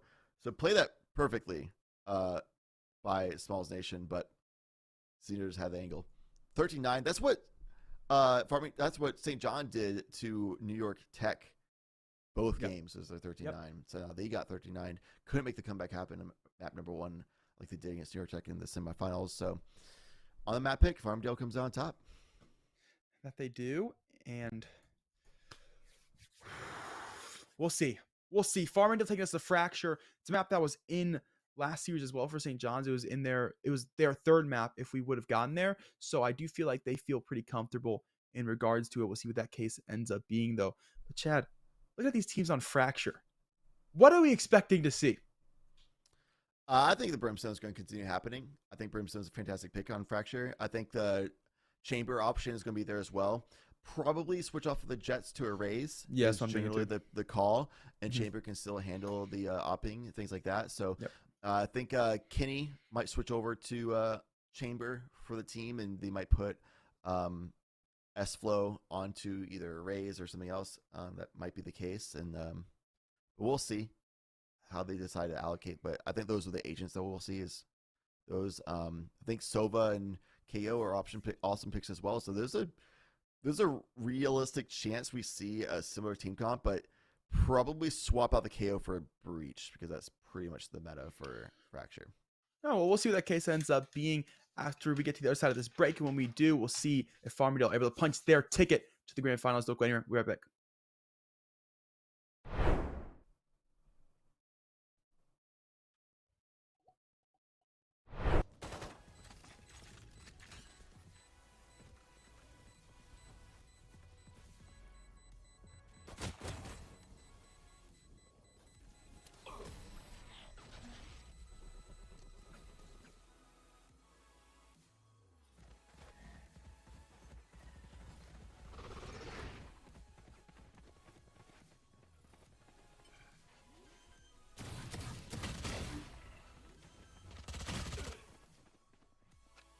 Spike planted. Smoke's down.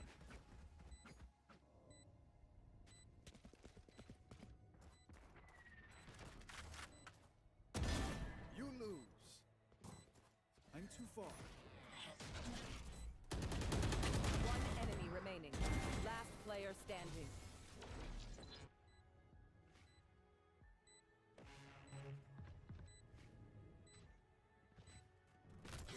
Last player standing.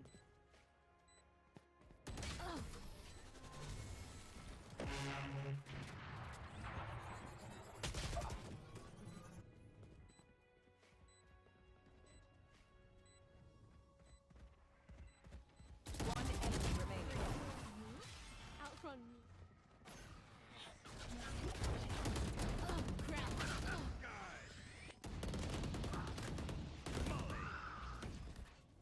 Here. Last player standing.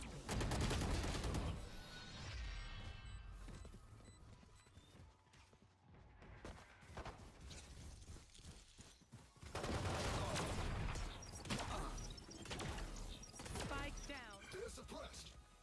Blocking sight.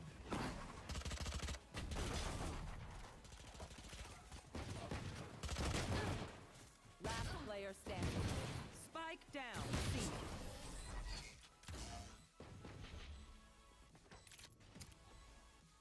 Stim beacon down.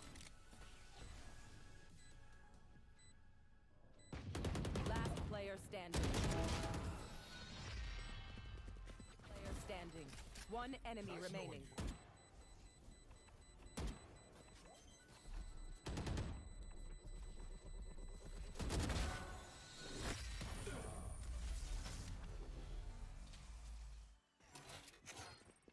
Suppressing.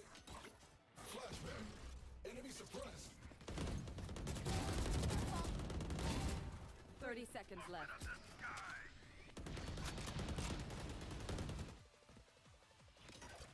Flashbang. Defend.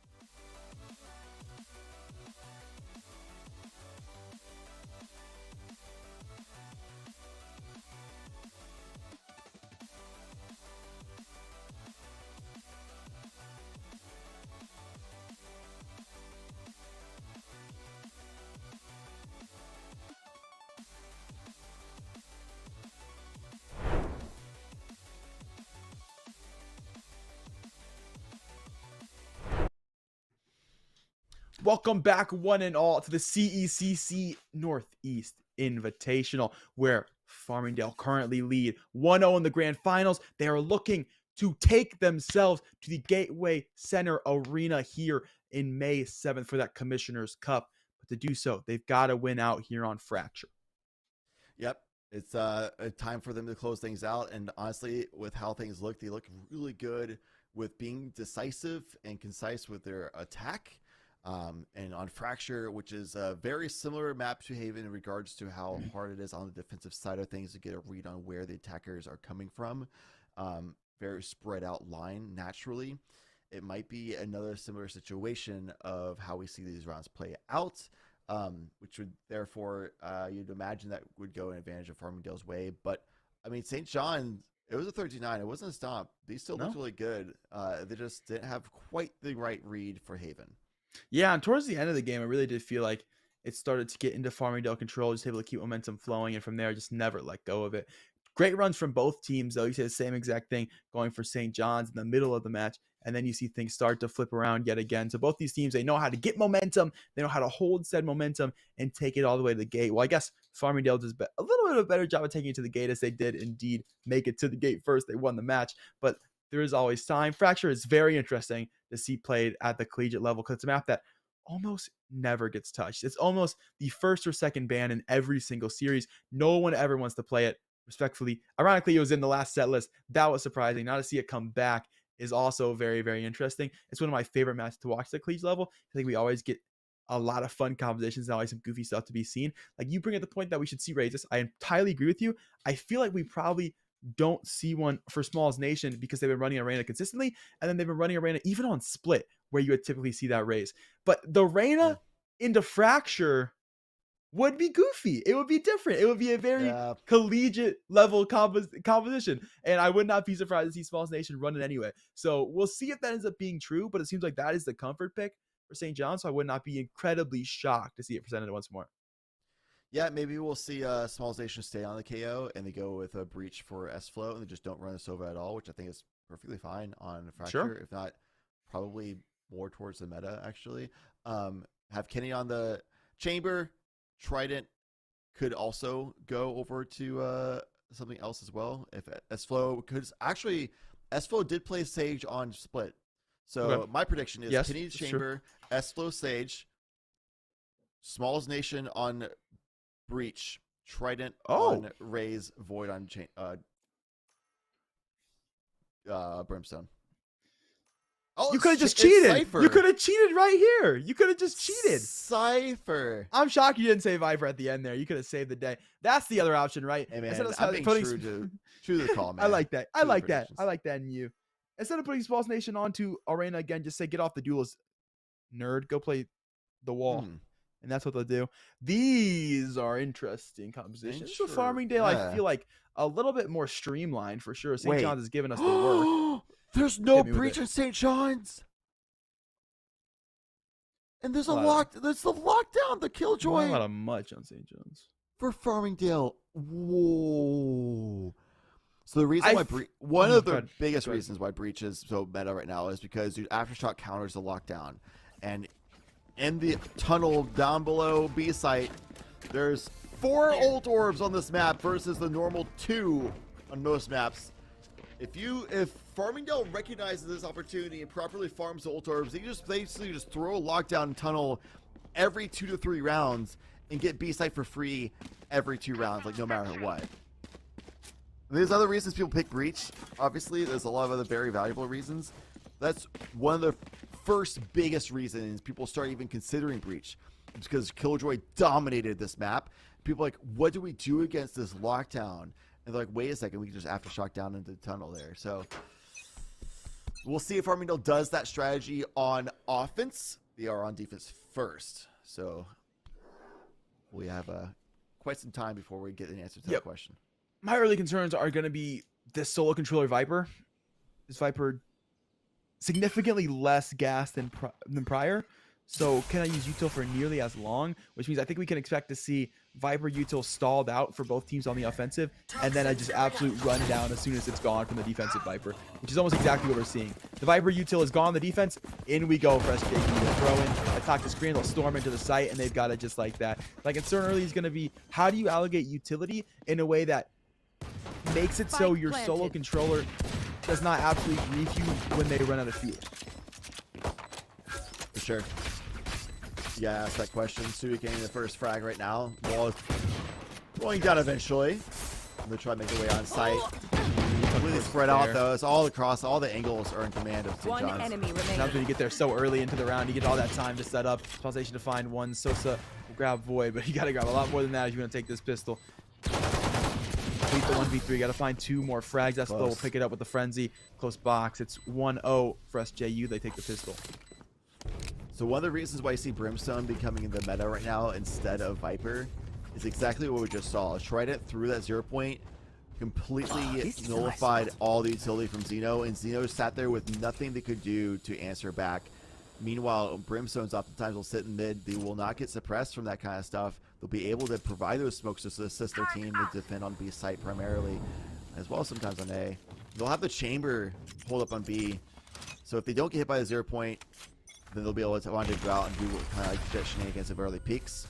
So because they can provide that front aggression they're doing right now, they would be able to teleport out from B main.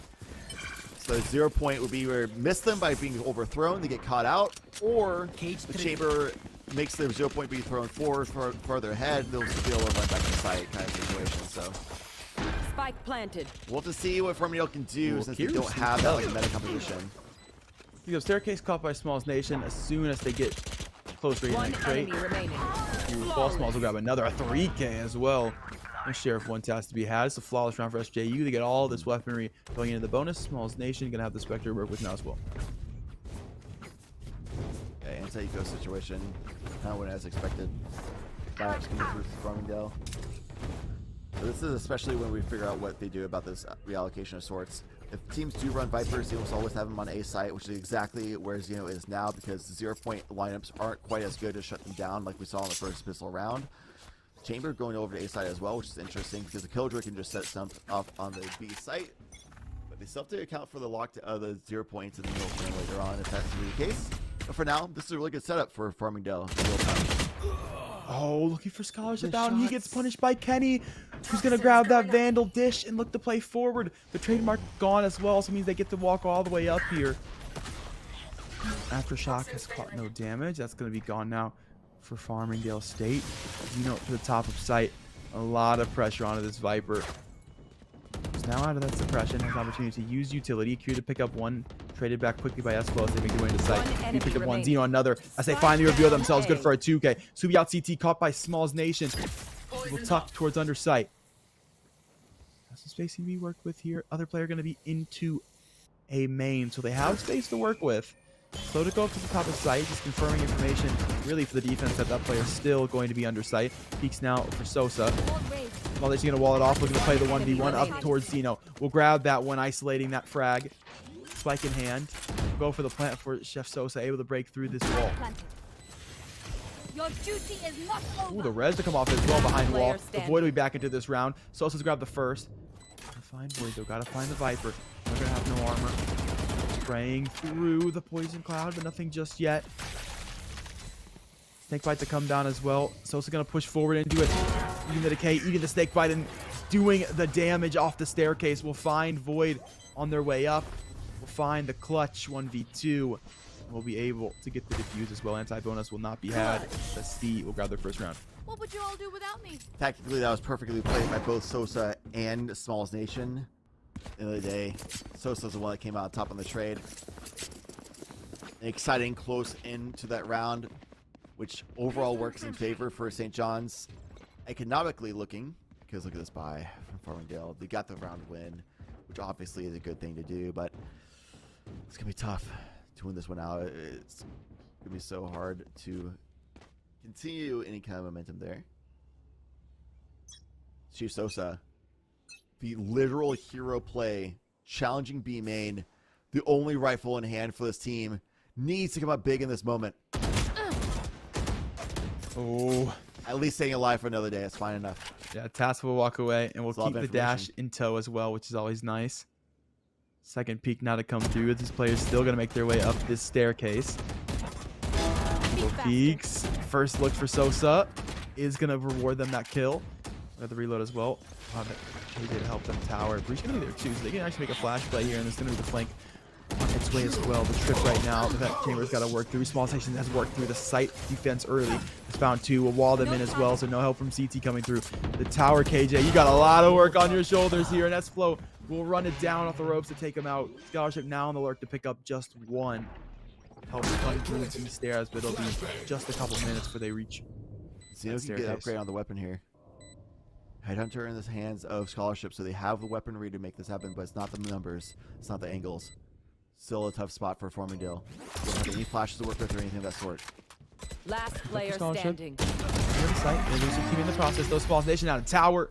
We'll find a 4K taking out these last two players. 3-1 for SJU.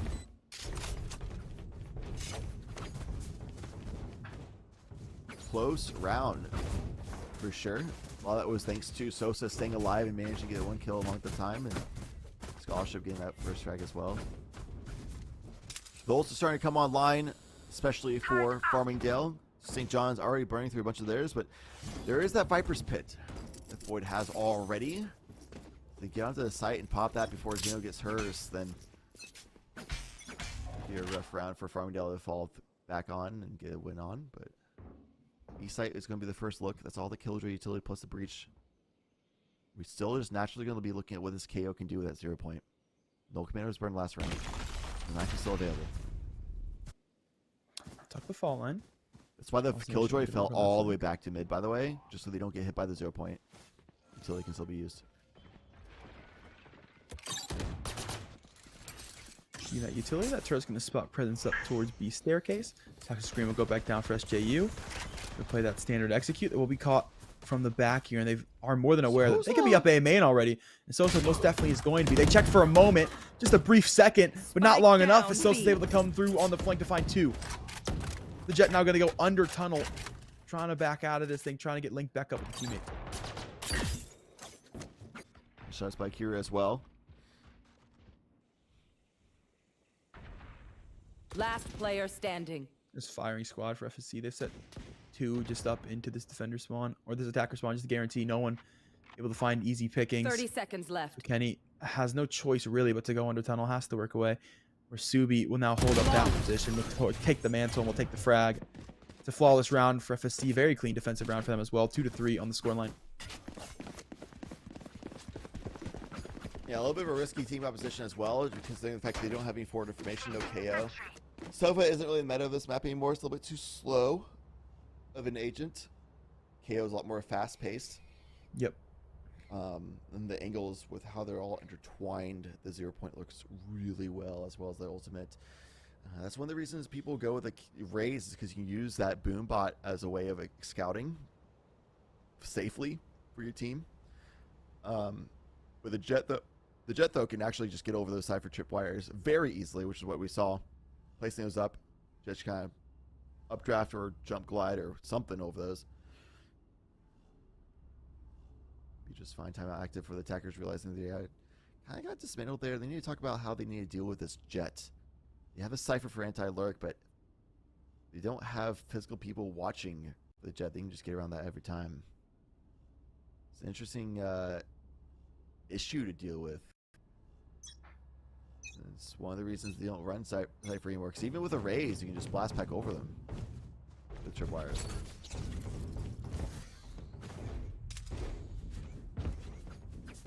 Just briefly come up with the fact that Smalls Nation is 11-2 in 5 rounds.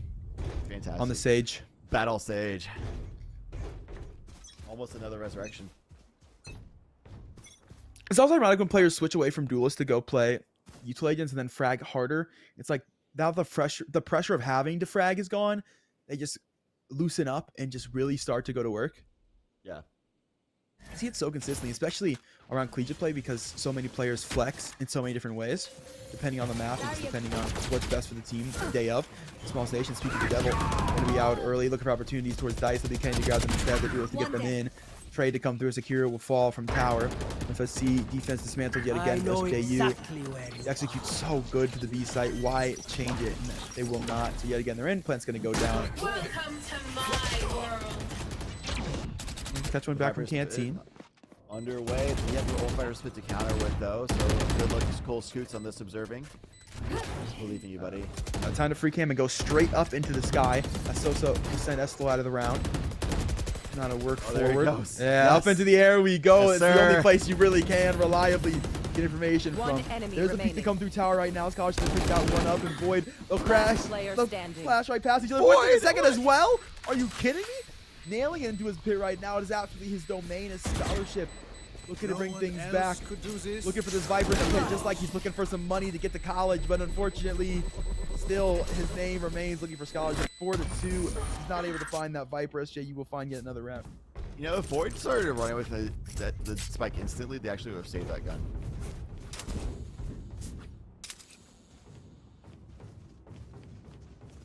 All good. Just means they have to run with a couple SMGs this round. They do have a Blaze Storm though.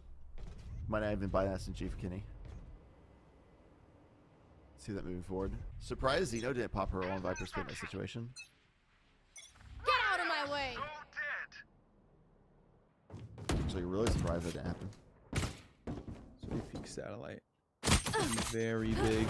Oh, anime battle! And so well, he is the antagonist in this scenario. Of course, Kenny's able to Kenny pick that one up. Ackerman is gonna win the anime battle. Yeah, it just makes sense. Cannon really looking for more. Is gonna be Zeno back of sight. He cannot hold it off. Void will find him. Sight they go. Weed will find another as well. As Akiru trying to get it through the box. It just reveals that presence and it allows for Void to come through on the swing. These scholarships toward the forest, out towards hallway. Yes, into this position. Void will know about it. Will throw the smoke and no longer having a sight line. Subi has to wait for the fragment. It's cleared now. Player top of sight. He'll find that one. Kenny Ackerman to fall. It's going to be one player to help towards drop for these Falls Nation. So there's more work to do to clear for this early retake. Wall now going to start the fade. Subi and well cannot do so. Falls Nation to swing out of drop. Lockdown out of the round. Scholarship to find one. Gotta find two more though, and gotta find a quickly. That Spike Timer always kicking, and Smalls Nation always fragging. 5-2 as SJU looking dominant early on to fracture. The trend continues. Subi had to just stay alive there. Lockdown had the whole site covered. It's sure the person dropped could just fall off and come back in, but like that just means you only have to deal with that one person on the retake. Got a little too aggressive pushing forward, didn't hide. I mean, it is a tough call to be fair, because if you just hide, it can just swarm you in that situation. Nevertheless, you have to figure out a way of hiding. Their solution was to try to go aggressive and get the kill and push them off that way, but the higher risk, higher reward play did not play off.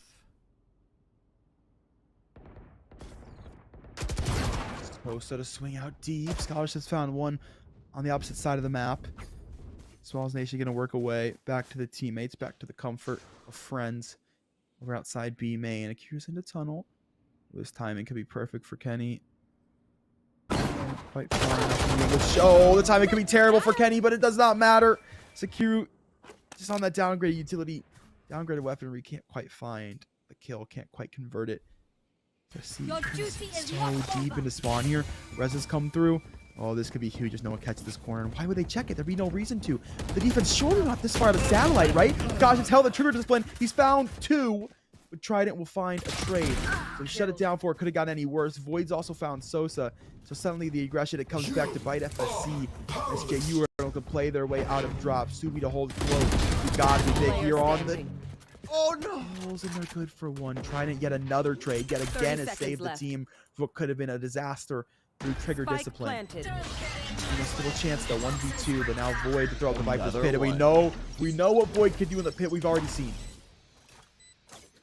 Having a second Viper's pit already is kind of wild. Forward in that. Yep. And they have so much map control. Almost always. Zeno to step into the pit. Take that first dive through. Haven't spotted anything just yet. Void will be top of sight, so he just has to worry about the KO down below for now. Trying to get me on that staircase. Spot the barrel. Find the frag. But we'll get caught by the snake bite. It'll nibble at his toes. And Void will take him down 6-2 as SJU continue to stride. It's very weird that snake bite, Viper's pit forms the way it creates like a air bubble in the middle bottom there. You just walk through like, oh, there's no gas here. Weird. Oh, I can see. Huh. Zeno has had this snake Viper's pit since the first time Void used theirs, and Void just used the second one. Zeno's still holding on to it. I thought in that situation the Void used it the first time. I think Zeno should have used it then, but We will likely see it now. There it is. Yeah, Farmingdale does seem to have a good hold on what to do on defense here. What the answer St. John's approaches might be because there's just inexperience in the map. Like you said, a lot of collegiate teams just never play it. Yep. They might have not thought that St. John's would be allowed to go through or even pick it. St. That's happened John's to me. clearly, they're comfortable. Far more I like to mention, sometimes you leave a map around after the first 2 bans, and then the picks come through and suddenly it gets picked, and you go, what? You guys, are you just serious? You really picked this? It just ends up working that way. Sometimes that is just how the cookie crumbles. You just got to kind of deal with it. You got to sweep it off. We Farmingdale cafeteria stocked with plenty of napkins. Hold by scholarship. This Viper's Pit has burned so much time. But we're going to go ahead and rotate over to A site. We looked at Sosa before to be the hero of the team. We're kind of looking at this player again. Hold this angle. Can't do it. Guinea wins the jet duel yet again. All this killjoy utility is here, though. Still slow them down. 25 seconds. We'll be able to get through this in time. Will they be able to get through it alive? Well, That's done. Subi pick up one from the cloud burst early, aiming to get towards the site, but not farther than that. A 3K from Subi, looking for more towards drop, but Chloe's going down a 2K of their own. That's spike down! Scholarship with the apple drop spike. One That's slow. You got to be able to kill this opera, and you do. Can you get the spike in time? Yes, they do. That plant's going to go down. That plant's going to go down just barely. Press JU. It's seconds, about 0.5 that it makes it happen. Zeno will step through the hallway. We'll find the frag. We'll turn it back the other way before things can get any more dire. S-Flow, a massive play, but not enough to win out the round as the Rams will finally find their third. The wall allowed just that little bit of a gap for Zeno to squeeze through. Makes me wonder, perhaps if Small Nation isn't experienced with playing Sage, didn't quite position it right, and we've seen them be initiators and duelists primarily. It was a last-second makeshift wall, though, for sure. Subi nearly had the 4K there. That would have been all the little difference to stay alive and keep a lot more weapons in the hand of Farmingdale, but at the very least for their camp, you're able to get the round win. Operator still enhanced with scholarship recovered. Oh, we'll spot the coat, and now he'll get enough of the chest. He'll take out S-Flow. Scholarship going to be good for that first. SKU will go as a unit down into tunnels. It's an Ultorb Fiesta for them on the eco. I do like that play. I do as Grab well. the They first. still have the 0 point is on top of things, so maybe they can make their way through here. Fast point. Shot slide over to take box control. Try to take this op out. We'll try to grab this Ultorb too. Yeah, T-Rex armed it. Happens sometimes. Got it. Oh, Small's What an Nation. opening. This dude is insane. Scotch has fallen early. We can take tower. Oh, they don't know it's Fortnite gun on top. Hugh's gonna grab one in a second to go with it. It's no build game mode. He'll take out both players. Zeno will grab Kenny with a classic. Farmingdale still not around just yet. SJU with Void 1v4. Getting it. Absolutely put through the ringer of Util, and Zeno will shoot through the poison order to wrap it up. 4-6. Refus. Rough round for St. John's for sure, considering it was a safe round. And massive that Farmingdale was able to win it so healthily because their economy was not looking that great either. So they'll be able to maintain a good hold on that. Here, we've got another round to go after this. Farmingdale will be able to buy up, but St. John's will be on an eco again if they lose this one. Well, not eco, they'll have to force a bad buy, but. Rolling Thunder's available. Rolling Thunder, one of the premier retake ultimates in the game. Beforehand, though, Kira used that as a way of pushing back the attack of St. John's. St. John's just looked through that one and came through the site anyway. See if Akiro saves it, especially if it's going to be an A-site hit. Could use that for the retake situation. If that even is a possibility. Perhaps Farmingdale stay alive. Oh! Through the wall. Nice play. Will go down. Will handle as well. Side scholarship going to grab one as well as a quick trade to the site player Sosa. Boyd will pick up scholarship to make sure he's not getting anything else as that drop player now finally traded up by Subi, but not before they can grab 2 frags for their troubles. Subi stuck behind this wall. Same sort with his teammate. They break camera pretty quickly. Thinking I think about the lockdown's fine, though. lockdown. They have their own. Now they can survive in that corner. Just staircase. You lose staircase, but I mean staircase is elevated, so Tina's gonna get a peek. They can try to jump there. And well, peek he gets, but a peek into bullet, so good for one. It'll be a trade back the other way. Subi gonna be looking for more here. Yeah, did have that first frag, traded for his teammate. Can he grab the other two? Both gonna be towards hallway. What? Gonna come through, looking to stick for the half, and he's got it. Nothing's a lot safer, but trying to just tuck directly under that headshot. 7-4s. SJU will take the round. Last round in the half. Big round for SJU. Awesome to actually fully buy up this round. Well, not fully, but far better than it would have been otherwise. Because of the fact that they were able to keep those 2 rifles in hand. Turret out. Viper's Pit again for Void, man. That's the 3rd one this half. And Farmingdale hasn't shown any signs of knowing how to deal with the Viper's Pit properly. Because with the composition, honestly, they don't have a Sova, Sky, KO. The breach flashes are not good to flush up people in a pit. So compositionally, they're kind of just shut down against a Viper in the pit. No good options. But can Void get to the side again? 3 seconds. A lot of jump peeking early in this round. No one making contact just yet. Nothing on the mini-map of that jump peek either. Ooh, Zeno tucks away from that 0 point. Instantly broken Gets as well, shot out so as no well, information yet. We don't know about 3. So we got Tower back to sight and Cubby. Ooh, good snake bite lineup. 40 back to sight to back up just a bit there. And Scholarship will take the first peek. Kenny gonna fall. Slow field now out as well thanks to the Tour de Force. So you are going to try to take car control here, but it's been a struggle for them in the past. Scholarship will grab one and make it even more so. Smalls Nation can't get the cross across arcade. One player tucked back of box. Still issues you not to rotate off just yet, and FSC has so much control over in the CT side of A main. They know, like, you guys, you got to hit this. You got to be hitting B. There's nowhere else that you're going to be. They're absolutely correct. So they haven't moved any of the defense over. They've been stacked here, triple for the entire round. There's no reason to move. 20 seconds left. SAU, if you're going to hit, you got to hit now. Time we're getting I down know low. exactly. Coming away from 10 Farmingdale, seconds but the Rolling Thunder is here. You can still use that to hold them off. That's what we'll find too. Looking for the 3rd now. Plant. In the tower, Rolling Thunder's gonna go down.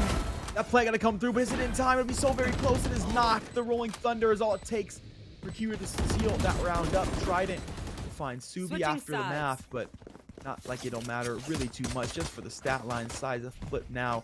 7-5 for SJU. Another question from long ago. Some might have forgot about it. With St. John not having a breach, will Farmingdale be able to get away with that old school cheese strat of just farming some orbs, lock down a tunnel, farming some orbs, lock down a tunnel? Timeout active. A tactical timeout. You get 1 per half. St. John is burning their tactical timeout immediately before the first round even starts, Cat. Which makes you wonder, is this like a bathroom break thing? Is it a mouse died thing? Something like that? Or do they really need to really discuss, like, what are we going to do about this Killjoy? I do wonder. I mean, I feel like surely not, right? I mean, if you notice KJ has lockdown, you just have to give B side and retake. So certainly you don't take a full time out to discuss the issue. Maybe just a little mental reset. But I mean, realistically, they lose last round. But other than that, they're still ahead by 2 rounds. Like, there's still an advantage to be had here. Yeah. So I feel like something else at play. But who knows? Who knows? Consider coaching a collegiate team soon, Kat. What would you discuss right now if you took a timeout? Right now. Right now. You want to hear my exact comms in the timeout? Yeah. Listen up, gang. We are up 2 rounds. We have just made it into the second half. We win the pistol. We get 2 rounds guaranteed. Then we're up 4 rounds. That's quick math. 2-2. That is 4. We are looking at a 9-5 scoreline. We can't lose from that point. Just don't lose. It's easy. Looking for team to coach, by the way. Hit me up. You would take a tax timeout and say that? I wouldn't take a tack timeout, but if I did, if the players voted to take one, that's what I'd say. Because there'd be nothing else to say. Toxic screen early. Jump through is going to be Sosa. Fragment will come through for trying to stop pressure early. Kenny's going to grab one through the staircase. It's Sosa going to fall back a sight. SJU, they've stopped this place directly in the track. One more player to drop. Scholarship to find one. Trident going to fall. They start to back away. They start to pull off. Throw that KJ to the lurk for just a second to make sure ain't no shenanigans going on. Now they'll bring the spike around as well. You say, okay, maybe not the A site. Not a lot happening for us here. They have left Scholarship to potentially create some noise to try to anchor players to keep them here. Actually, they're going to walk all the way back.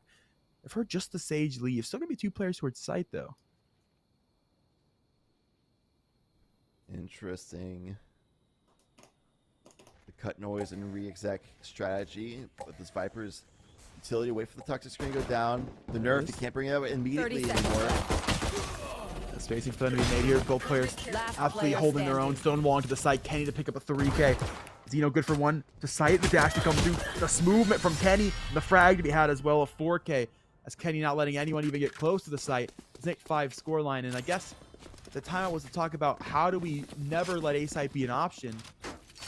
It worked. Yeah. That Viper utility made so many people vulnerable on their way in from a hall. So hard to get onto the site and actually put up a fighting effort. Especially on a pistol round vulnerability. There's no like, oh yeah, we're just going to hit them with a headshot. It's fine. It's even Stevens. But pistols, man, you die way faster than normal. It's a significant difference at that point. Eco for SJU. Or for FSC, sorry.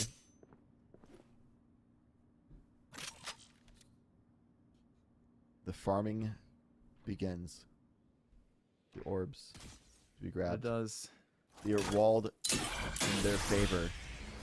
Thank you, SJU, for allowing us this free orb. That dungeons, yeah, they're gonna go spawn to grab satellite. Yep, and here they go, dude. There's no breach on the team, man. There's a setup. Let's grab some orbs from Subi. It's already begun. Scholarship scattered out. You're safe. Now they all go die, and they all get one more orb on top of that orb. Yep. They all band together to get one classic play kill. for Make sure halls, Subi man. gets it, they get Scholarship one is more going to orb scout too. out this one orb in the halls. Let's see what we can get here, boys. Yep, they're using all the util to fight for that orb for Subi. Man, I wish I felt this supported in life. It must be nice. Yeah. The entire team 30 seconds working left. around Subi to make sure that ultimate does come Subi to has a fruition. 1 or 2 away. I think it's 2 away, but as soon So as they 2 away, grab they one might- frag, no, they give this frag to Subi. Trust One me. enemy remaining. Oh, they get no frags, actually. Everybody gets mowed down trying to get up the ladder. You do hate to see that. That's why they always advise you, if you're going to go up a ladder, have somebody hold the bottom or you're... Sorry, they're going to go for B main now. They're going to posture up, get Subi that orb, and then Subi going to go into tunnel and drop the lockdown. And then we're going to figure out what is in the playbook of St. John. What do they do to respond to this? Everybody in this current meta on Fracture just drops Aftershock to destroy it because they don't go with a breach. They gotta know. Like, they gotta have a plan, right? That they didn't go with breach. So what do they do to respond? Completely fall off and play for retake like you said? Yeah, wait and retake. Wait and retake. Is that why they go with the ciphers? Because the trapwire will like stall them enough? I think it's the benefit of that you get your KO there, you get the 0 point to negate post-plant utility, and then you just work your way straight in. We'll see what the case ends up being for them. Because they didn't play the Cypher off site, so I feel like, I don't know, the Reed's kind of mismanaging that department. The Cypher It's can't their get out, flank. maybe. 3-player I don't think they get hard out there. flank. FSC, the Farmingdale, they're ready for it. They're waiting. Scholarship was ready. Get off site. Oh, Subi was ready for it, but now caught the 3 HP. Looking for the spray through the toxic screen, and they're going to fall. That's going to be a Vandal to be picked up for the Spectre team running through. And they'll have that KO to try to negate utility. Sosa able to pick up one of the smallest nades to try to hold them off the staircase. And they got to try to find a way for St. John's to execute themselves forward into this site. Cloudburst has come through. I don't think they They know all 3 are there. Enough time. Farmingdale knows all 3 are there. On the timing, they're watching for the exit for the lurk for Kinney, though. They know this timing is here. Scholarship protection instead. Allows to come forward. Both these last 2 players on Spectre, so might play for econ damage. We're gonna do such a thing as Void around that poison orb. Last Found it. player We'll jump towards standing. site now. It's picked up one. Akira will have the trade. Try not to pick up a Vandal. That's the gun you'll save. He'll walk away into the other side. Attacker spawn. We'll hold on to it.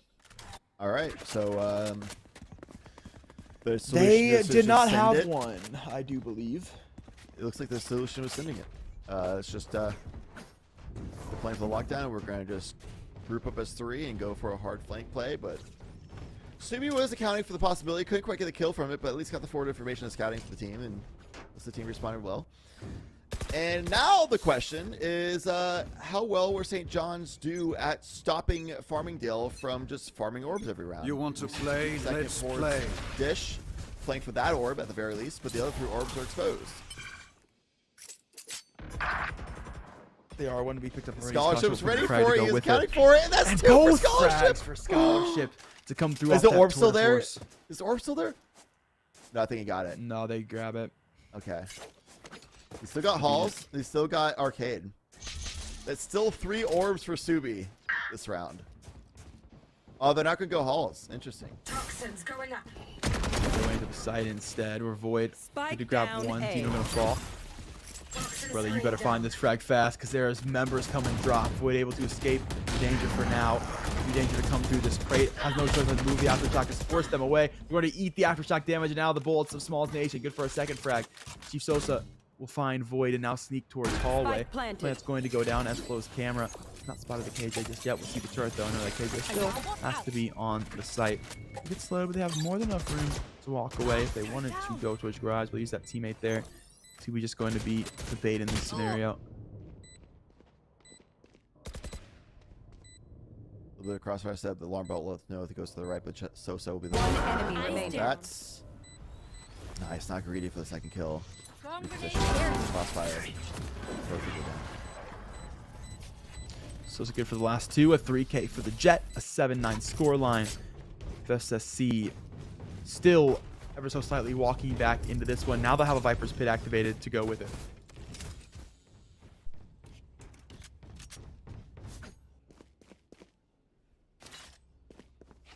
Okay. Subi did not get as many orbs as one would like on that round. But still, they did the economical damage. They should have the advantage onto this round. Suppressing. It's now going to be 4 people stacked up the dish to fight for that one. But still, orb goes over to the B main. They found my trap. Teleport's ready. SJU running it through Scholarship. We'll hear about it. Looking for opportunities. The dash to come forward for Kenny. He'll pick up a frag. Frags from Scholarship though to get the trade back the other way. Kenny gonna have a Vandal for the trouble, but they gotta find way more Smalls Nation. Gonna help in doing that. Akira will trade that kill from Smalls Nation. Vandal looking to get recovered. They'll grab one for the teammate. Oh, what a team play for Kenny. Both players. First, you're gonna have Vandals now. Kenny to clear all the spawn. Fault line to come forward. No one gonna swing out of it though. They're gonna play in that Viper's Pit for FSC. Tucked all the way into sight. Waiting, begging SJU. First, oh my god. The jump into the pit. I'll drop it down, but Akira will drop both players. We'll find a double. The shorty play was clean, but not good enough to win out the round. 8-9 as FFC will continue to take rounds 3 in a row now for them. Back to the gun round. How in the world did Asflo get 2 kills that round? The first one on Tsubi makes sense. It's tucking around the corner to the shorty, but I did like that Scholarship realized, okay, this aggression from Kenny, I'm not going to be able to really get away from this one. I'm just going to go ahead and step forward and fight the people behind them, because a lot of people who follow a Jet in this situation might not be quite ready for a gunfight. They all like stack up and just bulldoze through, and that's what he found was a double kill from that. Massive opportunity. Unlucky that Kenny was reloading with Viper's Pit fell at the very end as well. Subi gonna be 2 away from the ultimate right now. He's gonna play for that orb. Will get it, survives. Can they get the one from Arcade and rinse and repeat the play with the lockdown?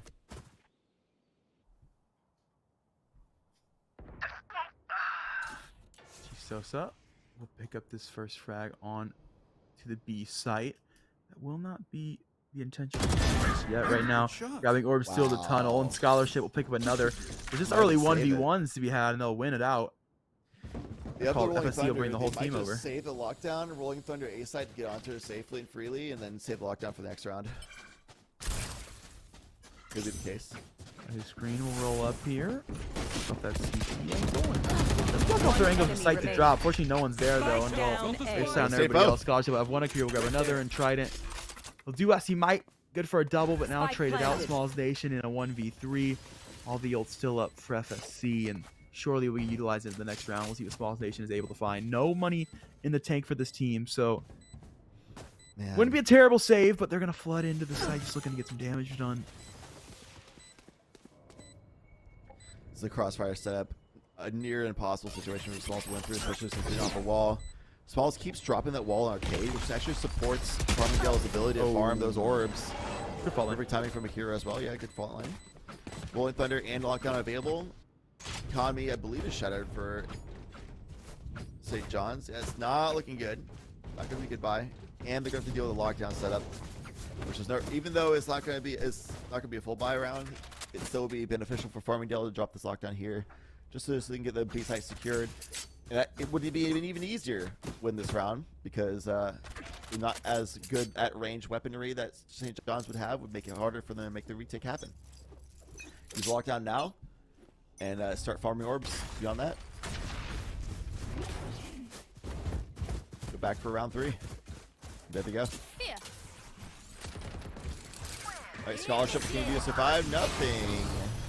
Okay, their option here could be just going hard to challenge this lockdown, but because of the breach positioning, that's exactly why Akira was looking to support Subi there. Completely pushes them off. They can't go and challenge through tunnel. The site will be granted over Farmingdale. One weapon upgrade because they took down scholarship. Swole Station? Swole Station? Feels like Swole Station at this point. Finds Sosa. Rolling Thunder is available, but the null command is there for Trident. This could be a winnable round for Farmingdale. Here to pick up one. Rolling Thunder going to come through for FSC, looking to hold on that post plan. That's through tunnel as well.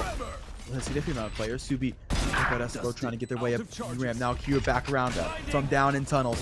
Flash to come through and blind both players, looking to line them on up and knock them down. A 3K for Akira. Zeno to finish it off from the top of tower. 10-9. This FSC suddenly, they have found themselves in the lead. Same question. Still waiting for an answer from St. John. How do you stop this orb farming from Subi? They're going to go 3 strong through Dishkin, maybe? Go aggressive out Halls? You know what would be good right now, Kat? What? Tactical pause. Ooh.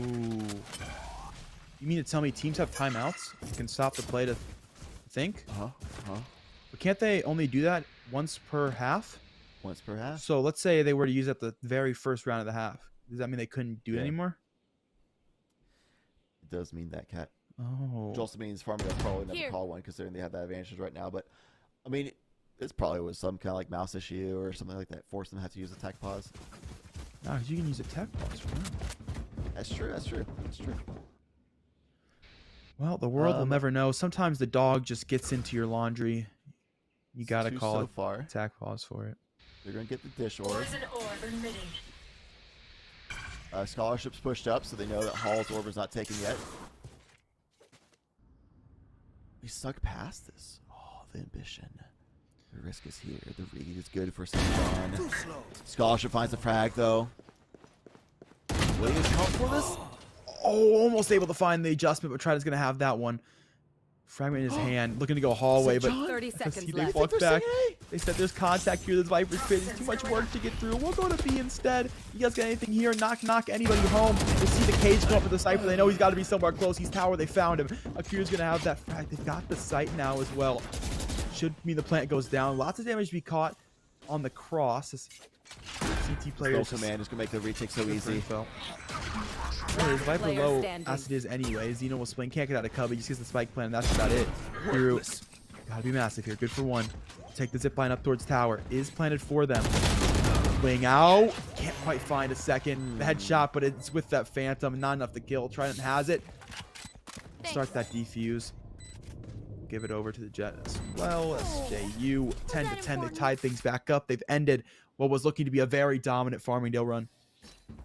I don't think Hero needed to stop like that. I don't think they were that pressed on time. Could have tried to be a little bit more slower and patient on that. But the run was so dominant from Farmingdale to be able to buy it again here just fine. And there also still isn't any signs of St. John's being able to consistently stop that lockdown. There is a tech pause going underway. We'll see what the cause for that may be soon enough, hopefully. But in the meantime, players are not allowed to talk during this time about the game state. Of course, so, of course. No tactical discussions about what to do about the orb farming from Farmingdale.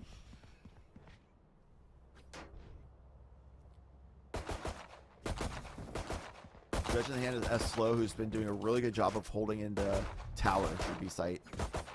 Not success with Shorty for 2 kills. Yeah. And helped keep the numbers an advantage for St. John's that last round.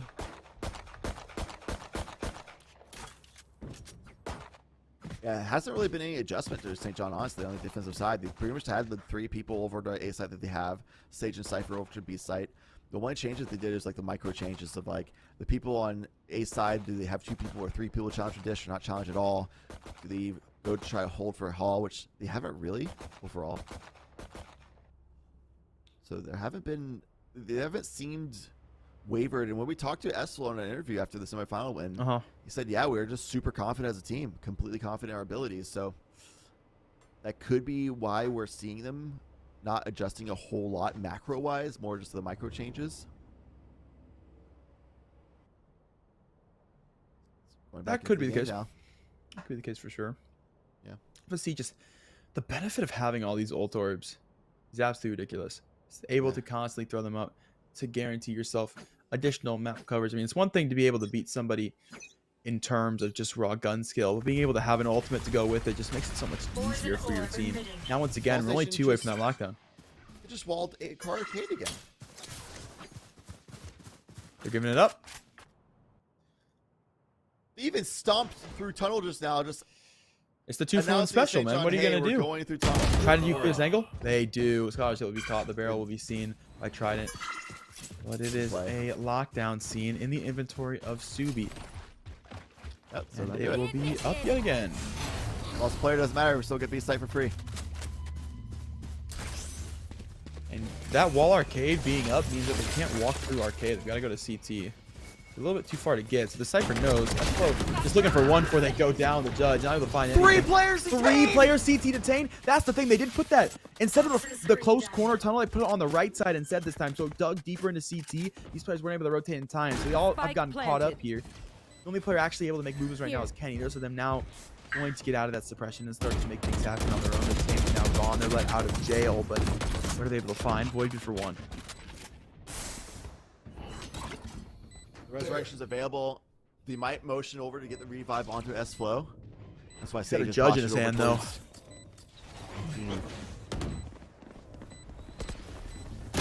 Oh, that's a nice one-way. Kenny looking to swing the one-way and will do just that. Going to be found. He still has a lot of work to do from tower. Just can't quite get it done. Small Station will come through with a 2K to wrap up the round. 11-10. SJU retake is good this time around. They get enough players out.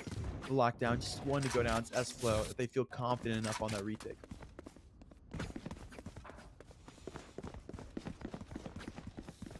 I feel like Subi could have stayed tucked on the spike. Positioning out was what allowed them to be exposed, avoid getting shut down, and losing all that Killjoy utility in the post plant was very detrimental. Considering they lost Scholarship as well, who has a lot of that kill threat on the chamber. I don't think this would discourage Farmingdale. It shouldn't at least discourage them If you want to play, let's play. Continuing the ult farming strategy. Zeno, good for the first frag. Let's be grabbed.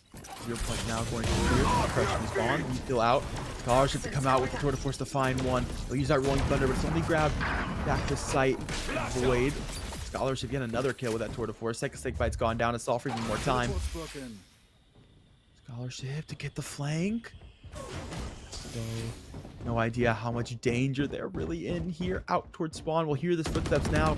S-Flow, this is either the biggest play or the biggest choke. And, well, somebody do the Heimlich. Zeno's going to find him. Or the Heimlich. Not a link.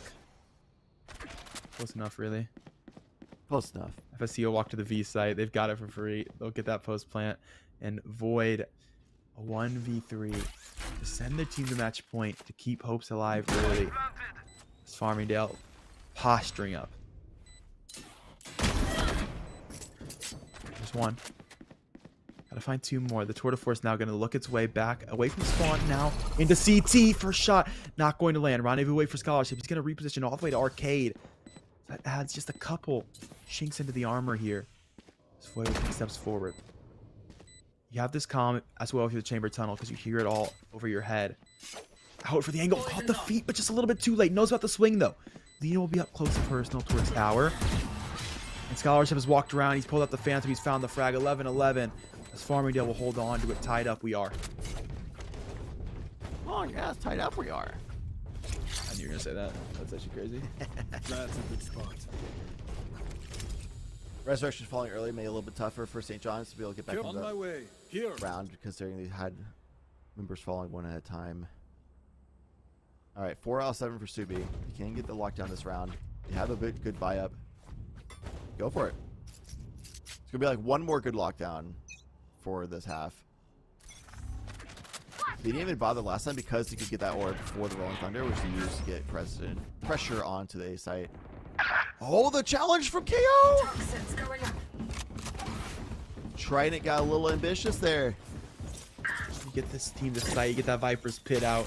Is he going to be feeling pretty confident? And even the top of the site, Blade Storm popped right now, waiting for them to play through this Toxic Screen, but it is so shallow that he only gets a couple milliseconds to look, and Scholarship not even going to give him that long. See shoulder peeks out, drops and pick up that frag. FSC have full control of the site now. Steve will take out S-Flow. That's all the members of St. John's falling, stuck towards CT. Viper's Pit up as well. Farmingdale looking to hold on to this round with everything they have in their grips. Smalls Nation to pick up 2. It's going to have the resurrection now as well. Going to get to a body. Just one overlook. Res to come through. S-Flow back into this round. Got to have value here. Last player standing. Theft is up. Scholarship and Akuru combined for the last 3 frags. It's 12-11. It's match point for Farmingdale. Match The point. club roster with no scholarships, looking to punch their ticket to the Commissioner's Cup. They said that they have more to play for here, so they're going to be coming out hungry here because they don't have a scholarship at all. They said that, to be fair, they don't really know what the St. John's situation is.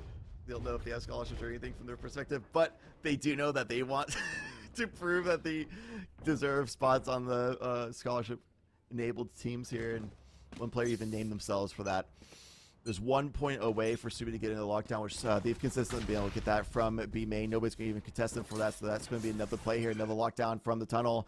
It's going to be looking for scholarship as well. That wall has been placed there so often, and this time scholarship was ready for it. They never, on the side of St. John's, stood on top of that wall before the challenge. The scholarship was ready for it, nevertheless. It's going to be S-Flow still up there, holding on to the lockdown. We'll have to push forward. Oh, doesn't get the kill by scholarship. Flow winning that one out and be able to get out of the lockdown range.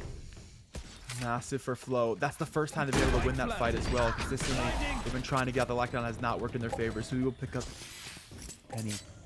Now tucked towards Canton. Doesn't spot that player who is posturing, looking to make their way up for the retake. Scout. So he's made this retake. You don't have to fight for this. Fights for it, they will, and Void happy to take that kill. Looking to play forward. The Viper's Pit could be a ticket for this retake. His last round, half, so no reason not to utilize it. Back down to come up here. Cage is going to be up. Press JU to push forward. They push into tower. Resource is going to pick up 1. Viper's Pit now activated. Looking to hold on to the defense. Trident will fall. Void into the Viper's Pit. You've got to do it all. You got to 1v2 to keep this one alive. Akira's keep waiting back to come. Waiting for a tap to come through. Akira will take the fight with Void. Will win it out. Farmingdale, they've done it. They wanted it more. They had more heart. They've taken it 13-11. They've taken it 2-0. They will go to Atlanta. To Atlanta, indeed. They were talking about how they would love to make this like a full-on trip and go heavy and hard to Atlanta and make it a big deal. But, hey, we're going to be seeing it. They're going to be going that whole way. And it wasn't purely because of the lockdown cheese strategy. However, it is very obvious that gave him a big advantage in a lot of these rounds, getting a free full post plant set up very consistently. That was at least 3 rounds. They just got it. I think it was 4 total overall. So that was a little bit of a mismanagement of roster like agent selections from St. John's, especially since they were the ones that picked that map. That was very surprising to see. Yeah, sure. And the fact that St. John's gave so much orb control over consistently. I mean, even just not just the lockdown, the fact that Viper's Pit consistently as well is the fact that they're able to collect so many ult orbs and have so much control of the map so early. We never see St. John's switch up that default. So if they're not going to switch to the default, if they're going to take advantage of it, of course, that offense is going to continue to grab orbs, is going to continue to push the advantages that's being given to them. And it's just 2 rounds. That's the differential to come through. And speaking of coming through, we've got Zeno after the break. She's going to come back on the desk. I cannot wait to hear how she's feeling, knowing them they're going to make that trip out to Atlanta. So don't go anywhere. Right after the break, we'll be back to hear from Farmingdale.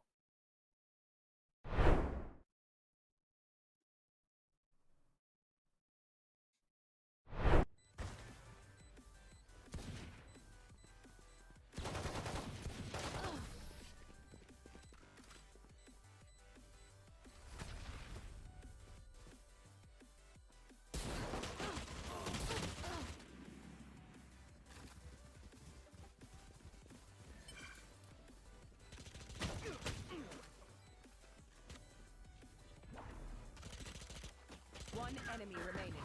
Flawless.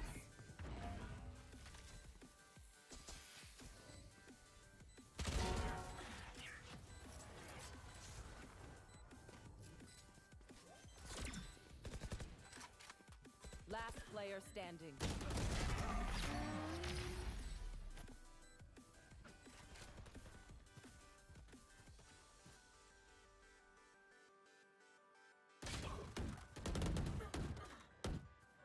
Spike down B.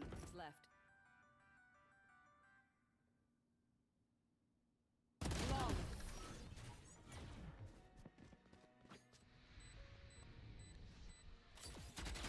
One enemy remaining.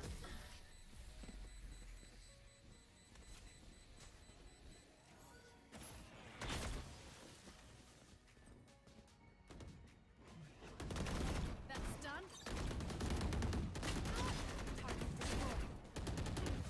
Spike down A. One enemy.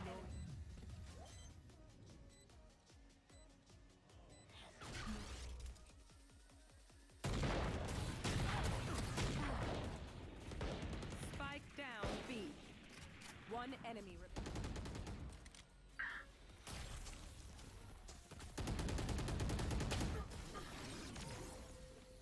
Toxins go poison.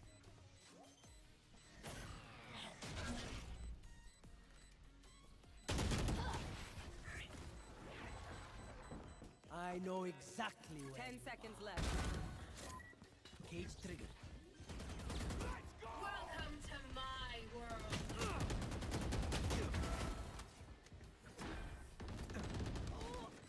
Last player standing.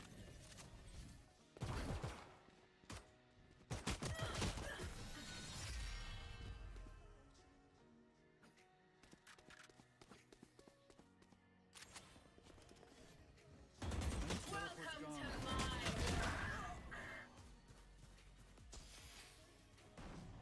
Spike planted. blocking sight. Last player standing. One enemy remaining. Kill everyone, and our job gets a whole lot easier.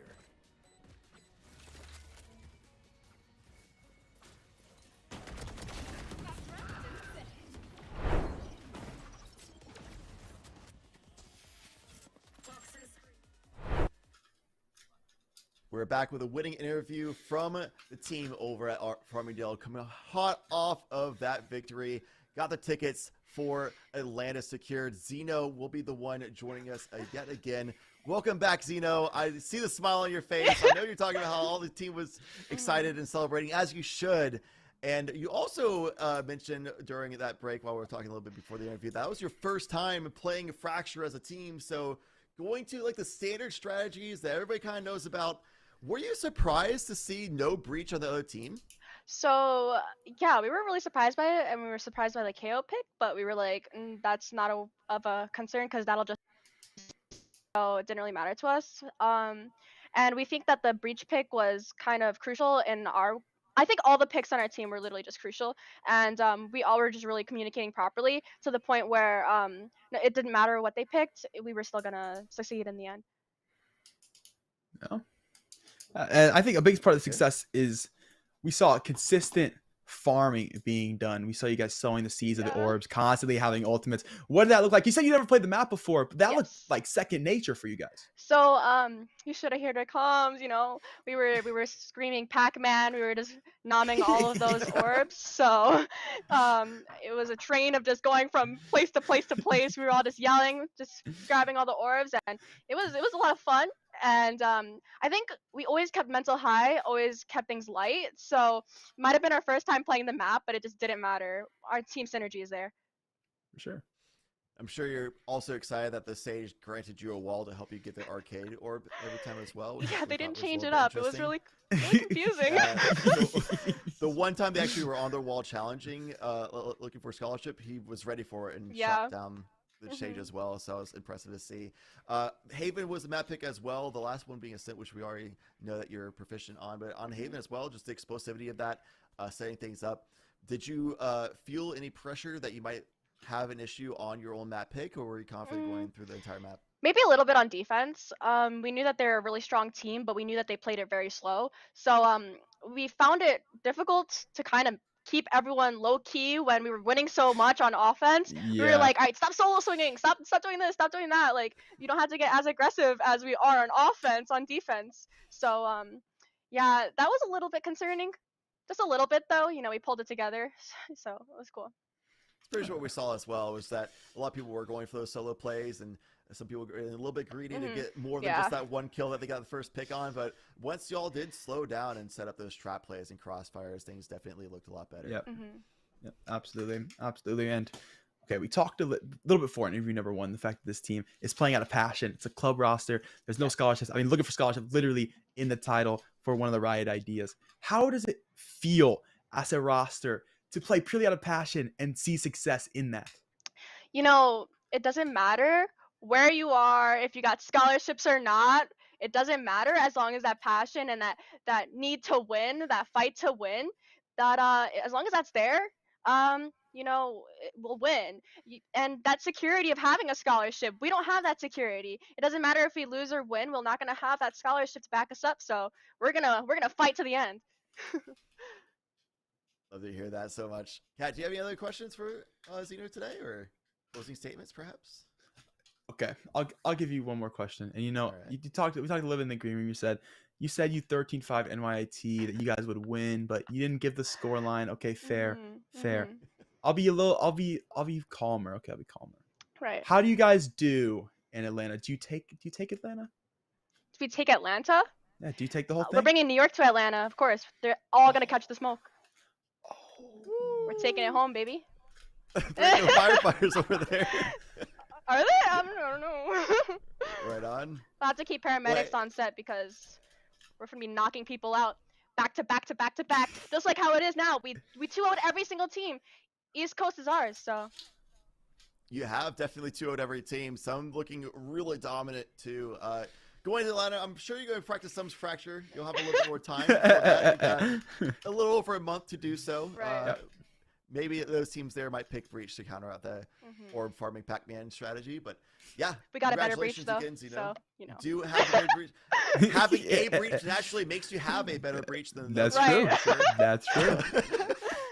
Thank you so much. Closing statements for you, Zeno. Anything you want to say to people out there? I just want to thank everyone for the opportunity, allowing us to participate in this tournament. It was a great time. Again, thanking everyone on eBoard, everyone on the team. We all played a part and a crucial role. And now look out for a GoFundMe because we're going to need some money to get to Atlanta. Fair enough. Fair. Absolutely fair. Thank you for joining us, Zeno. Appreciate you being on board with us. This is going to do it for us today as well. That's the grand finals. This is the champion, Zeno, Farmingdale University. That was going to do it, and that's going to do it for us. Next up is going to be Rocket League because that's it for Valorant. I should clarify. There is more action happening today on the CECC broadcast on Esports U, as well as Esports U2. So check out both streams right here. Rocket League is going to be on the other side of the break, so stick around for that action. It's going to be explosive. It's going to be high speed action, high octane, and you don't want to miss it. See you then.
And you're in. Hello, everybody, and welcome back to the Collegiate Esports Commissioners Cup Northeast Virtual Qualifier. We just concluded Valorant, and wow, I've got to give my hats off to Catnator and Chad Lantis. That was 2 long casting days. You guys did fantastic. Featured by Camel on day 1. That was just incredible Northeast Valorant, and we got to give it out to Farmingdale State College. You guys taking away the #1. We'll see you down in Atlanta at the Collegiate Esports Commissioners Cup at the Gateway Center Arena, May 6th to 8th. So that's going to be some fantastic. I can't wait for that Valorant action down there. But now we're going to throw it over to Rocket League. Rocket League, as we take a look, is going to be Hartford versus Cornell in the winners finals, and we'll take it down the bracket from there. Rocket League, always one of the most popular, fun, fast-paced, awesome games, and that action will be brought to you by FBI Tugboat and Hail Monkey Man. So without further ado, I'll see you guys here at the end of the show, but until then, enjoy some League Collegiate Esports action. Over to you guys.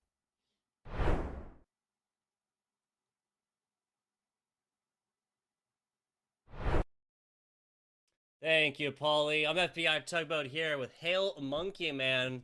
And yes, we got a little not Overwatch, Rocket League action, the best esport coming on in here for you people. The winners finals, losers finals, grand finals coming right at you in case you need a little bit of a refresher here. Now, Monkey Man, how do these grand finals work? How do the grand finals work here within the CECC Northeast competition? I wonder. Well, we try to keep it as simple as possible. I mean, you know, you have a 2-match run if you're in this portion of the winners finals. You just have to win this one, win the next, and you're good to go. And in fact, when we get to the grand final, it's still going to be best of 5. All 3 matches. We saw a slew, a sprint, I guess a combination of sprints to make a marathon of BO3. Today is all best of 5. And in that grand final, the winner of this winners final is going to have a 1-game winner's advantage. So you go to the losers, you come back up, you're already going to be a game behind. Yes. No bracket reset here within the format of this competition. Just the point advantage going into that best of 5 action. Winner of this, once again, you're going to be punching that ticket to sunny Atlanta, Georgia, down there, May 6th and 7th. Correct, Monkey Man? Oh yeah, that's gonna be a fun one. I've been in Georgia before, and it's very, very hot, and so the competition will be, as everyone from either Overwatch, Super Smash Brothers, and Valorant, and of course Rocket League in this competition are trying to be able to punch their ticket there. It's gonna be a nice flight, but it'll be even better if you're gonna be able to go out as a #1 from your own region. So let's kick it off. This is CECC's. That's a lot of letters, but this is a lot of players. Northeast qualifier, and this is game #1 of our winners final. Absolutely not Hosh. The rest of Cornell going to be going in to this one. We have seen all of these teams, of course, at least once. Rickety Roll has been really the hot shot hand of this Hartford squad thus far. Decent defense so far from Hartford. Not going to let too much in thus far. Not Hosh. Nicely done. Nicely done. Fezzy still keeping the dream alive. A shank out to this left side down bottom, and that's Flux trying to get a play going. Ends up hitting it left. Hosh puts it up. That's a bouncer across the middle, but a nice job. Astro just reading this one like a book. And what you're going to see today, especially from Cornell, what you got to see all yesterday, is about how the 1-2 combo between Flux and Nothosh really establishes the better offense for the Cornell Rams. Whereas they have Fazif to kind of build from that bottom, but he'll kind of just follow that lead. With Hartford, the Hawks flying high with a good 3-man concept. You're talking about Rickety Roll, but Zolo Captain has been nearly 100% of participation on all these offensive plays. They're going to have to see if they can disrupt him a time or 2. Yes, we will see. That continues on. No demos quite yet. You can guarantee that will be introduced at a certain point. Minute and a half plus now. No scores on boards. Always a feeling out action, excuse me. In this game #1, especially more so in these best of 5s, and both teams opting to take it a little bit slower right here and just kind of see what the other team's made of. I'm not against this. We kind of could have predicted a little bit slower play moving on in from the best of 3s to the best of 5s regardless, and it makes sense to start the day off slow. Yeah, I mean, you know, you have your BO3s where, you know, whenever you had left, we actually started off with a single game not being a shutout. So you have a lot of sprints whenever you get these going, but you also now will be in a jog as you're slowly starting to see what tiny crevices and cracks on the defense will start to show up. Tiny cracks, crevices, pull on shearings away from the main fuselage. Who knows? Who knows? Anything can happen here now in our winners finals. Left side, right side, excuse me. Cornell in defense right now. A nice shot from up top keeps this one out and away. But Rickety Roll puts another one up and forces Hander of defense. But yeah, nothing's moving through this Cornell stone wall right now. They have surrendered a little bit of awkward space here in this corner, but it seems that the likes of Hartford is starting to back up. I say that Rickety Roll will extend this and go high. That's a pass to the outside lane, but Astro is going to be a little bit further back. They're trying to really thin out this defense if they can. Either clump them up into the corners or thin them out with a demo. That was a nice strike, and that's going to be a big clear. That's going to be a 1-2, but then second does not connect, and Fazif is just a step behind. That's a great beat to the backboard. Oh, but the shot will be taken away. Yeah, so just like that, Hartford, I gotta say, if we're comparing offenses, these are pretty neck and neck. If we're comparing defenses, Hartford should be really, really glad they are not lining up right now, Monkey Man. Yeah, this is another attempt as well, as we're going to be really testing the defenses today. It's who was better offense yesterday? Who could start a little bit faster? Who could get the running shoes on and then go right out the door? But today is going to be about going the distance. And, of course, best of fives. Everyone wants to see this go the distance into a game 5. Flux, he's one of the more mechanical for the side of Cornell, and he could not connect. And another option being put down but not being picked up by Hartford. Yeah, passes have been available here multiple times. Zolo Captain, seen them get at the helm, get a couple of these demos in already. I think twice if we'll count them. But again, Cornell just looking cool, calm, and collected on this defense. If one player misses it, doesn't matter. Their rotations are crisp right now, Monkey Man. Yeah, they're keeping it very clean, but there's been a couple times where they have been taken advantage of just with a more earnest push by Hartford. Rickety Roll's going to let this one go over to Zolo, and he will have Astro shadowing nearby, see if he can leap upon it, and that close proximity will allow now for Rickety Roll to go forward as a lot of open space was left. It's a one-on-one, but it will be a great find, but still, this corner under fire. Rickety Roll with a shot, it will be on target, but it'll be a big save. Another, and it finally bowls through. The war of attrition won by Hartford. Yeah, it was a slow one indeed. Right, just kind of waiting each other out, putting up a lot of offenses, and oh, okay, well, never mind. When you triple up on the defense like that, that's going to make first goal, excuse me, much, much easier. We are staring down the barrel of a 0-1 right now. I got to say, outside of overtime situations, my favorite Rocket League situation. Game that goes all the way down, even until the volleyball 0-0-0 situation. Anybody can score a tie back up, push that to overtime.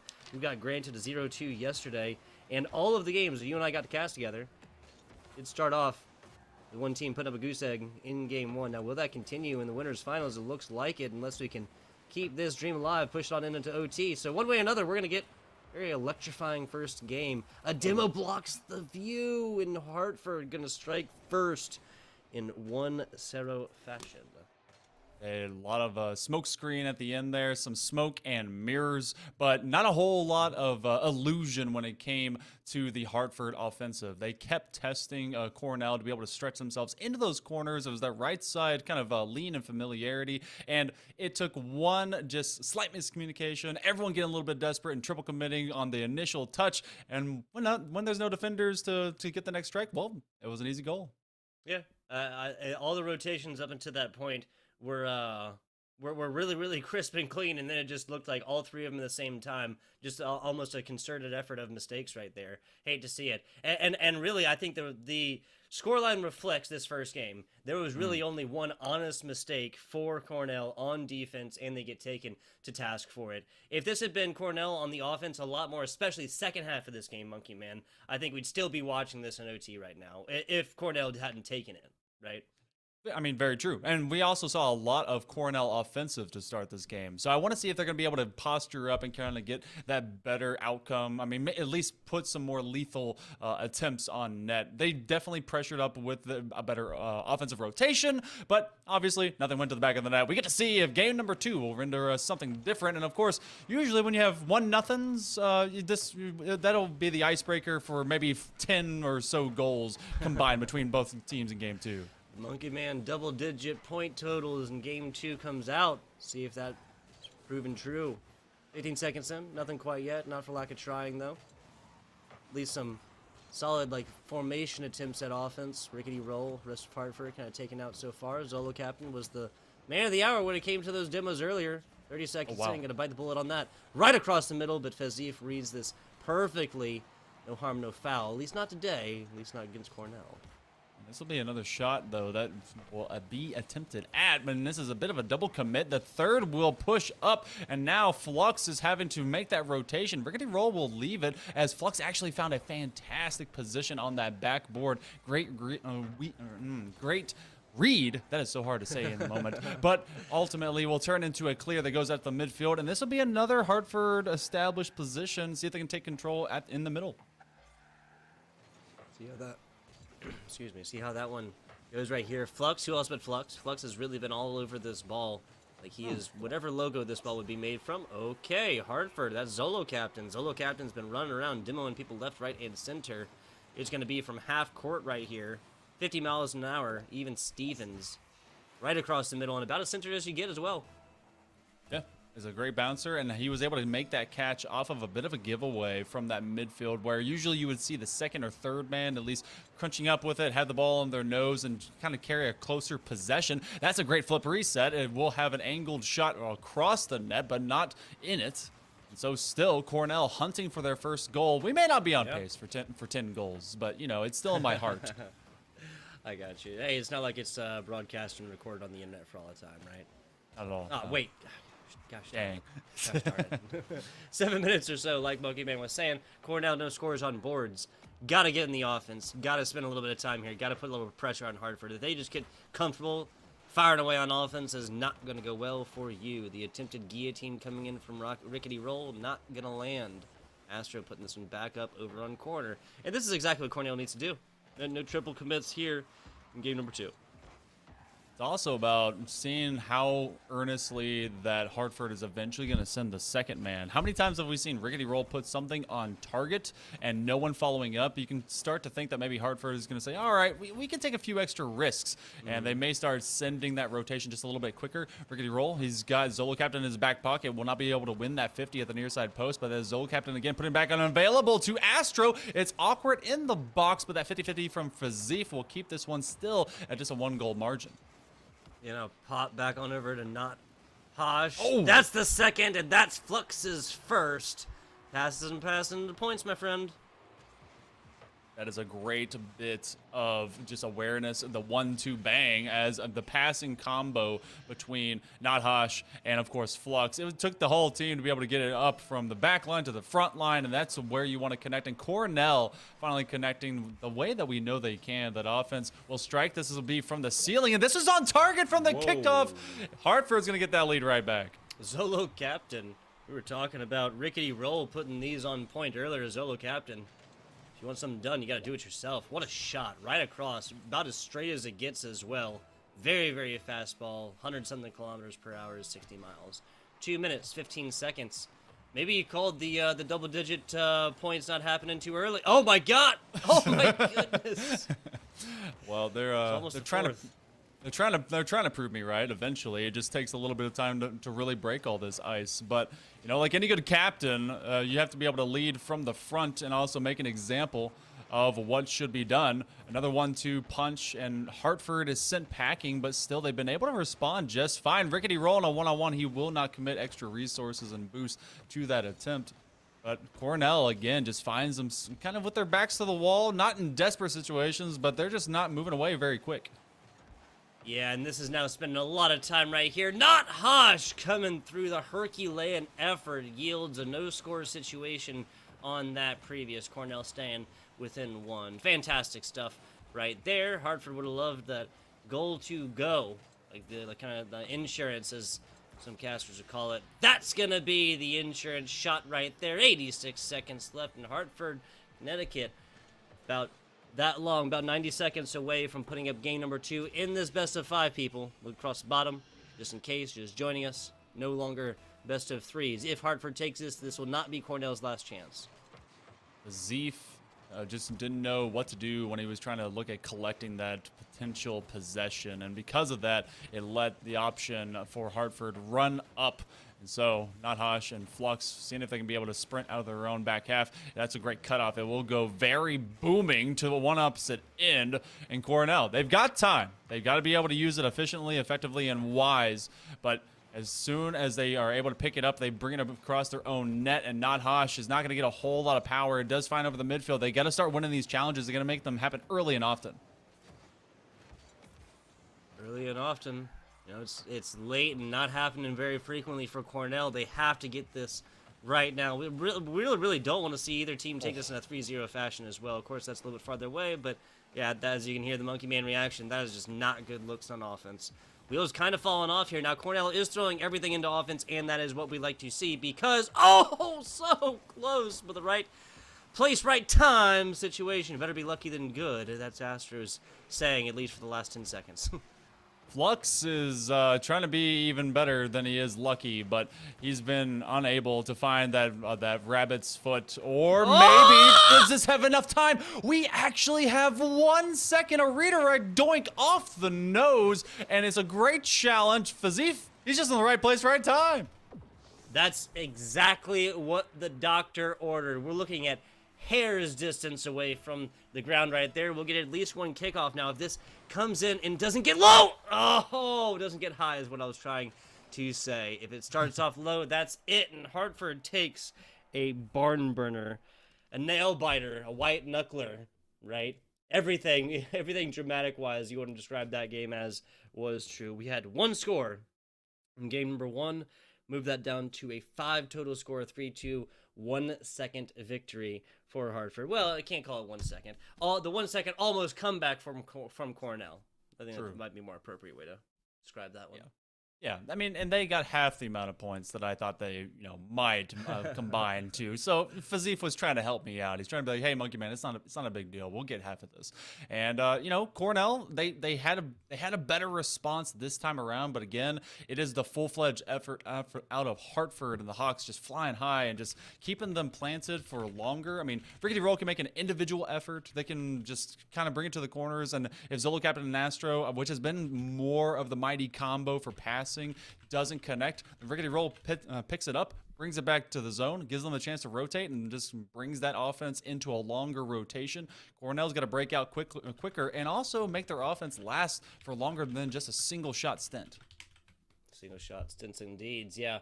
These players a little bit slow to react to that script. We call double-digit points in game 2. I guess they're going to have to reread it, look at the last page. Game 3 starting here in just a few seconds. Hartford up 2-0. But Cornell just showed that this is not going to be... I wanted to say nice things about you, Cornell. Well, you still might be able to. Their defense is going to have a chance to rotate. But luckily, inside the first second of play, won't depict the entirety of game number 3. But Hartford has put the Rams in a very precarious situation as they're going to have to make a reverse sweep to stay in the upper side of this bracket and maybe earn themselves a chance at a game 1 winner's advantage into the grand finals. But Hartford themselves have earned a chance at just one game away from getting to that grand final themselves. The first minute of play has been scoreless, and that is a good sign for Cornell. It's a good sign for Hartford as they've just been able to keep the Rams at bay for now. Rams at bay, nicely shot in. Flux reads this like a book, but Rickety Roll comes in on the offense, so close, and Rickety Roll keeps it up. The demo comes in, the save comes in. Throw a crown on top of Rickety Roll because this is his kingdom. Yep, he is defending the castle from all the dirty rascals. That's a big 50. Astro, is he going to have a bounce in? Can he make this read? It's a feed over to Rickety Roll. Rickety Roll will rock the crossbar. Oh, and Flux will get a clear. That one was very much an off-pace shot. Astro was trying to finish the deed himself, and then ultimately their offense kind of fell flat. But another chance coming about as an awkward rotation will go to the backboard. This is a Hartford squad looking dangerous in offense past few seconds. Oh my goodness, almost an own goal from Fazif. Keeps the dream alive, keeps that angle true, and does not actually touch this ball, dangerous as it might have been. Astro been on the absolute prowl recently to see how this offense goes. Hartford has really not given this one up and allowed this one to go into their defensive third for 35, 45 seconds. Yeah, it's been a minute, and they're trying to be able to get there as best as they can, but I mean, just these big 50s, these awesome challenges. Not Hosh is in a bad situation. Zolo Captain's trying to dish it up, and Flux just, able to kind of exist, to just get there in the nick of time, being the tiniest little sliver of resistance. And now look at see if he can break out with all the extra boost in his body. Comes out for the backboard, but Nahash is just a little too close. Rickety roll. That's a decent angle. Flux can't get to it. Get it to the front row seat, but can't quite get to it. I'm not sure what it was. Boost gets burned right there. Okay, so it was just a bad angle, right? Of course, once you hit this boost, your turning capability is much, much less significant. I think that's what happened there. I mean, it seemed like he either had he thought maybe it was going to hit the post or at least go to the near side wall. It was a tough bounce because it was going very line drive style. So you had to be quick on it. And if you didn't take that initial touch, well, then it's basically behind you immediately. Yeah. So, you know, you let one through. Now, again, we've seen 1-0 before. That was game number 1, and that went against Cornell. They can't surrender another one. They are now on that match point against them, and this is going to be a second goal if they can't dig it out, which they cannot. Astro puts it in, 2 up. It's looking ugly for Cornell. Brutal. Brutal. Hartford putting up the second. This might be the insurance goal to go, and that post actually helps out on this side. Astro, the perfect angle. This is inside by a single degree. This one rolls on the outside, and Cornell continues their shot at a new life here in Game 3, down 2-0. As it is, 2 minutes left. Still anybody's game, but a definite advantage in your Hartford squad right now. Hartford just has to keep up the regular rotations, not surrender anything for free. Fazif is in a very awkward situation himself, and he's not going to recover in time. Zolo Captain wins a nice 50. This was set up by Astro, and then Flux actually came from the near side post and just didn't get the hole of that ball. And so it just kind of fell off and went to the top of the box, and that's an easy strike. Yeah, definitely agree with you. Definitely agree with you. Unfortunate, Cornell has spent the past 20 seconds or so kind of keeping in mind that they need to get goals, they need to get them now. Otherwise, this will just end up this exact same. Score difference 10, score difference 1, doesn't matter. This is game 3, this is match point. I really hope that Cornell can kind of show up here. A second goose egg in game 1 and now here in game 3 would just be, I gotta admit, not what I expected from the series. It's true, but I mean, we came into this with the understanding of what we saw yesterday about the holisticness when it comes to these players. When it comes to collegiate, you always have at least one real big standout player, and we got to see a lot of them on either side, but Cornell has not been able to gel as well as Hartford has, and Hartford is going to try and just keep the pace up, not surrender anything else. That one could go forward, but it will be blocked by Flux. It is now sprinting time. If you are the Rams, they have to make these passes much more quickly, but Flux will lose possession, and that one could put us on ice. A fourth one just won't go through as of yet. Yeah, fourth one I can definitely agree. That would just be it right here. Oh, brutal. Oh, not brutal. Oh, brutal. Oh, not brutal. Okay, all right. That's Rocket League for you, folks. It is nothing but brutality. This game can giveth and taketh away. Zolo Captain looking to maybe center it up. We'll bank it and then we'll put it. No, not through. Fazif. If the best thing that you can get out of Cornell is that they just won't let Hartford score any further in this game, they'll be able to take this kind of momentum, this kind of understanding of their competition, bring it into the lower finals, which is where they will be going. Hartford had the heart to be able to lay down and put down the Rams, at least into the lower side of the bracket, as they will go 3-0 through the winner's side finals and will punch their ticket to the grand finals. They are one step away in that seat to be able to get to Atlanta. 3-0, 3-0, 3-0. Who'd have guessed it? Who'd have guessed it? Even in our first winners finals here, this was an incredibly close game, and we saw some absolute one-sided affairs earlier and yesterday in the games we casted. And like you said, I believe you said there was only 1-2-1 after that. All the other games after I had to dip were 2-0s. Oh yeah, we had a couple of 2-1s. It was Champlain and Pace, and then Pace and Post. And you know, familiar as those names probably are, Post was able to get all the way to that winner's final position to see who was going to lose out of this one. And we know that they beat the #1 seed that was originally touted to maybe have a big advantage in this competition of Champlain. They were able to beat them once. They beat Pace, and now they're ready to go against Cornell. Do you think Cornell's going to be ready to, you know, go against Post? And it's a great question that you pose here, right? We have Cornell, we have Hartford, and we have posts left in this competition. That's number 6 seed Cornell, number 4 seed Hartford, and number 8 seed Post, right? Yeah, crazy stuff. Crazy stuff. Do they have the skills to pay the bills? If that's the question, Monkey Man, I think that the competition performances they put on today and yesterday has proven that this is still anybody's game. It's still anybody's matchup right here. Excuse me. And it'll be the last one before one team comes in with an advantage. Once again, grand final is not going to see a bracket reset situation. Going to see a single point advantage going into that one. It is simply a long, tough ask, an arduous task at this point, my friend. And coming in from, like, either of these teams coming in from losers is not going to have an ideal situation coming on into that one. But regardless, what I think perhaps less important of what these players think, we'll be going to a very short break and then be back with you guys. A little interview action coming at you from one of the winning members of your Hartford Hawks. We only have winners in the interview box here. Only have winners in the interview box. We'll be back with you guys in just a minute.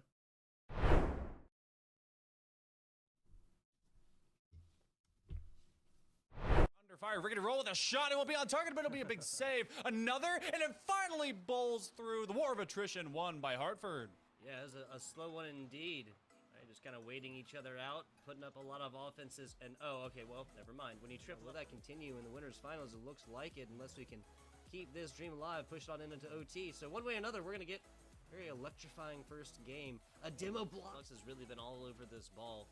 He is whatever logo this ball would be made from. Okay, Hartford, that's Zolo Captain. Zolo Captain's been running around demoing people left, right, and center. It's going to be from half court right here. 50 miles an hour, even Stevens. You know, pop back on over to not Posh. Oh. That's the second, and that's Flux's first. Passes and passing the points, my friend. That is a great bit of just awareness. The 1-2 bang as a can. That offense will strike. This will be from the ceiling, and this is on target from the kickoff. Hartford's going to get that lead right back. Zolo Captain. We were talking about Rickety Roll putting these on point earlier. Zolo Captain. If you want something done, you got to do it yourself. What a kind of the insurance, as some casters would call it. That's going to be the insurance shot right there. 86 seconds left in Hartford, Connecticut. About that long, about 90 seconds away from putting up game number 2 in this best of 5. That's Astros saying, at least for the last 10 seconds. Flux is trying to be even better than he is lucky, but he's been unable to find that rabbit's foot, or maybe does this have enough time? We actually challenge Fazif. He's just in the right place, right time. That's exact. A little too close. Rickety roll. That's a decent angle. Flux can't get to it. Get us to the front row seat, but can't quite get to it. I'm not sure what it was. Boost gets burned right there. Match point against them, and this is going to be a second goal if they can't dig it out, which they cannot. Astro puts it in. 2 up. It's looking ugly for Cornell. Brutal. Hartford putting up the second. This might be the insurance goal to go. Anything for free. Fazif is in a very awkward situation himself, and he's not going to recover in time. Zolo Captain wins a nice 50.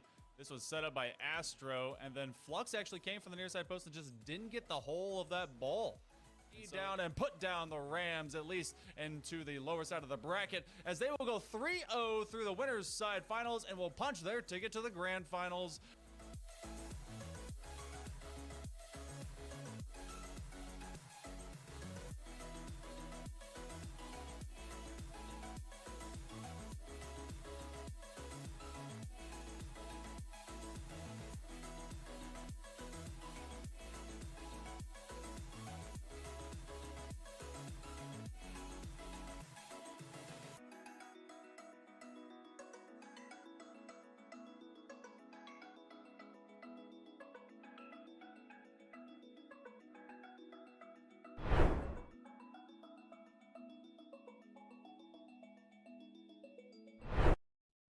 Hello and welcome back. We keep our promises here. The CECC Northeast Invitational was a short break, very short break.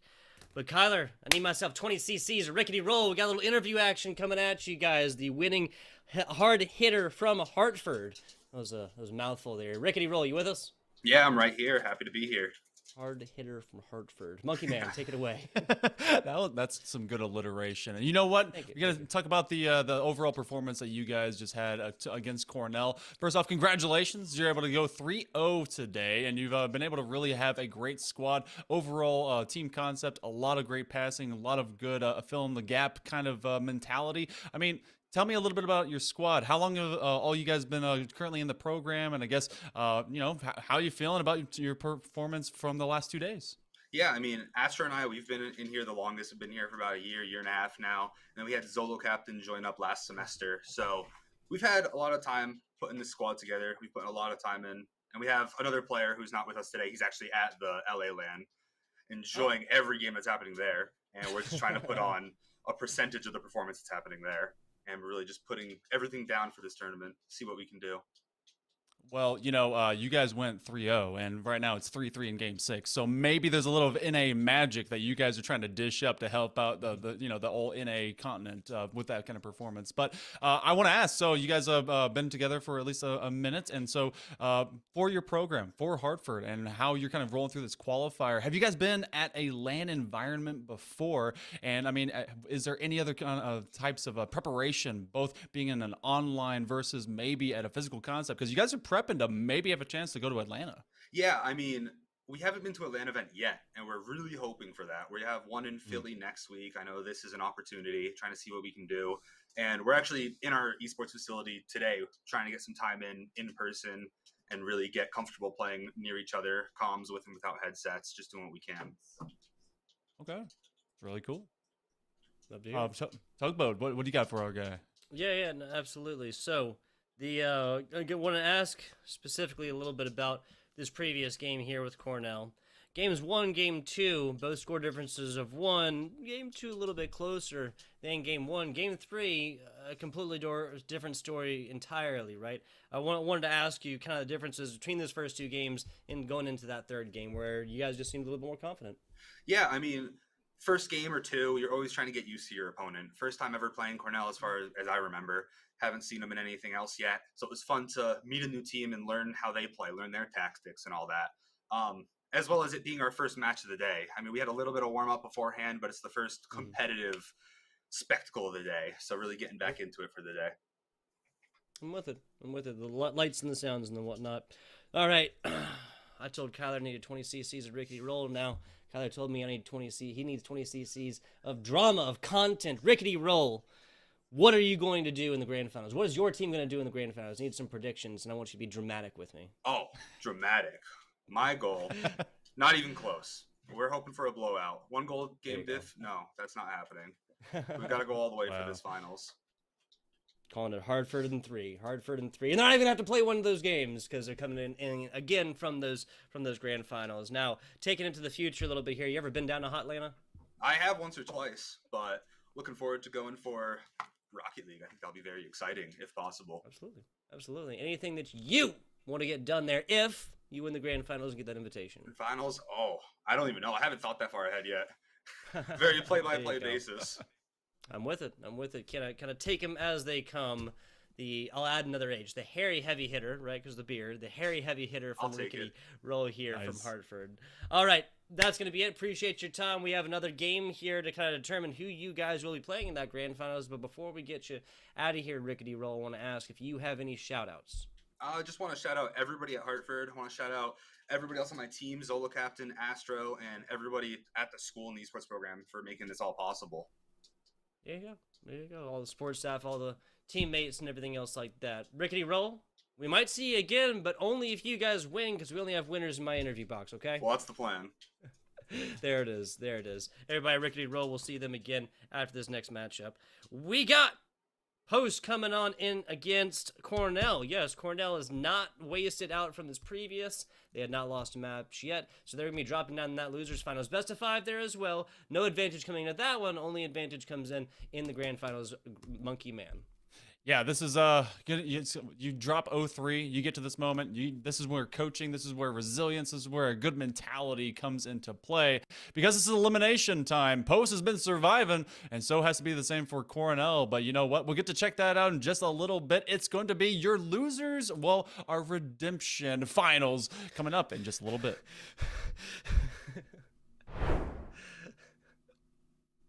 That was funny as My bad. Oh, okay, sorry. Whoops. You got me laughing.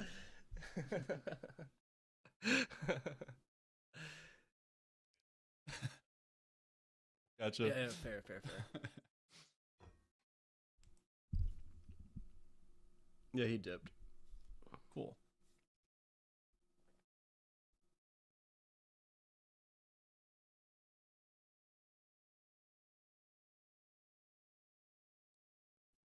Okay. Gordon. We're in Game 7, by the way, and they just brought it back 4-4 to a 5-4 win for G2 and OT in Game 6.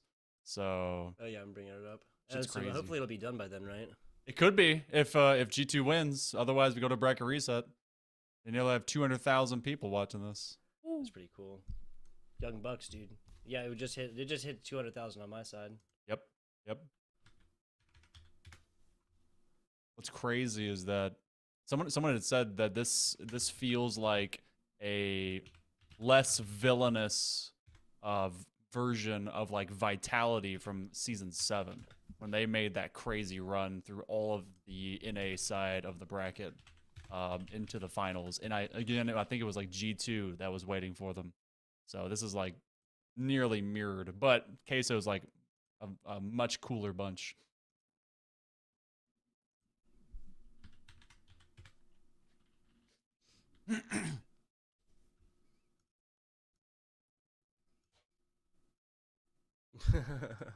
Thank you, sir. Oh, 34-13, checking back in the Tar Heels St. Peter's. Not surprised. Yeah. I was doubting, what was it? North Carolina for a minute. Like, I don't know why. I don't know why they were seated so low. Yeah, they barely squeaked it out yesterday. I think they won by 3 or 4 against, who was that? Not Iowa State? I can't remember. Yeah, this is going to take a mountain. Yeah. Or climb over the mountain, rather. St. Peter's the first 15th seed to ever make Elite 8 ever in March Madness history.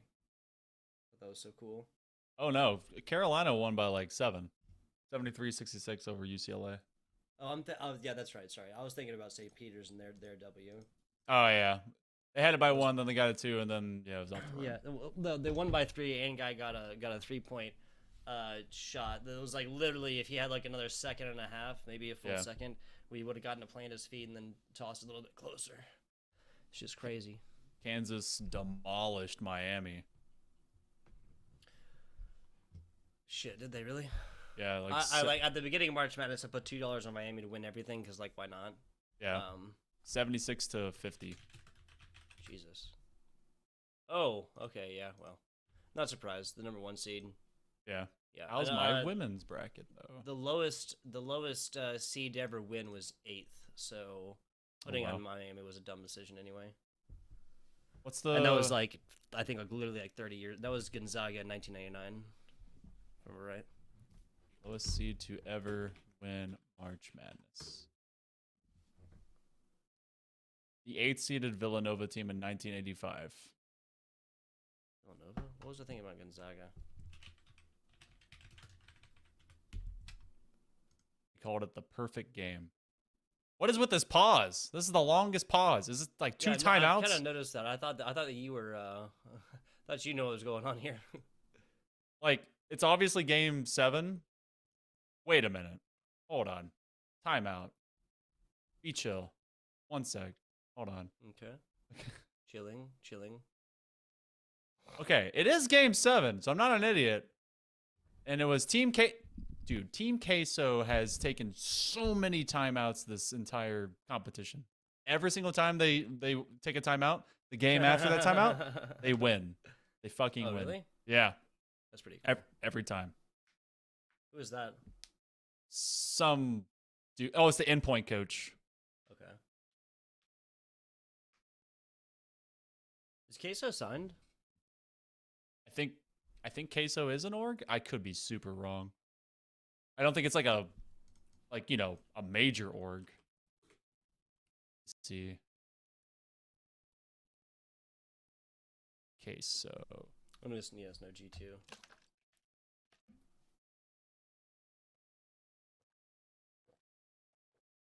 So Team Queso GG. Yeah, I'd say this is a rather larger group. They have 259,000 followers on Twitter. Oh wow, okay. I've never heard of Queso before. Yes, I am. That's so fucking cool. That's so fucking cool. I got to do something with Boom TV maybe? Did they got to do like the blimp cams and stuff like that? Oh, that's sick. Yeah, it was so fucking cool. Like it really gives you. Oh wow, that was quick. Oh wow. Okay, you're a little ahead of me. I need to sorry, my refresh. bad. You're fine. It's like yesterday. You didn't get to hear it, but we went to game 3 a couple of times, and fucking K-Tad was like cheering in my ear. He was not muted, and so I would know. I'm like, oh shit, something's coming up. That's funny. Alright, let's see. Now, what's always been a big deal? Yep, it's probably gonna happen. Never mind. So after every opening kickoff like that, Team Queso's been able to respond in like 10 seconds. But this time it didn't happen. So, okay. I'm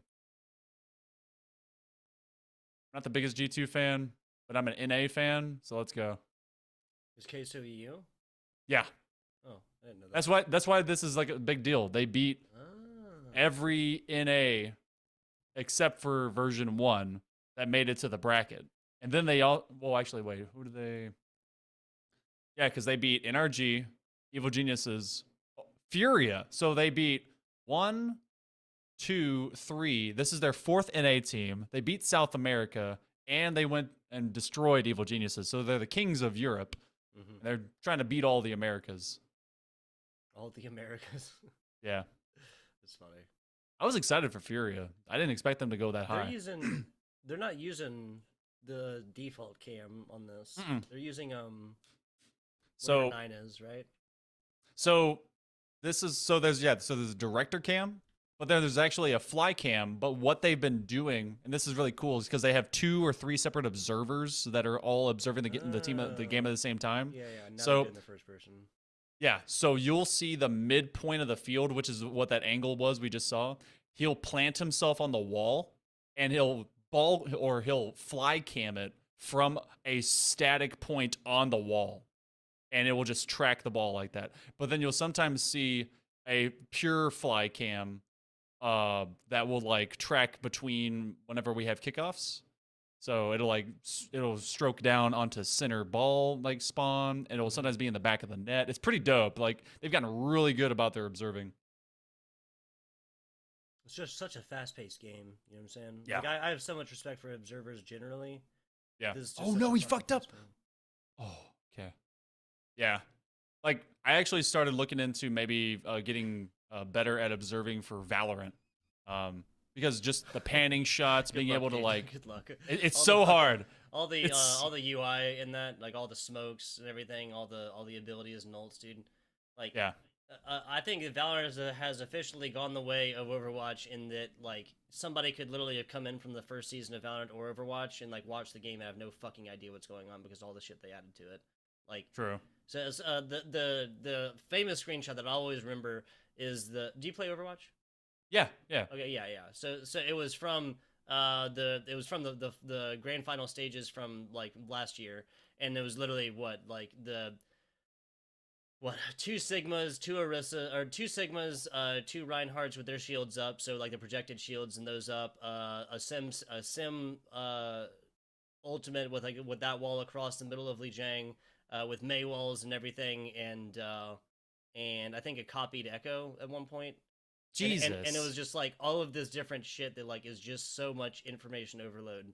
I can see why nobody would want to like Like, if you don't know Overwatch already and you haven't played it for like a while, I would not be surprised if you did not want to watch the fucking game. You know? Yeah, it's one of those I got you, where, K-Ted. yeah, we're. It's one of those where, like, I mean, Valorant. There's so many fucking smokes. When you see them cut up a site, I'm like, this is just chaos. Oh my god, they scored. Okay, it's tied. Oh, I gotta switch my mindset to Rocket League. All right. But that's what I don't know. That's what I'm saying. Then there's just so much. It's very Not for lack busy. of trying, tied up. Hey, what's the longest overtime you've casted? By the way, I'm curious. That I've casted, 8+ minutes. 12 and a half minutes once. Woo! It was like literally about that point, about that 8-minute point. We literally just like, and the thing is, it was like both teams went from playing like, you know, super defensive at first, like super aggressive, almost made it in both sides multiple times, then both like slowed it down again. It was about like 7 or 8 minutes. We literally both, like me and my co-caster, were like, all right, well, this is not nearly as entertaining as we thought it was gonna be.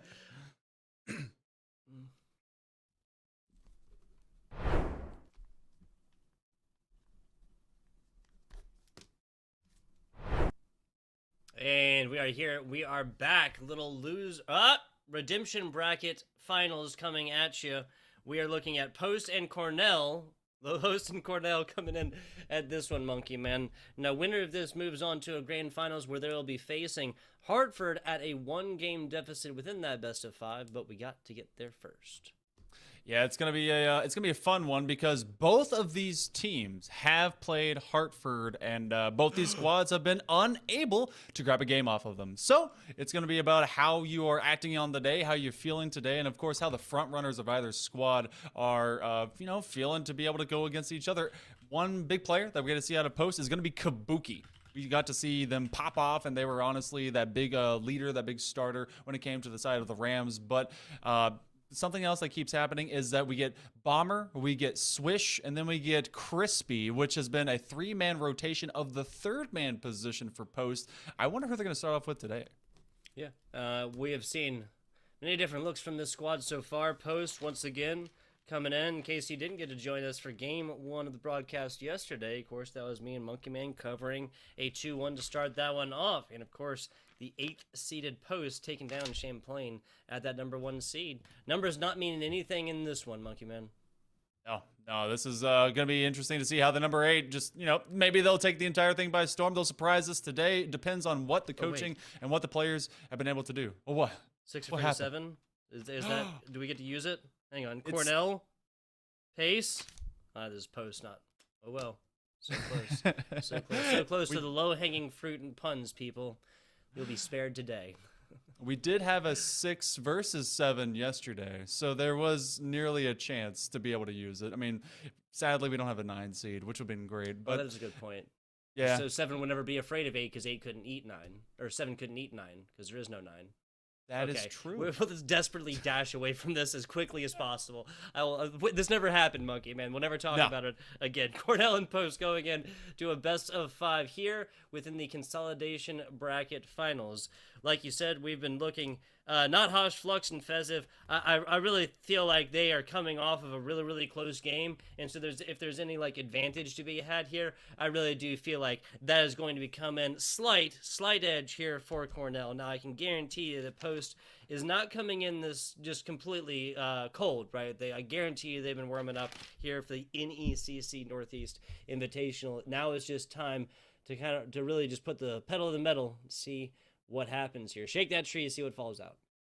It's about warming up. It's about real competition, though. So I wonder if how prepared the likes of Post is going to be, because Cornell got to go up to the speed that Hartford was bringing in. Hartford kind of delivers a whole lot of efficiency in their style of play. When we got to talk to Rickety Roll, he was talking about him and Astro and how they've been able to play together. And of course, Zolo Captain just feeds the ball. There's never a lack of trying to be able to feed that next opportunity whenever Hartford was striking, and so Cornell has been able to see that more recently. They've they got dealt a bad hand against them, and that because Hartford was the dealer controlling the deck. So it's about control from the midfield, and I want to see how Post will be able to extend this pitch. They're going to have to get Kabuki involved early and often. I said that phrase before, but that's going to have to be even truer now. No, I can 100% agree. We saw Cornell's defense show up against Hartford in every way, shape, and form within the game 1 and game 2. Both of those being the 1-score differences right there, and especially given that game 1 was a 1-0. That's the best situation in which a team can put forth the donut, can put forth the goose egg. The 0 score is a 1-0 situation. Also came in and we got the 1-second buzzer beater right within that game too. Got the goal. Wasn't able to keep ball aloft. This is a Cornell squad that is hungry. They need this dub. They need the next breath monkey, man. They've been fighting for it all through 3 games with Hartford, and I don't think they're going to be giving up anything so easily here with Post. Because but in Post on the other side, like you said, really going to be needing to utilize Kabuki when you're looking at offensive takes. Kabuki got so much going yesterday in all 3 real categories, right?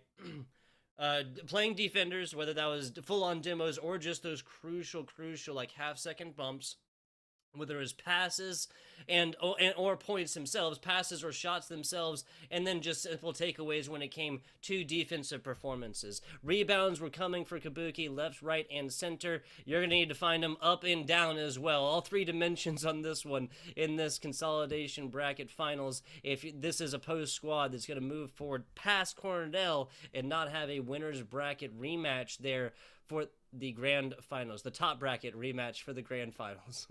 And I think you mentioned all 3 dimensions, but I think the 4th dimension needs to be mentioned. He's going to have to play with a lot of time because he cannot give up time over to Cornell to make these plays, because we've seen Flux and not Hosh, who may bring the Hoshness, or maybe that's his kryptonite. I'm not sure. We made it up yesterday, and it was pretty cool. Check out that VOD. But if he takes away the ability for them to be able to set up and keeps speedy, then it will be, a facet of the game that maybe they will not be able to rebound from. But you got to think that Hartford is looking in on this series. They're going to say, all right, who's bringing what to the table? And they recognize who they must shut down from either side. They're in a great position. They have that game 1 winner's advantage going into that final best of 5 in the grand final. And these 2 squads are going to be trying to see if they can outlast and force that first game, which we could call a technical game 2, into their own back pocket, and to force it into what we had yesterday, which was a bunch of best of 3s. So either way, this is the first series that they're going to be able to take it to it. If you were to put money on the line, which I know you like to do, and what I would put these some of these guys put these guys out there in your heart of hearts, would you have Cornell or would you have Post being able to take it Hartford? Well, once again, I'm talking like bare edge here. 60-40. That's where I'll give you. I guess that would be negative 120 for Cornell, positive 120 for Post, if you guys know gambling lines and whatnot. And again, I'm only saying that. And don't DM me. No PayPals, no Venmos, okay, people? Just drawing the predictions here as best I can. But again, I think that the fact that Cornell is coming into this, if there's any nervousness as well, like thinking about this grand finals opposition, right? For Post, they have simply not. They haven't. The closest they got like bracket wise to this other squad, to Hartford, was in the second rounds yesterday, right?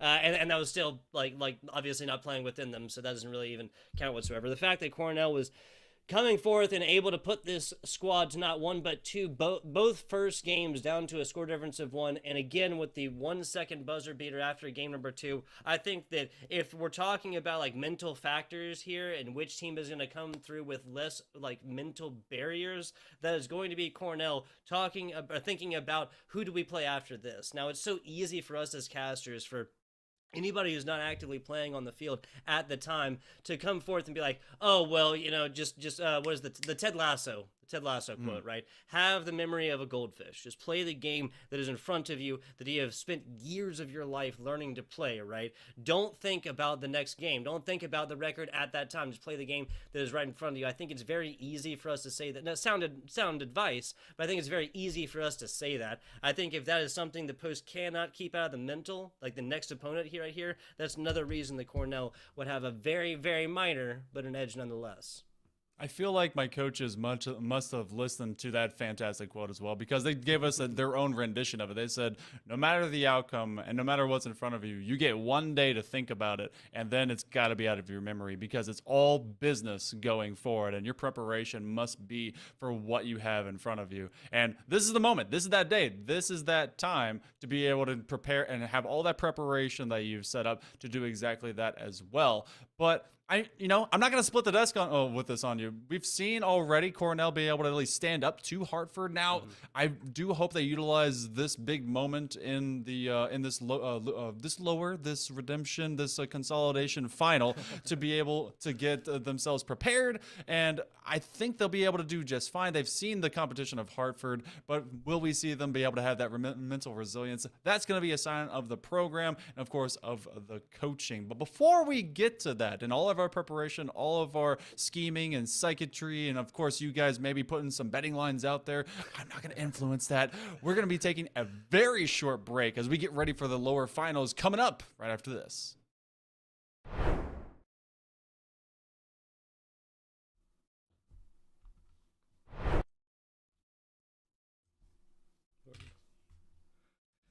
Wow.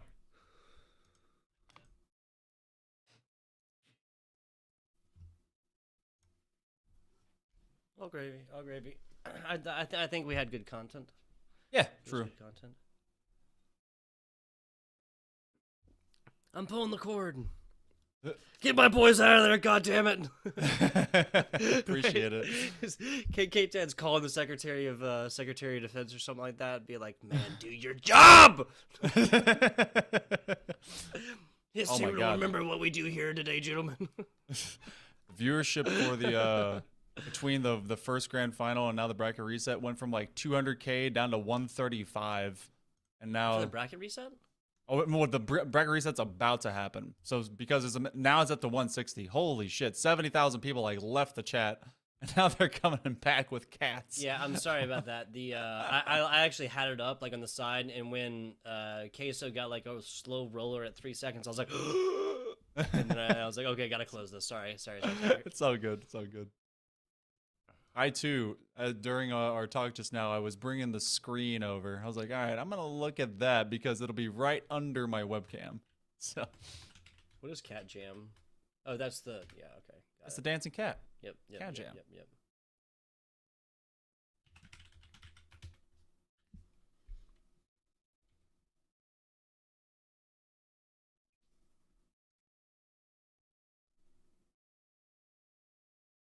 Dude, yeah, this number is just fucking spiking and dropping like immediately. Just hit what 154.845.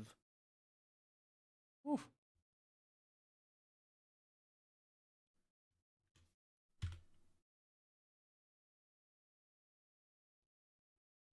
Who do they have covering the grand finals? Casting wise, let me check. Oh, here we go. Oh no, this is just the desk. This is full desk, yeah. Just question marks. I like that. I love the ESPN style look that they're doing it. This is like the game day today or whatever they call it, the stuff they do for college. Yeah, it is pretty Stumpy cool. is so freakishly tall. He's like 6'4", 6'3", 6'4", something like that. Yeah, that's like 4 inches taller than anybody needs to be.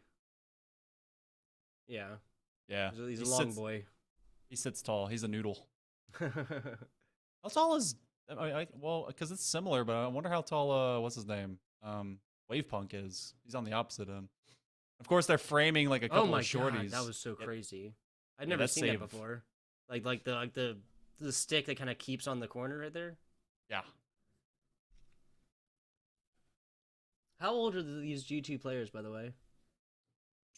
Mid-20s. Let me check. Wait, really? I thought they were all like young bucks. I mean, that's still kind of young. Mid-20s? I thought for Rocket League, like these are all like cracked 16-year-olds. I mean, they are, but it's mostly like one of them. Okay. So, okay, mid-20s. JNAPS is 22. Chicago is 20. And Atomic, he's probably the youngest, 18. Okay, so yeah. Chicago's like that. Chicago's like that dude, right? He's the big thickness in the middle. You'll see him. And JNAPS is the Canadian. So That's T-Bates in the middle, right? Or who is that? Yeah, T-Bates? CJ on the middle right. I am still confused by this look that Wave Punk has. He's got like a sport jacket over like a zip up fleece over like a blue tie Yeah, I and saw black that. shirt. He's got like a double collar or something like that. It's Also, crazy. There's like 3 T collars. Bates doesn't have his. Aren't you supposed to take that button off when you sit down? Oh yeah, you're supposed to open the jacket. Yeah, Just looks a little silly. That's why it looks frumpy. Yep. Yep. He's You're like learning. turning his body like really at a really odd angle right now too. Oh no! Oh no! He's got the big ass shoulder pads, man. Yeah. Oh yeah. I noticed that too. Yeah, the thickness. Yep. Oh my god. I think it's interesting. You can see easily. You see What's- who's what's- worn what's a the suit big- before and who has not. Say that again. You can see who's worn like a suit more often than others. Yes. Yep. that suit middle left is that's a couple years in. That's Yeah. Still crisp looking, I think, but yeah, dude, shoulder pads are such a bad look. Like that's like so 80s, right? It could be good depending, but Dude, also look at that. Dude, this guy could like looks like he should be selling me life insurance. Like I love it. I love it. Oh my god. I love it. I do. I gotta say, I don't like the sunglasses. Like, I'm not sure if Stumpy wears glasses, but I don't like the sunglasses. Just like, I hate the look of, like, having a t-shirt on under a jacket. Like, it's so many people do that. It's like, oh, I'm formal, but not. Like, okay, cool. Like, I don't know. See, the only reason I respect it is because I have super bad light sensitivity. So I would be wearing my sunglasses if I were outside because Fair that enough. shit sucks. Oh, they are actually outside, aren't they? Yeah. Okay. Okay. Sounds good.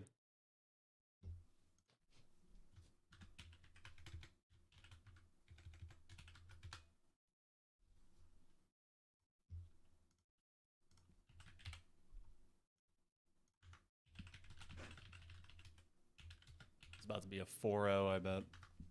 Okay, so You think so? Yeah. Let me close that. Okay.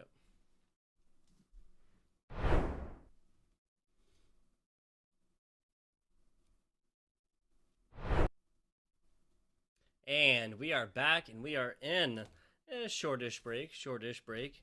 We got Cornell and Post coming on in here to do battle for our redemption bracket finals here, Monkey Man. Yeah, about to go to battle on the field of battle. Get out there on the pitch, and they're going to have one heck of a time. I didn't realize we were bringing out the fun. It's like a broken thing between. Thank you, appreciate it. Like bad Scotsman, bad pirate-ish. We got the, but, we're gonna bring look down, you know. Like, yeah, but we're gonna get out there. I think that we both agree that we kind of feel to be into Cornell's corner on this one. I think there's, obviously the one major factor from the side of Post that could prove us wrong. It's gonna be Kabuki. I think if he pops off, we're going to see a lot of great content coming out of this squad. But we're going to go into game number 1. It's best of 5 time. It's the redemption arc for one of these squads. One goes home and one goes to the grand finals. Yeah, they do. Post on the left. That is Kabuki. They have switched out Bomber, Crispy, and Swish. It's going to be phenomenal playing with them here today. That is Warta. Oh. Warta? Okay, Warta. so another sub coming on in here. The multi-person roster, excuse me, from Post coming out.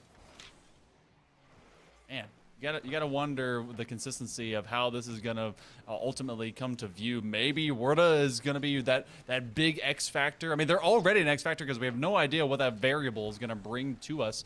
As Post will have to really find that identity. But so far, they've been pretty good. They've used what's that, the Ice Charger? I don't know what that. I can't remember the name of that car, but it will be an. There's too many of them out there. Yeah, and Rocket League is just absolutely goated when it comes to the cosmetic item selection variation therein, especially with all the partnerships and whatnot. Minute into this one, a couple offensive looks, but nothing really super hot and heavy so far. Is that a triple demo? Triple demo, Oh my people. gosh. Yeah, that was 2 down from the side of Cornell, and if there's any way to get your offense just run off the field, it's by being deleted and depleted almost immediately. Not Hosh is going to get another demo. We're seeing a lot of physicality here. It's kind of errant. It's kind of just, helter-skelter about what it will, affirm and have and succeed with, but it's at least getting people out of the way, and another one will pop through.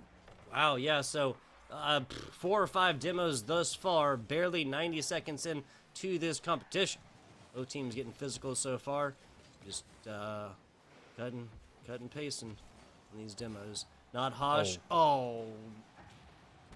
That's a bad look, but then an own goal. Not Hosh gets a front row seat to his goal getting blocked right here, goal getting blocked from side post right here. Word it was flying in it. This one said it might have happened, but oh man, the 6th demo. Okay, so the 6th demo in this game so far actually comes in from post and then ends out in an own goal. Kabuki had no idea that he was about to touch that ball. He was going up to get the demo, like you said, and get it from that top 90 front face and just keep any extra attempt from maybe being a better shot. This will bounce out from that high side corner, and we're sub 3 minutes of play. It's been more bumper car than a hit has been better play, but at halftime now, Cornell still, I think we don't have many more than maybe 1 shot for the likes of Post, maybe 2. Looking at Werder right now, no goal attempts thus far. A couple saves, though.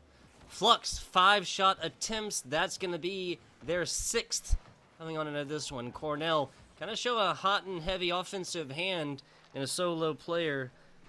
That was there for Flux. Couple shot attempts, couple saves for a nominal. But Post, again, has just not spent a whole lot of time in this offensive third. That's going to be Cornell's 2nd. First goal, Flux. After 6 shot attempts, might have gotten a 7th awarded on this one. Should have gotten a 7th awarded on this one. Oh my God, that is another. Well, you know, and I can't say it's going to be the last one either. That one does, in fact, go off of Post's collision as they find this second one all their own. I didn't realize we had six players all on the same team, which is unfortunate right now because Post has otherwise done fairly well of keeping Cornell at bay, but they've also been just kind of oppressed for the longest time in their own half. Yeah. This is the first time in the longest for this entire game that we get to see them rotate forward, and this is going to be a free shot. The third man will approach, and it will again go off the post. Wow, okay, so a couple decent offensive looks. Neither player from Cornell able to come up top with it, centered out, but all 3 have rotated offensively after the double commit from Cornell. Now a run the other way. Kabuki and Post looking pretty decent. 90 seconds left to put their first scores on boards. That's the 8th demo, I believe.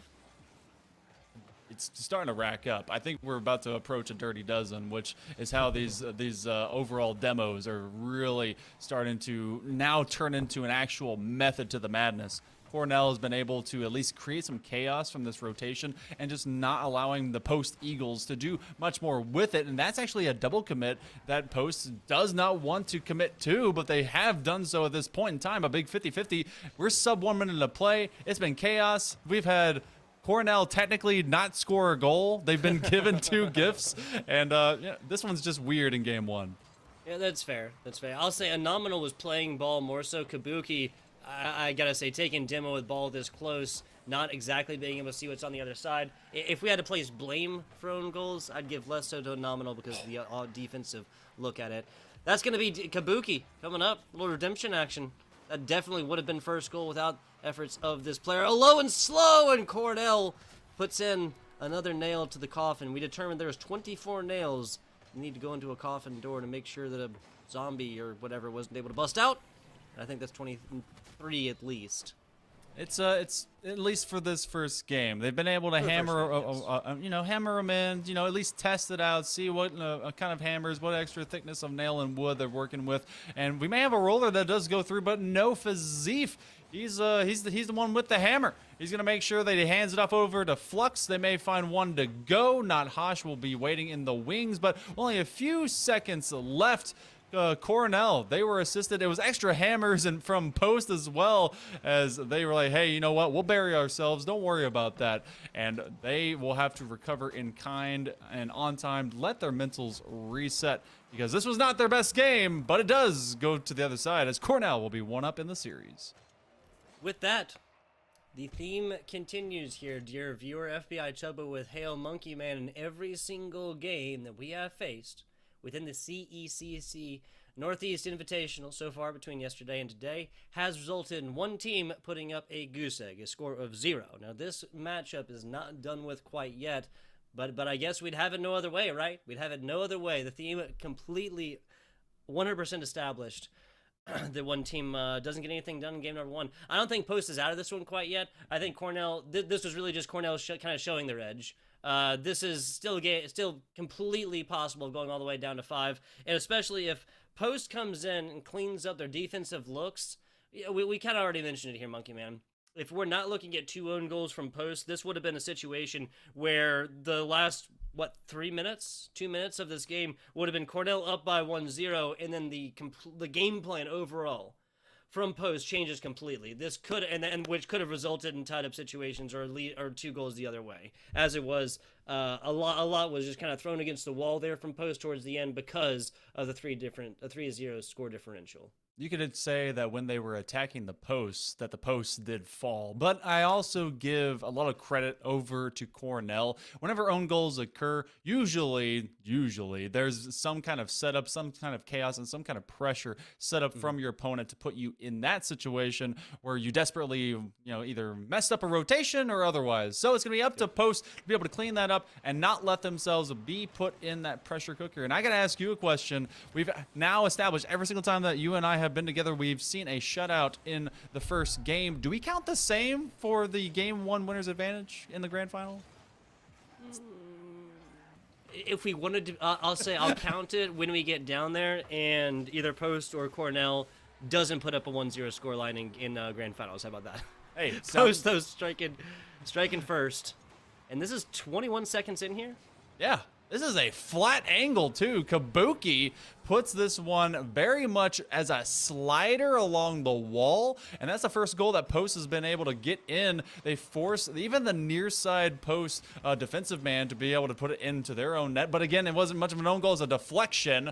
And you like Post being able to put this kind of speed down pitch in a hurry. They got to be able to do that a lot more. And of course, they're again already on offense. I hear you. That is now 3 of the 4 goals here in the consolidation bracket. That technically comes off of the team getting scored against Cars. Now, again, that was not Hosh in the previous goal, just getting put in a bad position, had to play ball. But that is now the second truly earned goal, and both of them coming out from Post. A little dab and Reaper at the end, and we got the 40 seconds burned into this game. Kabuki, the man that we have put the responsibility on, it may be unfair, but they're the ones that currently have 2 goals. So it's about as fair as expectations have to be. Feel validated. Yeah, it's got to be, right? He's had such great performances earlier in day number 1, day number 2. He's got to be the dude that will be the dude, the stud for the likes of Post. And inside the first minute of play, Cornell playing from a deficit. He is that guy. Cornell playing from a deficit, like you said, is not a situation they have found themselves in frequently. Even previously, score differences of 1 against Hartford, especially last-second situations, not really that much of a lead difference right here. Now loads of Rocket League to be played in Game 2 with a bare advantage at a 2-score difference where Post is looking fine as wine. Again, completely different situations they have seen so far. I would not be surprised if we see a tie-up situation here and push it on to a Game 3 and then guaranteed Game 4. That's something that our lovely viewers at home have not been able to see as of yet in this competition. And even with our first best of 5 earlier in the winners finals, it still just went to 3 games. It went to a 3-0. So we've yet to even go beyond that 3-game stretch. And I'm wondering exactly who was going to push us to that limit. But with Post continuously pushing out, they have punished the rotation of Cornell. Trying to do so again. It'll be a big save by Not Hosh. And so far, Cornell has kind of fallen asleep, and Post has really woken up to be able to put the pressure into their own, to their back half. I gotta agree with you, Monkey Man, here. Not Hosh has been completely shut down on offense. Every single time this is coming back Cornell's way, it's Not Hosh who really has to raise the head and get it done. There's another one, had to burn everything, looking at 3 boost, cutting across a full part of this pitch. And still, the offense stays alive. Not Hosh, good redirect, forcing hand of defender down bottom. Werda still staying in as Not Hosh finds the demo down bottom. Werda looking to walk the dog on this leisurely Sunday afternoon. That's not going to happen so easily. I remember that walk the dog was also a move on a yo-yo, and it's going to be Nothosh on a string that will be able to shoot the globe and shoot the moon. That's a great setup. Flux from the side wall, and boom goes the dynamite. Oh, do kids still play with yo-yos? Sometimes, yeah, like world championships, I think, every now and then. I'm with it. Yeah. I'm with it. So this one Walking kid, the dog around the world. yeah, I shoot saw the this one moon. kid do a what do you call it, the double helix DNA. It was crazy. Gotta look it up. It's Was so that in cool. this decade? Yeah, I think it was like yesterday. So Oh, very that's recent. pretty Yeah, yeah. All right, I'm with it. I'm with it. All competition being just very interesting in today's day and age. Wow. Okay. Post doesn't like being in a not 2-score difference. I think that's what that last play just kind of taught us. They like that. They like that comfortability. 106 seconds left in this game number 3, game number 2. Excuse me. And if this score difference stays the same, we'll be looking at a game 4 guarantee. Would love to see. Honestly, I'd love to see a game 5 here because we will not be getting 4 full games of Rocket League in the grand finals, right? We'll be getting 4 at absolute most, with grand finalists Cornell coming in at a 1-score difference. So this may be our only time to get a true game 5. So you know they gotta have it for us. Give it for the people, the crowd, and I gotta wonder. I've been very impressed by Werda at this point, comparative to Bomber, to Crispy, and to Swish. You didn't get to see Swish yesterday, but Werda so far has been much more efficient, I would say, as in terms of this being this better third. And you know they're a little bit more aggressive, but I like that, especially because it keeps Cornell on their heels, and that's something of a factor and a characteristic that Post just didn't have in day 1. I gotta agree with you. It's not necessarily like Werda has been coming through and getting everything done themselves. I can agree with you in the fact that Werda is playing a much better team-based game. Nicely done from Kabuki showing up on defense. Definitely want to keep Cornell at that 2-score difference. But yes, when it comes to just the cleaning up of edges that we saw Post needing to be done yesterday, I think that Werda is doing that just a little bit better. Not significantly better, but a little bit better than Crispy, Swish, Bomber. Looking back at Post offensive pressure. Werda on the rebound here. Running it back to the backside of this goal. Now outside. A nominal with Kabuki. Kabuki takes off Fender, and Fazif still gets out and still gets on top of this. Still gets another look at this. Cornell just shot in at that one. They need to take it right now and then put another 1-second buzzer beater up.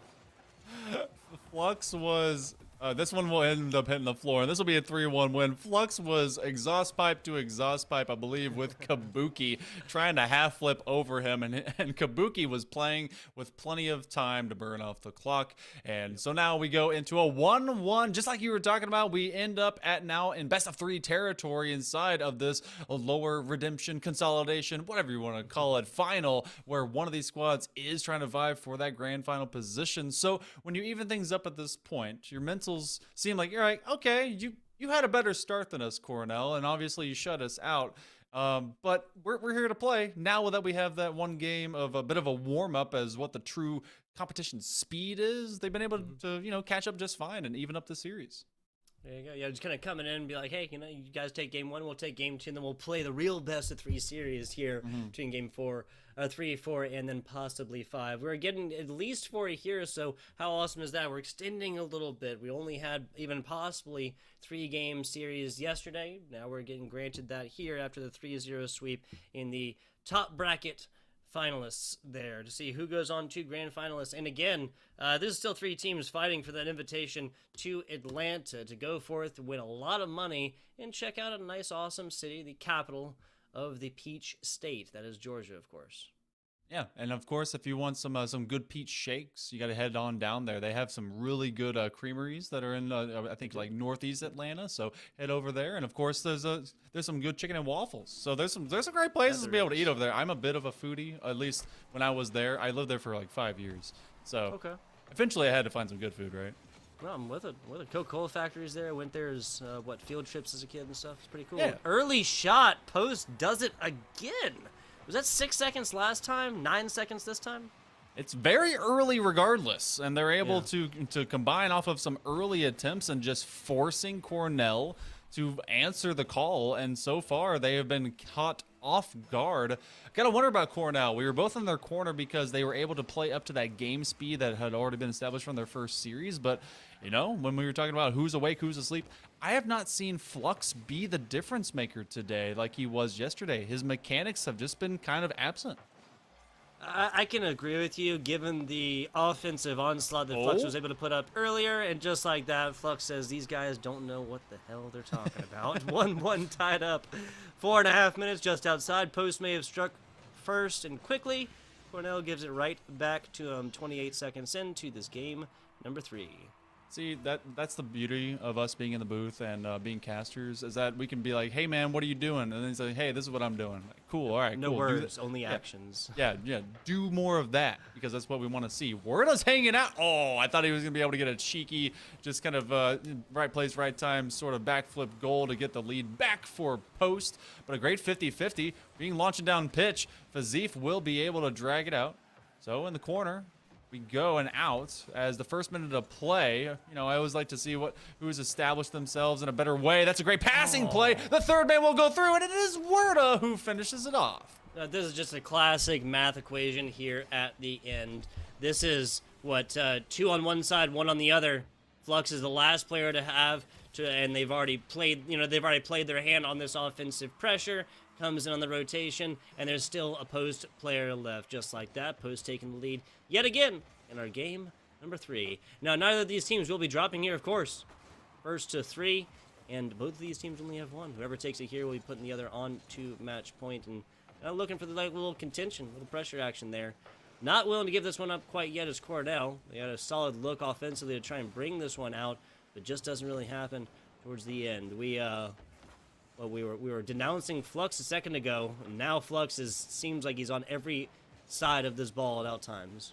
Which is great, because we were wanting every facet of Cornell's game to be played well. We want both these squads to be doing well, because one of them has to be prepared for the whole team concept that Hartford's been able to post up. But talk about posting up, posting out will be a deletion of Kabuki, who is that #1 star from the side of Post. But again, I'm going to give a lot of credit over to Werda. Even though they don't have anything super flashy, you're talking about that they bring that whole concept for the squad, which is something that needed some finalization to the identity of Post. Well, I don't know where they were hiding them or how they thought they would be able to just kind of get through on, you know, constantly rotating players out. I'm glad they brought Werda to this game. Yeah, no, I 100% agree. 100% agree. The question begs, will we see Werda in grand finals? Because seriously, I mean, this is the 4th player on the 3rd man slot so far, right? There's, I'm not going to say there's rhyme or reason. I'm just going to say, because it seems that Post has so many different players, they want to give players different looks. Obviously, they are all skilled, and they all came through. Post would not be in this if they've lost multiple matches, right? And so it's a good luck thus far. And it is the lights and the sounds, right? It's not the full LAN capacity and people screaming in your face, letting down teammates so you're left into your right if you mess up and don't take goals and whatnot, right? But it is still big business. It is. And the big business right now is that Post has not allowed Cornell to buy their way out. Hold the phone. Again, I start to say something slighted against Cornell, and Fazif is like, Monkey Man, hold that thought. All right. I'll let you have it. A nominal. Okay, yeah, so I think a nominal thought that they had that back position, because Kabuki picks up side boost and then sends it to the corner instead of just dashing right back to the middle, right back to this defensive look. I think Kabuki does that, we'd still be watching this a 2-1 scoreline and much less time on this clock right now. Nice aerial shots here, Werda, just rotating, waiting for it. Trying to cut up to it, and Flux is there. Again, Flux, offensive side, defensive side, everywhere. Flux is looking at this ball. He is not in flux about his overall skill capacity, but he's definitely about what kind of speed he's going to bring to the table. Anonimal playing a very nominal game as he's trying to be able to make a dunk on that goal line and maybe establish a lead. Either side has been able to answer tit for tat for who's going to be able to go the distance in this, and we're approaching this last minute of play in game number 3. No. Match point implications are in the air, and so is the likes of Fazif trying to be able to win it for Flux. He'll take the midfield boost, maybe vies for a steal at the corner. 60 seconds is coming up. Yeah, so tied up situation. Werda double demo, last defender back. Flux is there though, perfect positioning, and now the entirety of Cornell is there. What a shot! Oh my god, Flux comes back from the dead and gives them the absolute business. What a 1-2. Flux with that redirect. That was on the, yeah, that's fast. 84. In Freedom units, 84 is pretty quick, even on the highway. In everywhere else units, I don't know what that is, like 130 something? I don't know. It's pretty quick. That's about 130, 140, something like that. What I'll tell you is 84 is breaking the speed limit on every single United States highway, aside from a couple within Kansas and Missouri where the speed limit is actually 85. So wow, I didn't know that. Okay. I learned that driving 35 hours across this great country to Las Vegas from Charleston, South Carolina. Well, I thought I'd see an 85 mile an hour limit. I never thought I'd see 75 in Texas. But one thing that we also may not get to see is this thing get tied up with only seconds remaining. It's going to be a shot opportunity. Oh, it's wide. Trying to get too drastic of an angle, too oblique to be had. They have one extra chance if they do collect this possession with 5 seconds to go. Flux trying to be able to steal that chance, that hope, that ray of sunshine. It's floating and will be let to drop. Not quite. One more. Kabuki turns the corner, and so does the ball. And Cornell, as they will go 2-1. They'll be on match point heading to game 4. Rams striking twice. That's Cornell, folks. A score difference of 1 in game number 3 continues the Rams kind of theme here of just taking games extremely exciting fashion. My, oh my. Excuse me. Game 1 and 2 against Hartford, both score differences of 1. They, of course...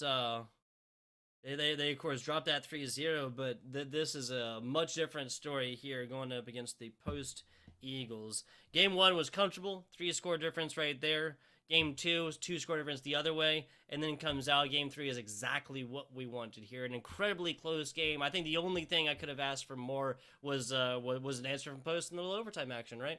Yeah, I mean, they've been able to have a lot of great offense. Honestly, for the likes of Cornell, they've been able to strike pretty quick. Either just easy beat off of the near side zone, or they've been able to find each other in open space. But, I mean, give it to Post to be able to just really push forward and kind of force Cornell out of their own half very uncomfortably, but the midfield rotation and finding someone in open space, especially with Flux, and I like that that Fazif has gotten confident. I was a little bit concerned because obviously you had Nothosh and Flux with their normal regular great offense, and Fazif seemed to be kind of like, all right, how will they or won't they? And they beamed one from midfield as well. Yes, they did. Yes, they did. Nothosh showed up on the defense. I think that's probably the flashiest play, right? Like the double demo from Kabuki against Cornell, the immediate answer redirect inside at 84 miles an hour. I think that's at least in contention for best play here today. Oh yeah, that one was a connection and a half, and we're gonna have to see if more of those upfield turns and passes are gonna come about. Werda not be able to catch up to this ball, and Kabuki just trying to keep it away from Flux, but that is a thing easier said than done. He's going to win it around the corner, and that's going to be a freebie, but it's going to be taken away by Werda. Getting quick on the recovery and denying the easy shot. Yeah, so this is Post that is shifted. Last time we saw these guys on broadcast, they shifted that third position every single game, I believe. Of course, this was Post. The very first matchup Monkey Man and I got to cover yesterday in those best of 3s. That was against number 1 seed Champlain as well. No changes here though, and I guess my point is that I like the Werda look so far. You want to know about an identity of a team. It's who they will consistently fight alongside and with whenever they go into each and every single game. And that's just an easy beat, as it wasn't an easy feat. But when you put Flux behind it, they just give him free reign, comes out of the corner, great dribble and pop, and he gets it beyond the final defender. And that's a great lead now for Cornell. Phenomenal, trying to get this one out, but not going to happen. Flux does everything themselves right there. Takes it to the corner, picks up boost on the way, and a perfect dribble all the way in. Phenomenal, forcing the hand. Easy goal, Cornell. Nothosh raises that head again. This has been on pace to be our fastest or highest scoring game so far between these two teams. On pace, not there yet. Very, very close. You know, too bad it's not the we don't have pace here. Then we could say that even more so. But Post has surrendered a couple. The first one was a great individual effort, and the second one was just a bit of a misread. Anonimal, he's got to be a bit forgetful, that mind of a goldfish, but not forgetting any of his regular mechanics, and of course to talk with his crew, his squad, and be able to get out of their own back half, because this is starting to look like game one all over again. Cornell putting on the works, putting the woodwork into some bumps, and trying to really work what they can from the perimeter, taking a lot of extra shots, and Post so far just has gotten to these corners and not done much else. Double up on the Cornell offense. Like you were saying, 2 members coming out from that corner trying to look at this one offensively. Kabuki does nothing to center that one, or to not center that one up, but just like that, doesn't get challenged. Easy takeout. Cornell should not be on offense right now. Or on defense right now, excuse me. There's the takeout, though. Nodhosh gets a epic thrown on top of that save. 10 seconds outside of halftime. Kabuki on a rotation. A solid defensive look. Post looking at another one. The double up is not going to hit after a redirect from a defender. You don't always need to get a block. Don't always need to get a hit. Don't always need to get a demo. Sometimes you just need that bare angle, my friend. Just that tiniest little extra degree or two, and Werda had made that attempt occur from such a straight angle, so where that ball was going to bounce out from, it was going to be very tough to be able to connect. And so beyond well more than halftime of game number 4, where match point rests in the back pocket of Cornell. Cornell has assured themselves at least a 2-0 lead. Going for a third. Will it be dug out by Werda? It will for the time being, and that was a foot race to be able to get back to it. Beaten feet indeed. Post gets to there and keeps this lead manageable for right now. Again, we have only had a maximum of 5 scorers in a game so far. Minimum of 3, though. If we ended a 2-0 scoreline, this will be the lowest scoring affair between these two teams thus far. Not something I could have said 2 minutes ago. What a redirect! Kabuki not going to go so quietly into the night. That was a great passing play. Picking it up is Kabuki. Then the setup over to Nominal, and he's like, I'm going to feed it to my man. And he is that guy to be able to get it to Kabuki with the quickness. The 1-2-1 is able to get it done. They cut this lead in half with 90 seconds to go. Nicely done. 90 seconds to go. Like you said, 1 score difference, much more comfortable situation for your Post squad. If they're going to tie it up, it's going to be continuing right now. Double demo again, but we know what happened last time. Across the middle and nothing. Flux again, the man of the hour. Not Hosh. They just did this. Back to it. Flux does it again. Oh, man. Deja vu like crazy. How many demos does it take to get to the lovely sweet center of the net? Apparently, it takes more than what we just had. It takes 1 counterplay, which is 1 big bite of the sucker for Cornell to punish them for not putting that in sooner. Oh, that one could be the backbreaker mentally for Post. They've got to post up. They got to be able to get strong. They only have 1 minute left to stay in this series.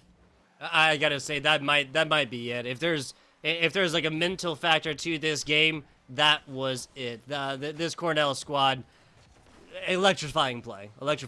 Post still got plenty of time. I want to see the tie, but they have put just so much into offense. And yeah, if this was 2 minutes and 45 seconds, we would see this 3-1 scoreline and we see Post defenders. But as it is, they are just they're taking off the salt shaker head and they're pouring it all into offense. Score difference of 1, score difference of 10 does not matter. You have to sometimes pull the goalie, and there's a very small window of when that can happen. And the window has been, yanked wide open, but in that same regards, that means everything is going to be flying through it. Cornell, 4-1. It seems that they are trying to improve upon it. They very well might. The third man will commit, and that one will go through. Top shelf is the quality of Cornell and their overall presence and posture, and they have set themselves up with just 20 seconds left for a rematch to get back into Hartford. Yeah, rematch it will be indeed. This is, 7 seconds per score. That's just to tie it up. Not sure if that's going to happen. We've seen electrifying post play so far, but this is just a Herculean effort that might be, a bridge too far. We continue to quote movies on there. 17 seconds here. Another big sweeping, lofting play, and that'll be it. Not Hosh with the demo, and that will now be it. Nice pitch, catch, go. We're all of 7 seconds away from total victory for the side of the Rams, and maybe a few extra seconds from us going to Brazil for all of a moment. You know, we're talking about sunny, warm, hot Atlanta. Maybe be able to go and get our surfing on, or whatever we can do down there. But for now, the seconds will bleed off the clock. Not Hosh. He's going to have an exclamation point to be able to just put it into the opposite corner. And Cornell, we went beyond 3 games only once. In game 4, they take the series 3-1. Yep, so earning it, punching that ticket here to the grand finals. Cornell will again. We're looking at a little rematch action for Hartford. We told we told Hartford that we would only have winners in the interview box. Cornell burned that chance earlier, but now they will have that, as we'll be getting that one set up in just a minute. Let's get a last few thoughts here before we include one of these players, though. 0-3 game 1, 0-3 game 1 for the Rams, 3-1 game 2 for Post, 2-3 barn burner there for the Rams in game number 3, and then the wheels just fall off game 4, and that comes off the back of a double demo situation to put Rams up 2-1, and then again, literally 90 seconds later, 60 seconds later, does the same exact thing. Flux blocks it away, turns it on the offensive afterburners, and gets another one. That's really where this game just kind of broke away from Post at that 3-1 scoreline at that point. Yep, that's the mental break, and honestly, that's a 2-point swing. It goes from being either 2-2 to 3-1, and then of course it just all went from there. And I've seen that so many times. We've seen that so many times when you have such a close game prior to, you will sometimes have a breakout, just massive, lopsided, successive performance thereafter, which will finalize the game. Because everything thereafter, it's like, all right, the team is confident. They're as quick as they can. They're playing with a want to be able to finish out that series and win. But you know what you're talking about only having winners in the booth. We're going to be able to get a chance for a fun interview for the likes of Cornell just before they get to have their rematch. So don't go anywhere. We'll be back right after this.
And we are back. FBI Tugboat with Hail Monkey Man here for the CECC, excuse me, the CECC Northeast Invitational.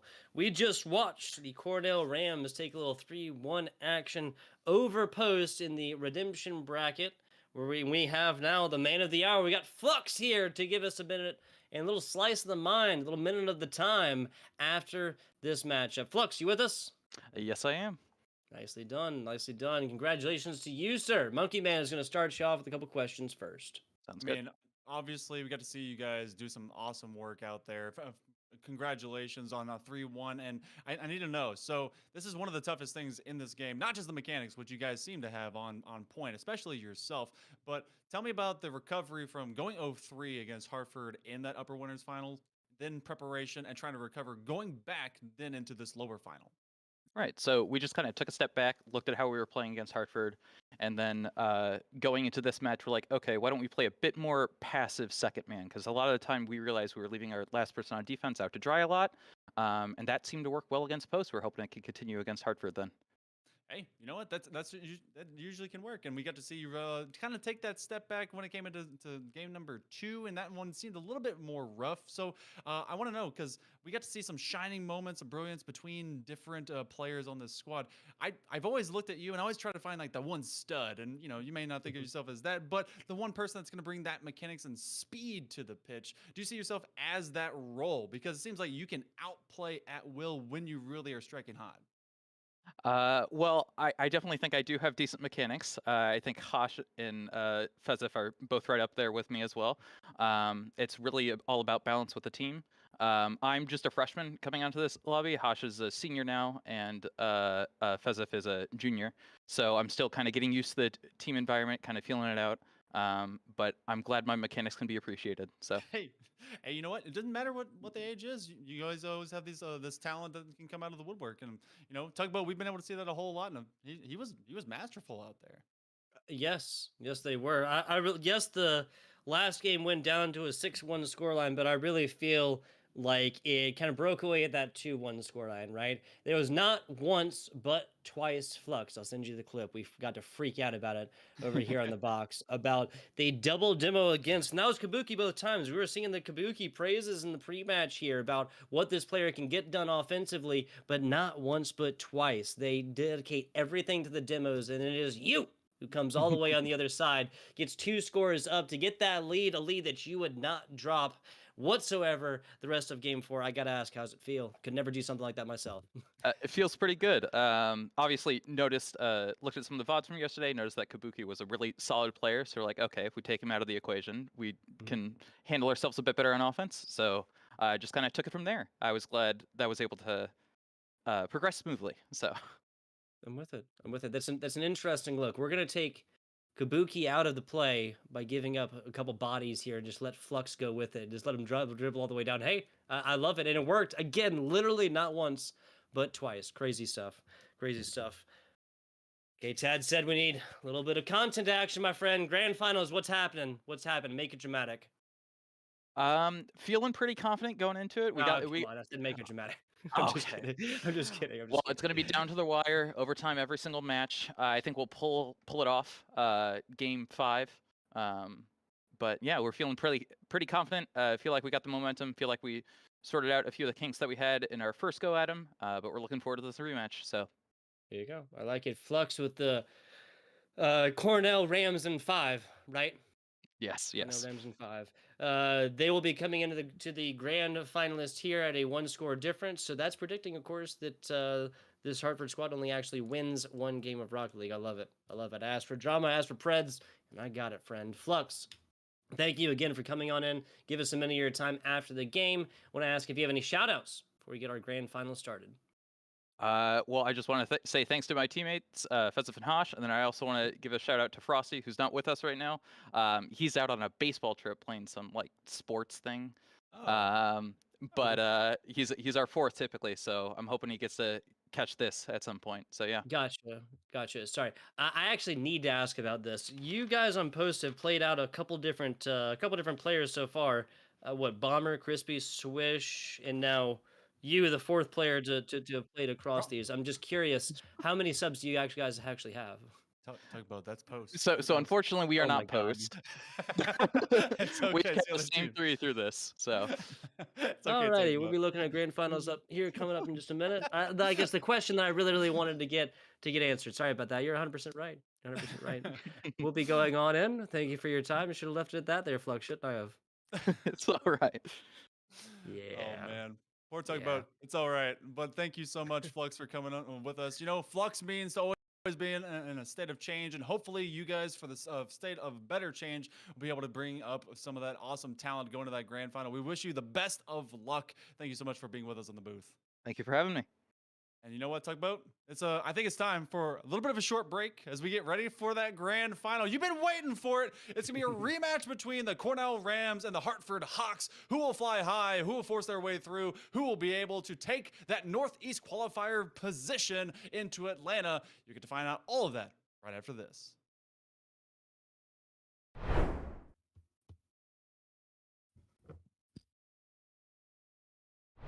Fire, Rickety roll with a shot. It will be on target, but it'll be a big save. Another, and it finally bowls through. The war of attrition won by Hartford. Yeah, it was a slow one indeed. Just kind of waiting each other out, putting up a lot of offenses, and okay, well, never mind. When he trips, will that continue in the winners finals? It looks like it, unless we can keep this dream alive, push on into OT. So one way or another, we're gonna get a very electrifying first game. A demo block has really been all over this ball. Like he is whatever logo this ball would be made from. Okay, Hartford, that's Zolo Captain. Zolo Captain's been running around demoing people left, right, and center. It's going to be from half court right here. 50 miles an hour. Even Stevens, pop back on over to not Posh. Oh. That's the second, and that's Flux's first. Passes and passing the points, my friend. That is a great bit of just awareness of the 1-2 bang as you can. That offense will strike. This will be from the ceiling, and this is on target from the kickoff. Hartford's going to get that lead right back. Zolo Captain. We were talking about Rickety Roll putting these on point earlier. Zolo Captain. If you want something done, you got to do it yourself. What a kind of the insurance, as some casters would call it. That's going to be the insurance shot right there. 86 seconds left in Hartford, Connecticut. About that long, about 90 seconds away from putting up game number 2 in this best of 5. That's Astros saying, at least for the last 10 seconds. Flux is trying to be even better than he is lucky, but he's been unable to find that rabbit's foot, or maybe does this have enough time? We actually challenge Fazif. He's just in the right place, right time. That's exact. A little too close. Rickety Roll. That's a decent angle. Flux can't get to it. Get us to the front row seat, but can't quite get to it. I'm not sure what it was. Boost gets burned right there. Match point against them, and this is going to be a second goal if they can't dig it out, which they cannot. Astro puts it in. 2 up. It's looking ugly for Cornell. Brutal. Hartford putting up the second. This might be the insurance goal to go. Anything for free. Fazif is in a very awkward situation himself, and he's not going to recover in time. Zolo Captain wins a nice 50. This was set up by Astro, and then Flux actually came from the near side post and just didn't get the whole of that ball. Down and put down the Rams, at least into the lower side of the bracket, as they will go 3-0 through the winners side finals and will punch their ticket to the grand finals. They're Hush. Hey, that's a bad look, but then an own goal. Not Hosh gets a front row seat to his goal getting blocked right here, goal getting blocked from side post right here. Word it was flying in it. This one said it might have happened, but spent a whole lot of time in this offensive third. That's going to be Cornell's second. First goal, Flux. After 6 shot attempts, might have gotten a 7th awarded on this one. Should have gotten a 7th awarded on this one. Oh my God, that is another. We'll bury ourselves. Don't worry about that. And they will have to recover in kind and on time. Let their mentals reset, because this was not their best game, but it does. And either Post or Cornell doesn't put up a 1-0 scoreline in grand finals. How about that? Hey, Post those striking first. And this is 21 seconds in here. Yeah, this is a flat angle too. Kabuki. Now, again, that was not Hosh in the previous goal, just getting put in a bad position, had to play ball. But that is now the second truly earned goal, and both of them coming out from post. A little Davin Reaper at the end, and we got the 40 seconds burned into this game. Still staying in as Nodhosh finds the demo down bottom. Werda looking to walk the dog on this leisurely Sunday afternoon. That's not going to happen so easily. I remember that Walk the Dog was also a move on a yo-yo, and it's going to be Nodhosh on a string. Being just very interesting today's day and age. Wow, okay, Post doesn't like being in a not 2-score difference. I think that's what that last play just kind of taught us. They like that comfortability. 106 seconds left in this game number 3. Cornell just shot in at that one. They need to take it right now and then put another 1-second buzzer beater up. Flux was this one will end up hitting the floor, and this will be a 3. As a kid and stuff, it's pretty cool. Yeah. Early shot, Post does it again. Was that 6 seconds last time? 9 seconds this time? It's very early regardless, and they're able to combine off of some early attempts and just forcing Cornell play. The third man will go through, and it is Werda who finishes it off. This is just a classic math equation here at the end. This is what 2 on one side, 1 on the other. Flux is the last player to have to, and they've already played. Allowed Cornell to buy their way out. Hold the phone again. I start to say something slighted against Cornell, and Fazif is like, "Monkey Man, hold that thought. All right, I'll let you have it." Perfect positioning, and now the entirety of Cornell is there. What a shot! Oh my God! Flux comes back from the dead and gives them the absolute business.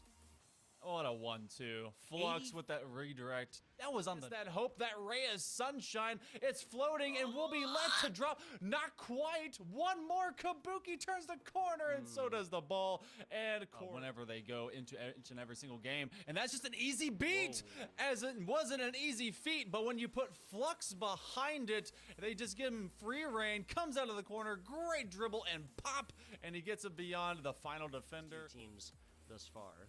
Not something I could have said 2 minutes ago. What a redirect! Kabuki not going to go so quietly into the night. That was a great passing play. Picking it up is Kabuki. Then the setup over to Nominal, and he's like, I'm going to feed it to my man.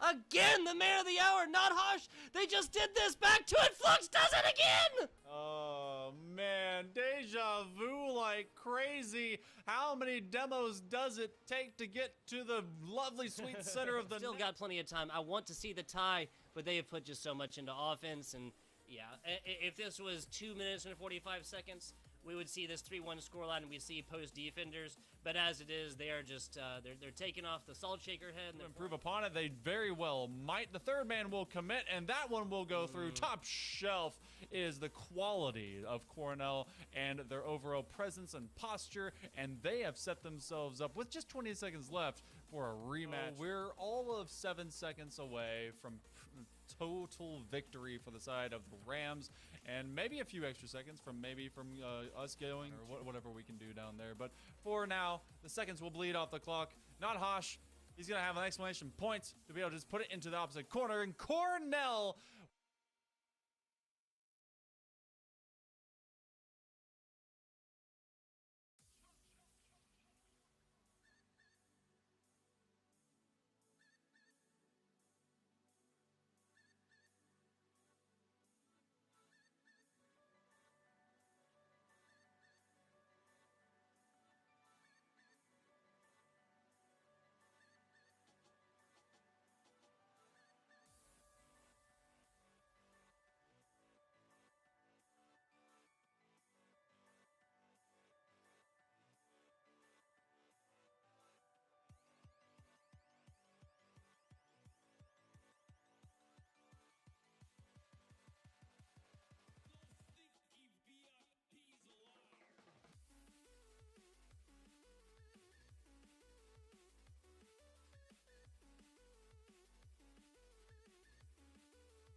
And we are back. We are here, and we are live. The CECC Northeast Invitational continues with me. I'm FBI Towboat, and that, yep, I pointed the right way, just off camera. There you go. That is Hail Monkey Man. Yeah, we saw an awesome Scottish impression earlier. We'll maybe get that back here in the grand finals. We got Hartford taking on Cornell with a little upper bracket rematch here for the grand finals. Now, of course, in case you're just joining us, Hartford going to be starting this one up. No bracket reset capabilities like some other super recent Rocket League competitions. But now there's no reason to be watching those, reason to be watching us right here today. Hartford against Cornell, that was a 3-0 situation, that upper bracket finals. You know, we've seen the big boys be able to take their shots, and so the pros are done, but that means that we here in the college scene are out to play.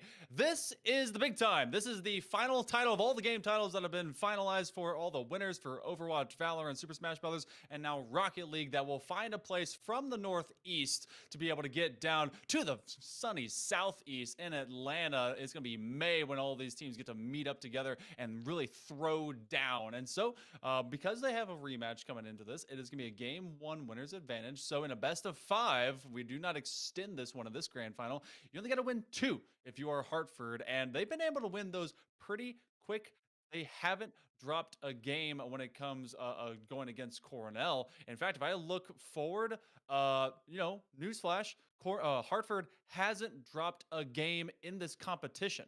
So to be able to have that done by Cornell, who was able to go to at least a game 4 against Post, it's going to be a great feat. I would absolutely love that to be smashed here within the grand finals. Have Cornell take 2, Hartford take 1, and go up to a game 5 after, like you said, Hartford not dropped single map thus far. Getting back into this one, Rickety Roll, Astro, and Zolo Captain making up your Hartford squad. We'll get to see how Cornell will be acting. They were talking about how they came in with a slightly different game plan whenever we were in that interview with Flux. And, you got to talk about a little bit, you're looking for a little bit of extra content, maybe a little bit of extra drama. It was Hartford who said 3-0, easy dubs. And Cornell said, hey, we're going to game 5. So, granted, they are all already down a game, so, that record in particular could be a little bit broken to start off with. But Hartford better take Cornell seriously. Yeah, 100%.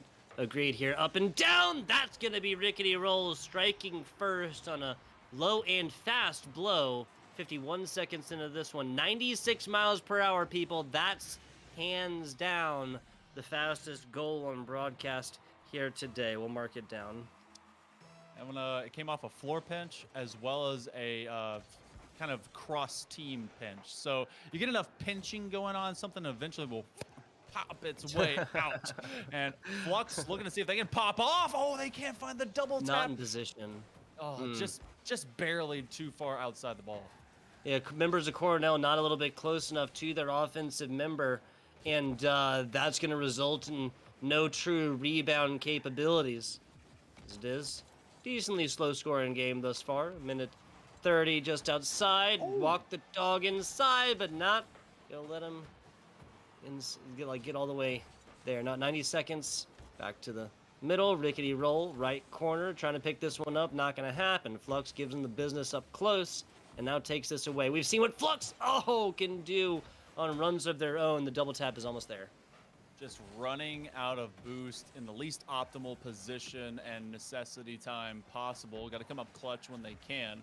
And again, we get to learn a little bit more about Flux and how they're a freshman to this team, and so it's actually Fazif as well as Not Hosh that are the senior and junior on this squad. So interesting to be able to see some of that young talent really help out Cornell with this kind of velocity, and of course this want to win and just nearly with another attempt there. The opportunities aren't coming easily as Hartford has only been able to put through one. Cornell has been able to put on a lot more lately, just not one through.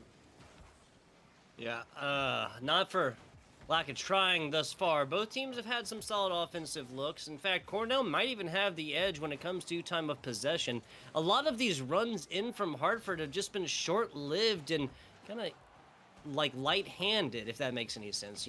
These aren't like formative passes with Hartford players in position to go forth and really take it. Just like that, they try and take it out again. Cornell is just not allowing this to go on their other side. Hartford might be up 1-0. The play right now doesn't really say that super true. Yeah, Hartford it leans upon their passing game, which is a great game to be able to have when you have a in form of strategy and they get the 1-2 quick strikes. But Cornell, even though they've not really been able to do much of that on their own, they're great from the perimeter and challenging. Look how quickly they decided, you know what? No more passive game. We're getting on the nose and on the player and on the ball very quickly in every single possession. It's a one-touch and done by Hartford. I'm gonna beckon to guess that maybe we'll see them finally score when they can get a second and a third in combination, but so far Cornell's just denying it. Yeah, every time Flux picks up this ball in their offensive third, I just have no idea what to expect except for fireworks. 75 seconds left in this one. We have only seen one team put up a goose egg in the first game of a match on broadcast here with FBI Tugboat and the Monkey Man, and that's the situation that we are staring down the barrel of as of right now. Classic 60-second drill here, Monkey Man, down by 1. What do you do? Well, you got to be able to get this possession, and you cannot run out of boost at the worst time possible. Astro will try and go up here, and you have to just stay consistent with how quickly you're challenging. Best thing that Cornell's been able to do, they run forward, they go and get the ball, and then they don't sacrifice too much on the rotation because they always have at least one man back. But this space will finally be congregated by Hartford. The Hawks flying very quickly. The connection will go lateral. We have sub 1/2 minute of play. Will we have yet another opening game be a goose egg? Tugboat, we could go the distance and see that again. Yeah, I mean, we've seen extra play. Are almost guaranteed that here within the grand finals with Hartford being up 1-0 in the series coming from that top bracket. But 10 seconds away from Cornell putting up a 5-minute scoreless effort that is so close to Cornell. And once again, Hartford members just ain't there. What? A pop-off, Fazif, a chance, it will go wide. Will it be able to catch up to it? No! It was a last-ditch effort by Cornell, and because they do start off one game behind, it's that Gamers win game 1 advantage that goes to Hartford. Will now double it up, make it 2. We're on match point. This grand final could be the quickest, could be comparative to a best of 3. But we've only got a max of 3 games remaining. The next one has to go to Cornell if they want to stay in the series. I can completely agree with you on that one. Cornell, we got to sit down and kind of speak with them a little while earlier. This is not, I mean, the situation where you get a game 1 litmus test, a kind of meeting, a first date, if you will, is not what you're going to be looking at in our grand final situation if you're Cornell. Just like that, they're put on match point. 1 score is all they let up, and that's still going to be enough because the offense couldn't quite get there. You talked about passes for Hartford. That's essentially how they got their one and only goal for the W in game 1.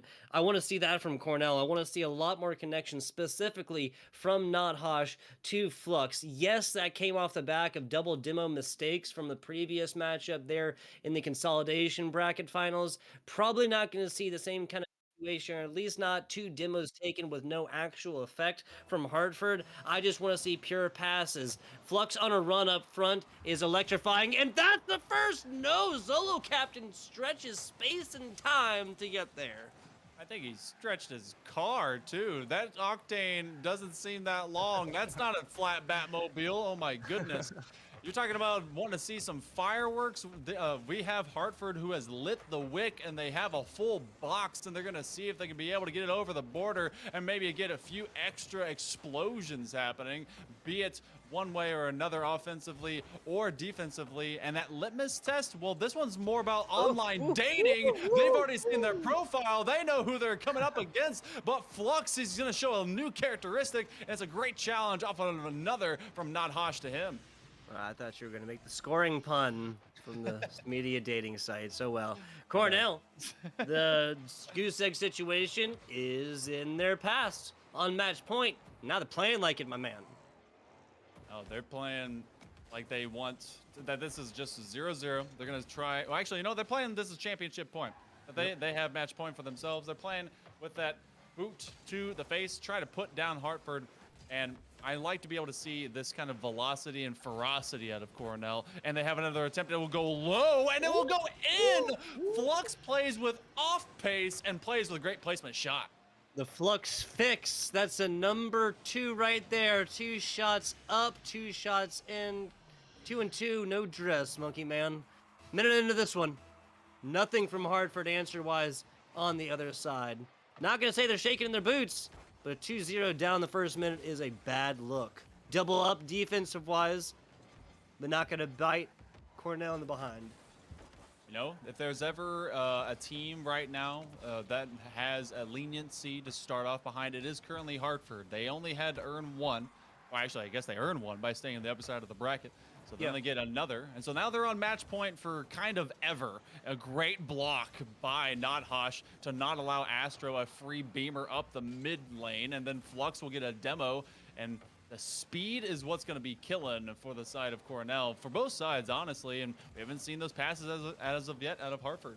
Okay, Hartford. Okay, Hartford, I see you over there. Okay, Astro, you want to go ahead and burn time out here? I'll tell you which team has more of it. The chronological resource right now is going the way of Cornell.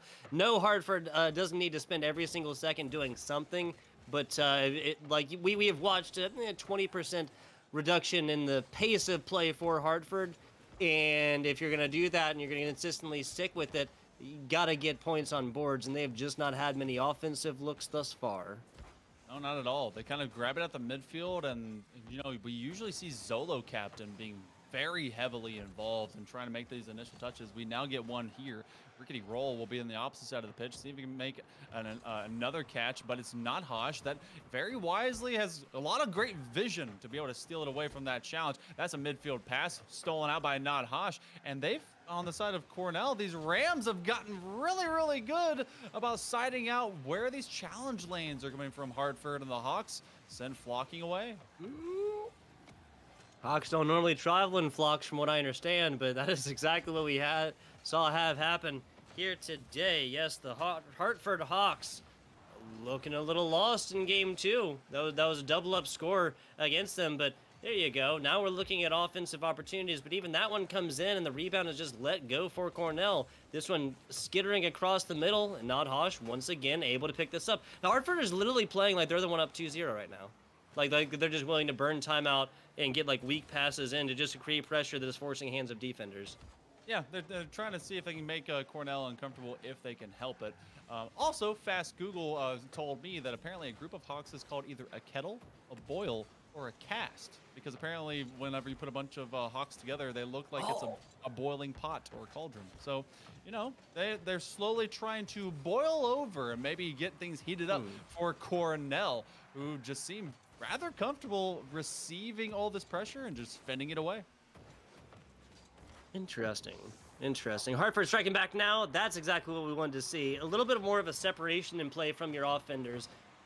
Astro also is the only one, I mean, we'll get a second look at this, but really, where are the rest of the Hartford offensive players? They're doubled up on the right side, ready to accept it or playing defenders. Okay, so at least they weren't playing like that mega defensive play. Just like that, Hartford has purchased themselves a new look onto this game number 3 after going up 2-0 in the series. Cornell is simply playing better when they have no space behind their back with which to play with. Cornell has to make sure that they maintain this lead. It's individual wins that are slowly giving Hartford, you know, a heart attack because they're able to go forward, play with some pressure, and then just win the one-on-many and leaving nothing available behind for Cornell's defense to be able to thrive with. Zolo Captain will look for the challenge win. He does get it all of one single piece. Astro looking from the side corner, but with a half minute coming up, Hartford is primed and ready to posture up to maybe tie this up late in game number 2 or game number 3. Yeah, 3. Technically game 3 after Hartford takes the initial point. 20 seconds left. Astro knows it. Zolo Captain tries to start this off with the demo. That's pass 1. Astro, wise decision. What we just watched is him kind of realize that Faziv is there and we'll simply get a very easy look at this just like that. But because they kept that offensive pressure alive, there's no scores on the other side and still a volleyball type situation. NotHosh takes one out and Cornell lets this ball lay aloft onto the ground, and we see a 1-2 scoreline. We're at least gonna get to see a game 4 after the not played game 1 here in the grand finals. bringing the works to Hartford in the early part of game number 3 was definitely the mindset that you could see Cornell was wanting to bring. Get fast, get in the face, and get there often. And this is the first game of all the series that Hartford that they've played this bracket that they have dropped in this competition between 2 separate days. So that is got to be confidence. But if you're Hartford, you're like, okay, all right, they're gonna get quick with it. Do we start playing with some fakes? Start trying to open up some space. Maybe put more than one man on the ball because the challengers are just winning.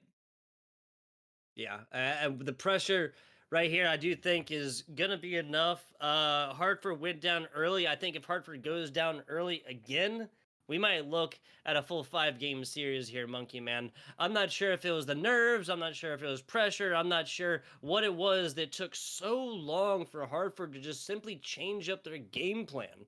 You mentioned it. I think I alluded to it within. It was just simply a more spread across look. There's not just a super hard and heavy, just like close proximity offense or defense that Hartford was going for beforehand, and just kind of realized that Cornell can beat this and just simply stop it. Hartford was also incredibly reluctant to send players running more than just one on these offensive looks.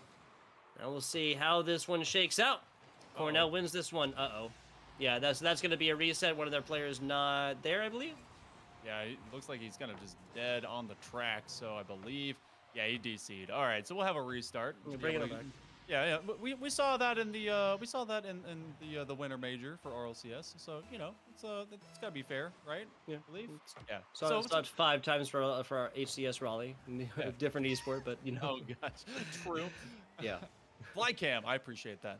Okay, so we'll be getting this one all reset because the penultimate portion of this series cannot be played with only 2 versus 3, and we'll be able to get them all set and good to go. And like you had been saying, for the likes of Hartford, they did play very, very wide. I felt like they played where they're like, okay, we don't have to win this right now. We definitely feel like we have control to win this when we feel like it. You saw that towards the end of the game, and Cornell was like, okay, well, we're not going to play a passive offense or midfield contention.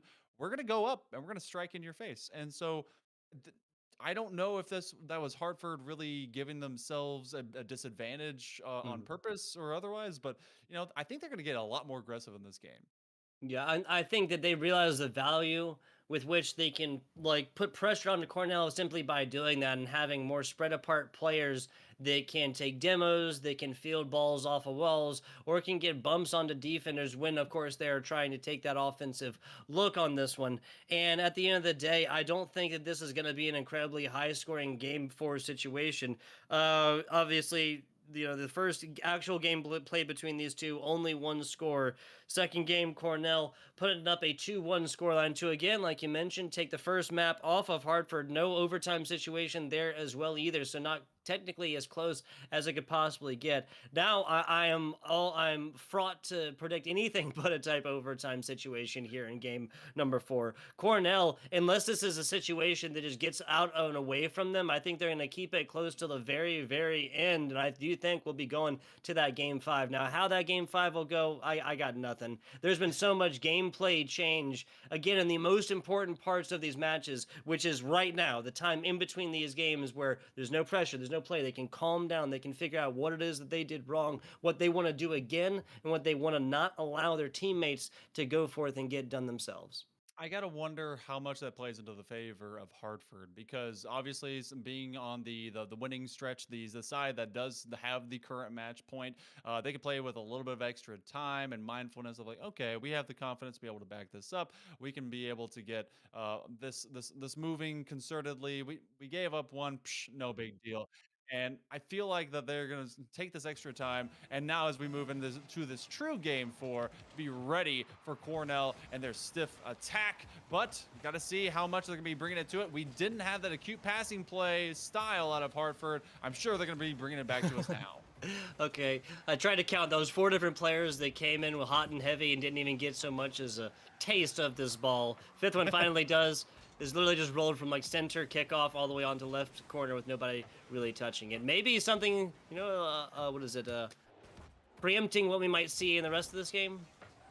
true. Could be foretelling that something will either be Foretelling, there you a big whiff, or maybe it's a foreshadow as to you know, not everyone being able to strike on the marker when they need to.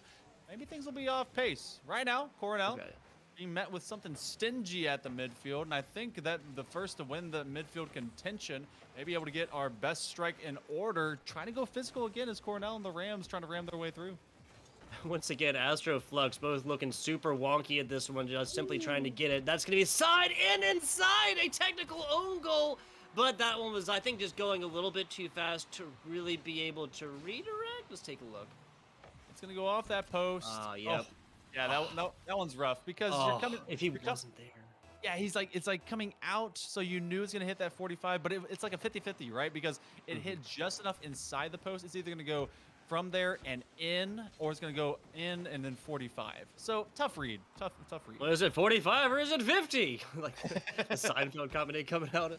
Have you seen this? Have you heard about this? 3 minutes, 45 seconds left on in this one. That was almost another corner post type situation. Not going to happen so easily. Down low, and Festif gets a front row seat to maybe a little bit of clincher action. Not Hosh. Had to put a lot of faith into teammate right there and does come out on top. Now, not Hosh on the respawn, but I mean, when you don't take these dibos and immediately snap to, all you're going to do is be able to reposition your opponent into a place with 34 boosts. If they were way out in the middle of nowhere before then with no boost, you have literally given them an advantage. I do wonder, I always wonder about the algorithm of how the game decides to place a car on, because you can kind of guess you don't know sometimes. this? Yeah. You can I believe that is the only truly random thing within the great game of Rocket League. That's what somebody told me once. That is a true 50-50 decision, is a true 50-50 coin flip, and it is the only real randomosity factor. Oh my goodness, except for maybe taking demos and then not looking where that ball is going afterwards. But they're going to cause a splash. It's going to be a big 50-50, which is still physics and calculations all the same, but it goes right out to a read as if it wasn't going to be a 50-50 at all, as Hartford pounces upon it, and the Hawks able to make that kettle boil, able to get that one tied up at 1. Absolutely. Pedal of Hawks. I'll have to take that one with me. Halftime, about 5 seconds. Not willing to give up the offensive look yet as Rickety roll, and then Astro shooting in down bottom, but Fazif, his Redum, is there. Brick wall imitation is displayed. Back on over the right side, Fazif almost gets it to Not Hosh. That would have been a fast redirect, and not much Hartford capability to take this one back onto possession and start their offensive. It's a bit of a double into the same zone, and Flux will have to now reassert some offense as, oh, not Hosh. Oh no, that's gonna be a boomer from downtown. Zolo Captain finds an awkward rotation. Not Hosh came over, he got sideways, and everyone just thought that the other guy in front of him would get the touch. That's rough, that's rough. 2 minutes left in this one. Cornell struck first. Hartford put that into the rear view mirror, in the back look of it here, right? Went up 2 runs here. Now a light advantage for Hartford. They take this, that is it. And we'll have seen our grand finalist champions with an invitation to sunny Atlanta. Rickety Roll will be in chase. We got to hear him talk earlier about how their confidence and how their speed and how their difference of play brings them that level of experience and, of course, that want to win. They've been preparing for these moments just like all these students have, trying to be able to get into that big LAN atmosphere. It goes from one to the next, and I'm glad that we get to have all this kinds of competition forming throughout this year of play. Flux with a nice next challenge, and Rickety Roll trying to not make a connection. That's going to be a bowler. Do they win the foot race? No, they do not. Fazif with the turn. It's actually going to be Flux that's on that back line, and now it's going to be Astro with a shot, and they will be cut off, but still a 1-goal difference rests in the breadbasket of Hartford. They just got to hang on. Yeah, Cornell doing a great job right there. Single man defenses, playing onto players, not so much onto this ball, and just always being able to maintain that other side of the 50. True neutral situations like achieved pretty much every single time, just bounced around a lot, wasted a lot of time, and that is advantage Hartford, of course. Back in the offensive, Astro almost takes the one off the top right here. That's a decent angle, but goes back on out to the middle, and just like this, we watch Hartford's game plan switch categorically. You're not going to see a hard and heavy or Hartford offense. The defense comes through. Cornell with the tie. Oh my goodness. Nothosh just laid it to the backboard. Zolo captain, he's been so sure-handed, and we have not seen him miss a beat, but that was the first one that he was just off rhythm, and Rickety Roll couldn't recover for him. We're tied 2-2 with a half-minute remaining, and now we get a third. No, we do not. It's about as open as it could be. After the kickoff, it goes the other direction, and it's going to be a score for the Hawks. Wow. Just literally cool hand luking it. Captain Astro barely gets there in front of Flux, and then Nothosh unable to get up to this one. The captain salute on this one as Hartford takes the third and a mild advantage back. Offensive pressure onto Cornell. Captain runs Flux out of town on this one. 10 seconds to go here, Monkey Man. Got to see if they can keep it alive. Seconds to go. You got to find 0-second time. It is the biggest drill that you have to practice, and it's so hard to do because this is the moment, and that will plant itself on the ground. And Hartford, they get to punch their tickets early in game number 4. 3-1 goes the distance as we find the Hawks moving their way to that wonderful place in Atlanta to take the Northeast qualifier for the CECC. Job well done.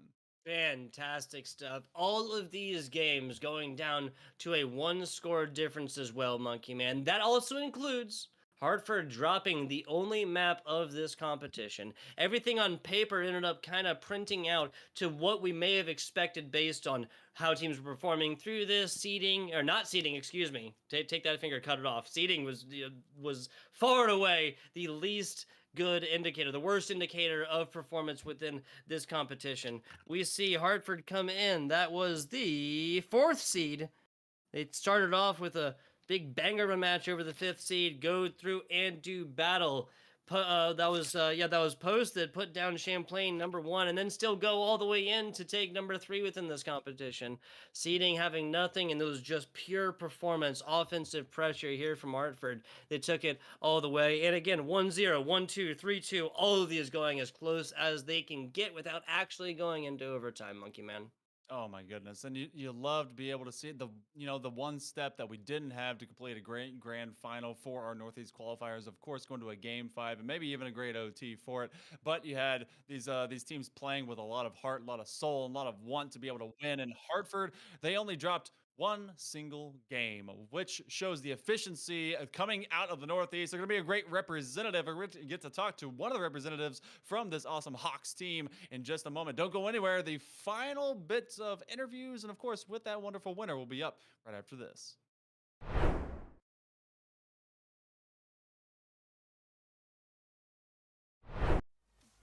100% agreed here. Up and down. That's going to be Rickety Rolls striking first on a low and fast blow.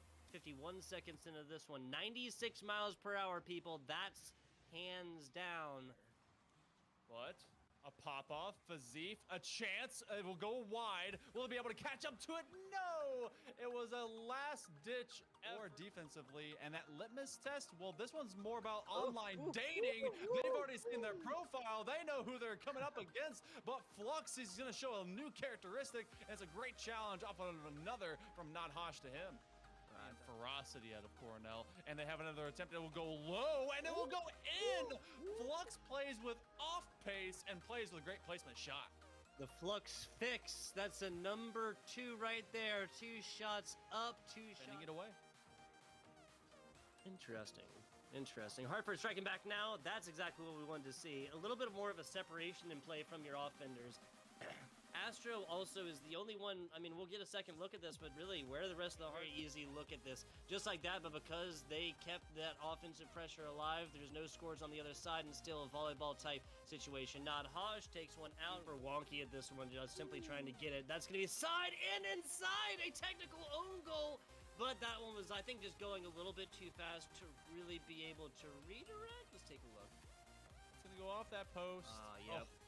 Yeah, 50-50 coin flip, and it is the only real randomosity factor. Oh my goodness, except for maybe taking demos and then not looking where that ball is going afterwards.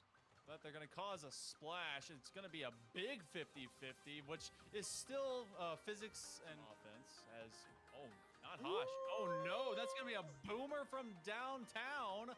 Zolo Captain finds an awkward rotation. Not Hosh came over. He got sideways, and everyone just thought that the other guy in front of him would get the touch. Hard and heavy, or Hartford offense. The defense comes through. Cornell with the tie. Oh my goodness. Not Hosh just laid it to the backboard. Zolo Captain, he's been so sure-handed, and It's about as open as it could be. Up the kickoff, it goes the other direction, and it's going to be a score for the Hawks. Wow. Just literally cool hand Luke in it. Captain Astro barely gets. Gotta find 0-second time. It is the biggest drill that you have to practice, and it's so hard to do because this is the moment, and that will plant.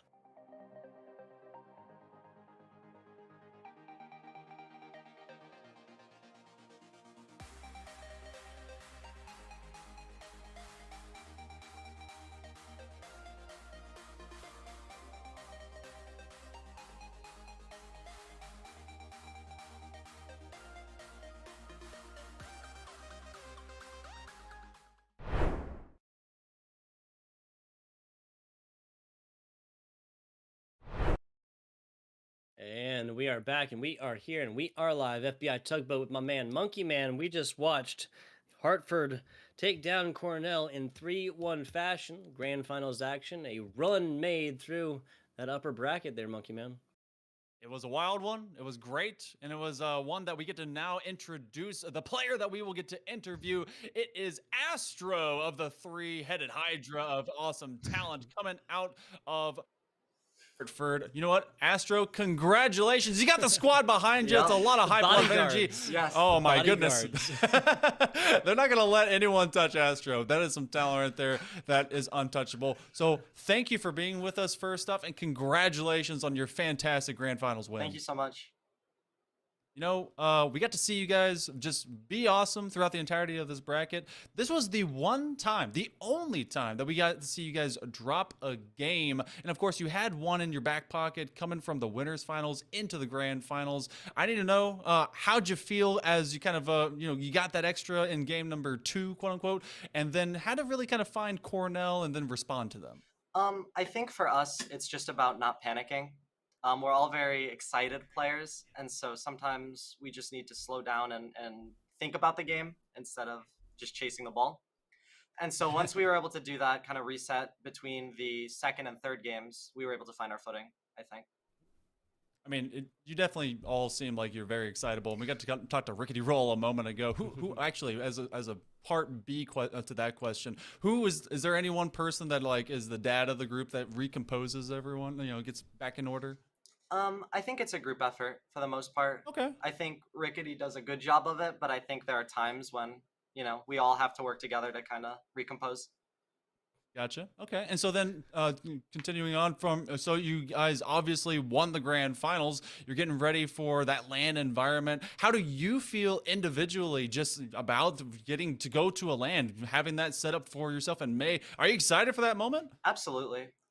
For me, it'll be my first time playing in a LAN environment, so it'll be a great experience. And I think we've been working, obviously, in our facility to kind of prepare and practice for any LANs to come, so we have that chemistry in that in-person setting.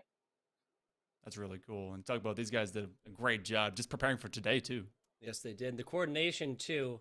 I'm not sure if they're copying this, Monkey Man, but every time we do one of these, when Astro answers, I've gotten my guy. Yeah, okay, there you go. My guy in the black has bobbed his head one. I'm on to you guys. I know it's the classic caster thing. Like somebody give a good answer, just bam, hit the head nod. Hit the head nod. I love it. Oh, so Hartford came through this, did not drop a single match until the grand finals. All of these went down to one score different series. I want to ask you, Astro, if you kind of predict that, if you thought you guys were going to have a full roll all the way, or if you guys were going to have a roll all the way until the grand finals and then drop one map. I wasn't entirely sure what to expect going into this, but my main goal was just to play our game because I'm confident in our team and I knew that we could win. And obviously, not dropping a series until Grands is awesome, and it helped with our momentum throughout the entire tournament. But it wasn't necessarily a goal going in because I didn't want to set those expectations to maybe mess with my mental later on. I like it. I like it. It's not necessarily paying attention to the numerical differences there, just playing the game is presented in front of you. I like it. Exactly. I like it. First LAN experience, I want to ask you, what is the one thing you're looking forward to esports-wise, and the one thing that you are looking forward to Atlanta, Georgia-wise? I think esports-wise, it's going to be a lot of fun just being able to be in a group with a crowd and have other people, like-minded people around, be able to pop off, hopefully, and just have a lot of fun. And Atlanta, I haven't been to Atlanta, so I'm just excited to see what Atlanta has to offer. And I think it'll be a great fun time. Yeah, a lot of fun to be had in the great capital city of Georgia, Atlanta. With that, I want to thank you for coming on in and give us a minute of your time after the game. As long as that's cool with your, are we done with the interview, bodyguards? Are we done with the interview? We can continue on here. Can you give me a nod or a shake of the head or something here? Nod. Okay. Oh, I guess they There can't I actually. go. Okay, got it. Okay. Wow. Cool. We've been given the pass to go ahead and slowly back away from the interview. But thank you, Astro, for coming Thank on you. in. Give us a minute of your time after the game. I want to ask if you have any shout outs before we get you on out of here. Obviously, my teammates and all of you guys. I appreciate you guys putting this on and taking your time to work with this. Absolutely. That is in large part. Thank you, sir, Astro. That is in large part, of course, to our producer here today. That's K-Tad. We appreciate them for producing away and making our jobs as casters just that much easier, Monkey Man. With that, though, my man, Monkey Man, I believe we have reached my least favorite part of any broadcast. That, of course, is the end. Any closing statements here on the CECC Northeast Invitational Rocket League side? No, it was a great 2-day affair to be able to hang out with you, Tugboat. We also got to see a lot of great talent, not just in Rocket League, but also in a bunch of other titles with Valorant, with Overwatch, with Super Smash Brothers, with some fantastic casters. It was Catonator, it was Orbital, it was Dividing. It was probably even more people that, that I just haven't kept a full manifest and list of. But of course, tons of talent in the collegiate scene, especially in the Northeast. Northeast brought their best, and hopefully they'll be able to hang out with the rest whenever they go down to Atlanta. It's gonna be one heck of a land. It's gonna be one heck of an event, and I hope that everyone that is prepared for it and got through this is gonna have a great time down there in Georgia. It's hot. Just everyone has got to know, May, Georgia is just before the summer. Oh boy, is it hot. Yeah, not as hot as it ever does get, not like that July, August, but it still will be a scorcher, especially coming in from the northeast side of the United States of America. With that, though, I do believe FBI Tugboat, Monkey Man have finished what we have to say about the Rocket League side. Short break, little closing statements action from our host. Stick around. Don't tune away. We'll have that coming up in just a minute.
Hello, everyone, and welcome back as we just concluded day 2 of the Collegiate Esports Commissioners Cup Northeast Invitational.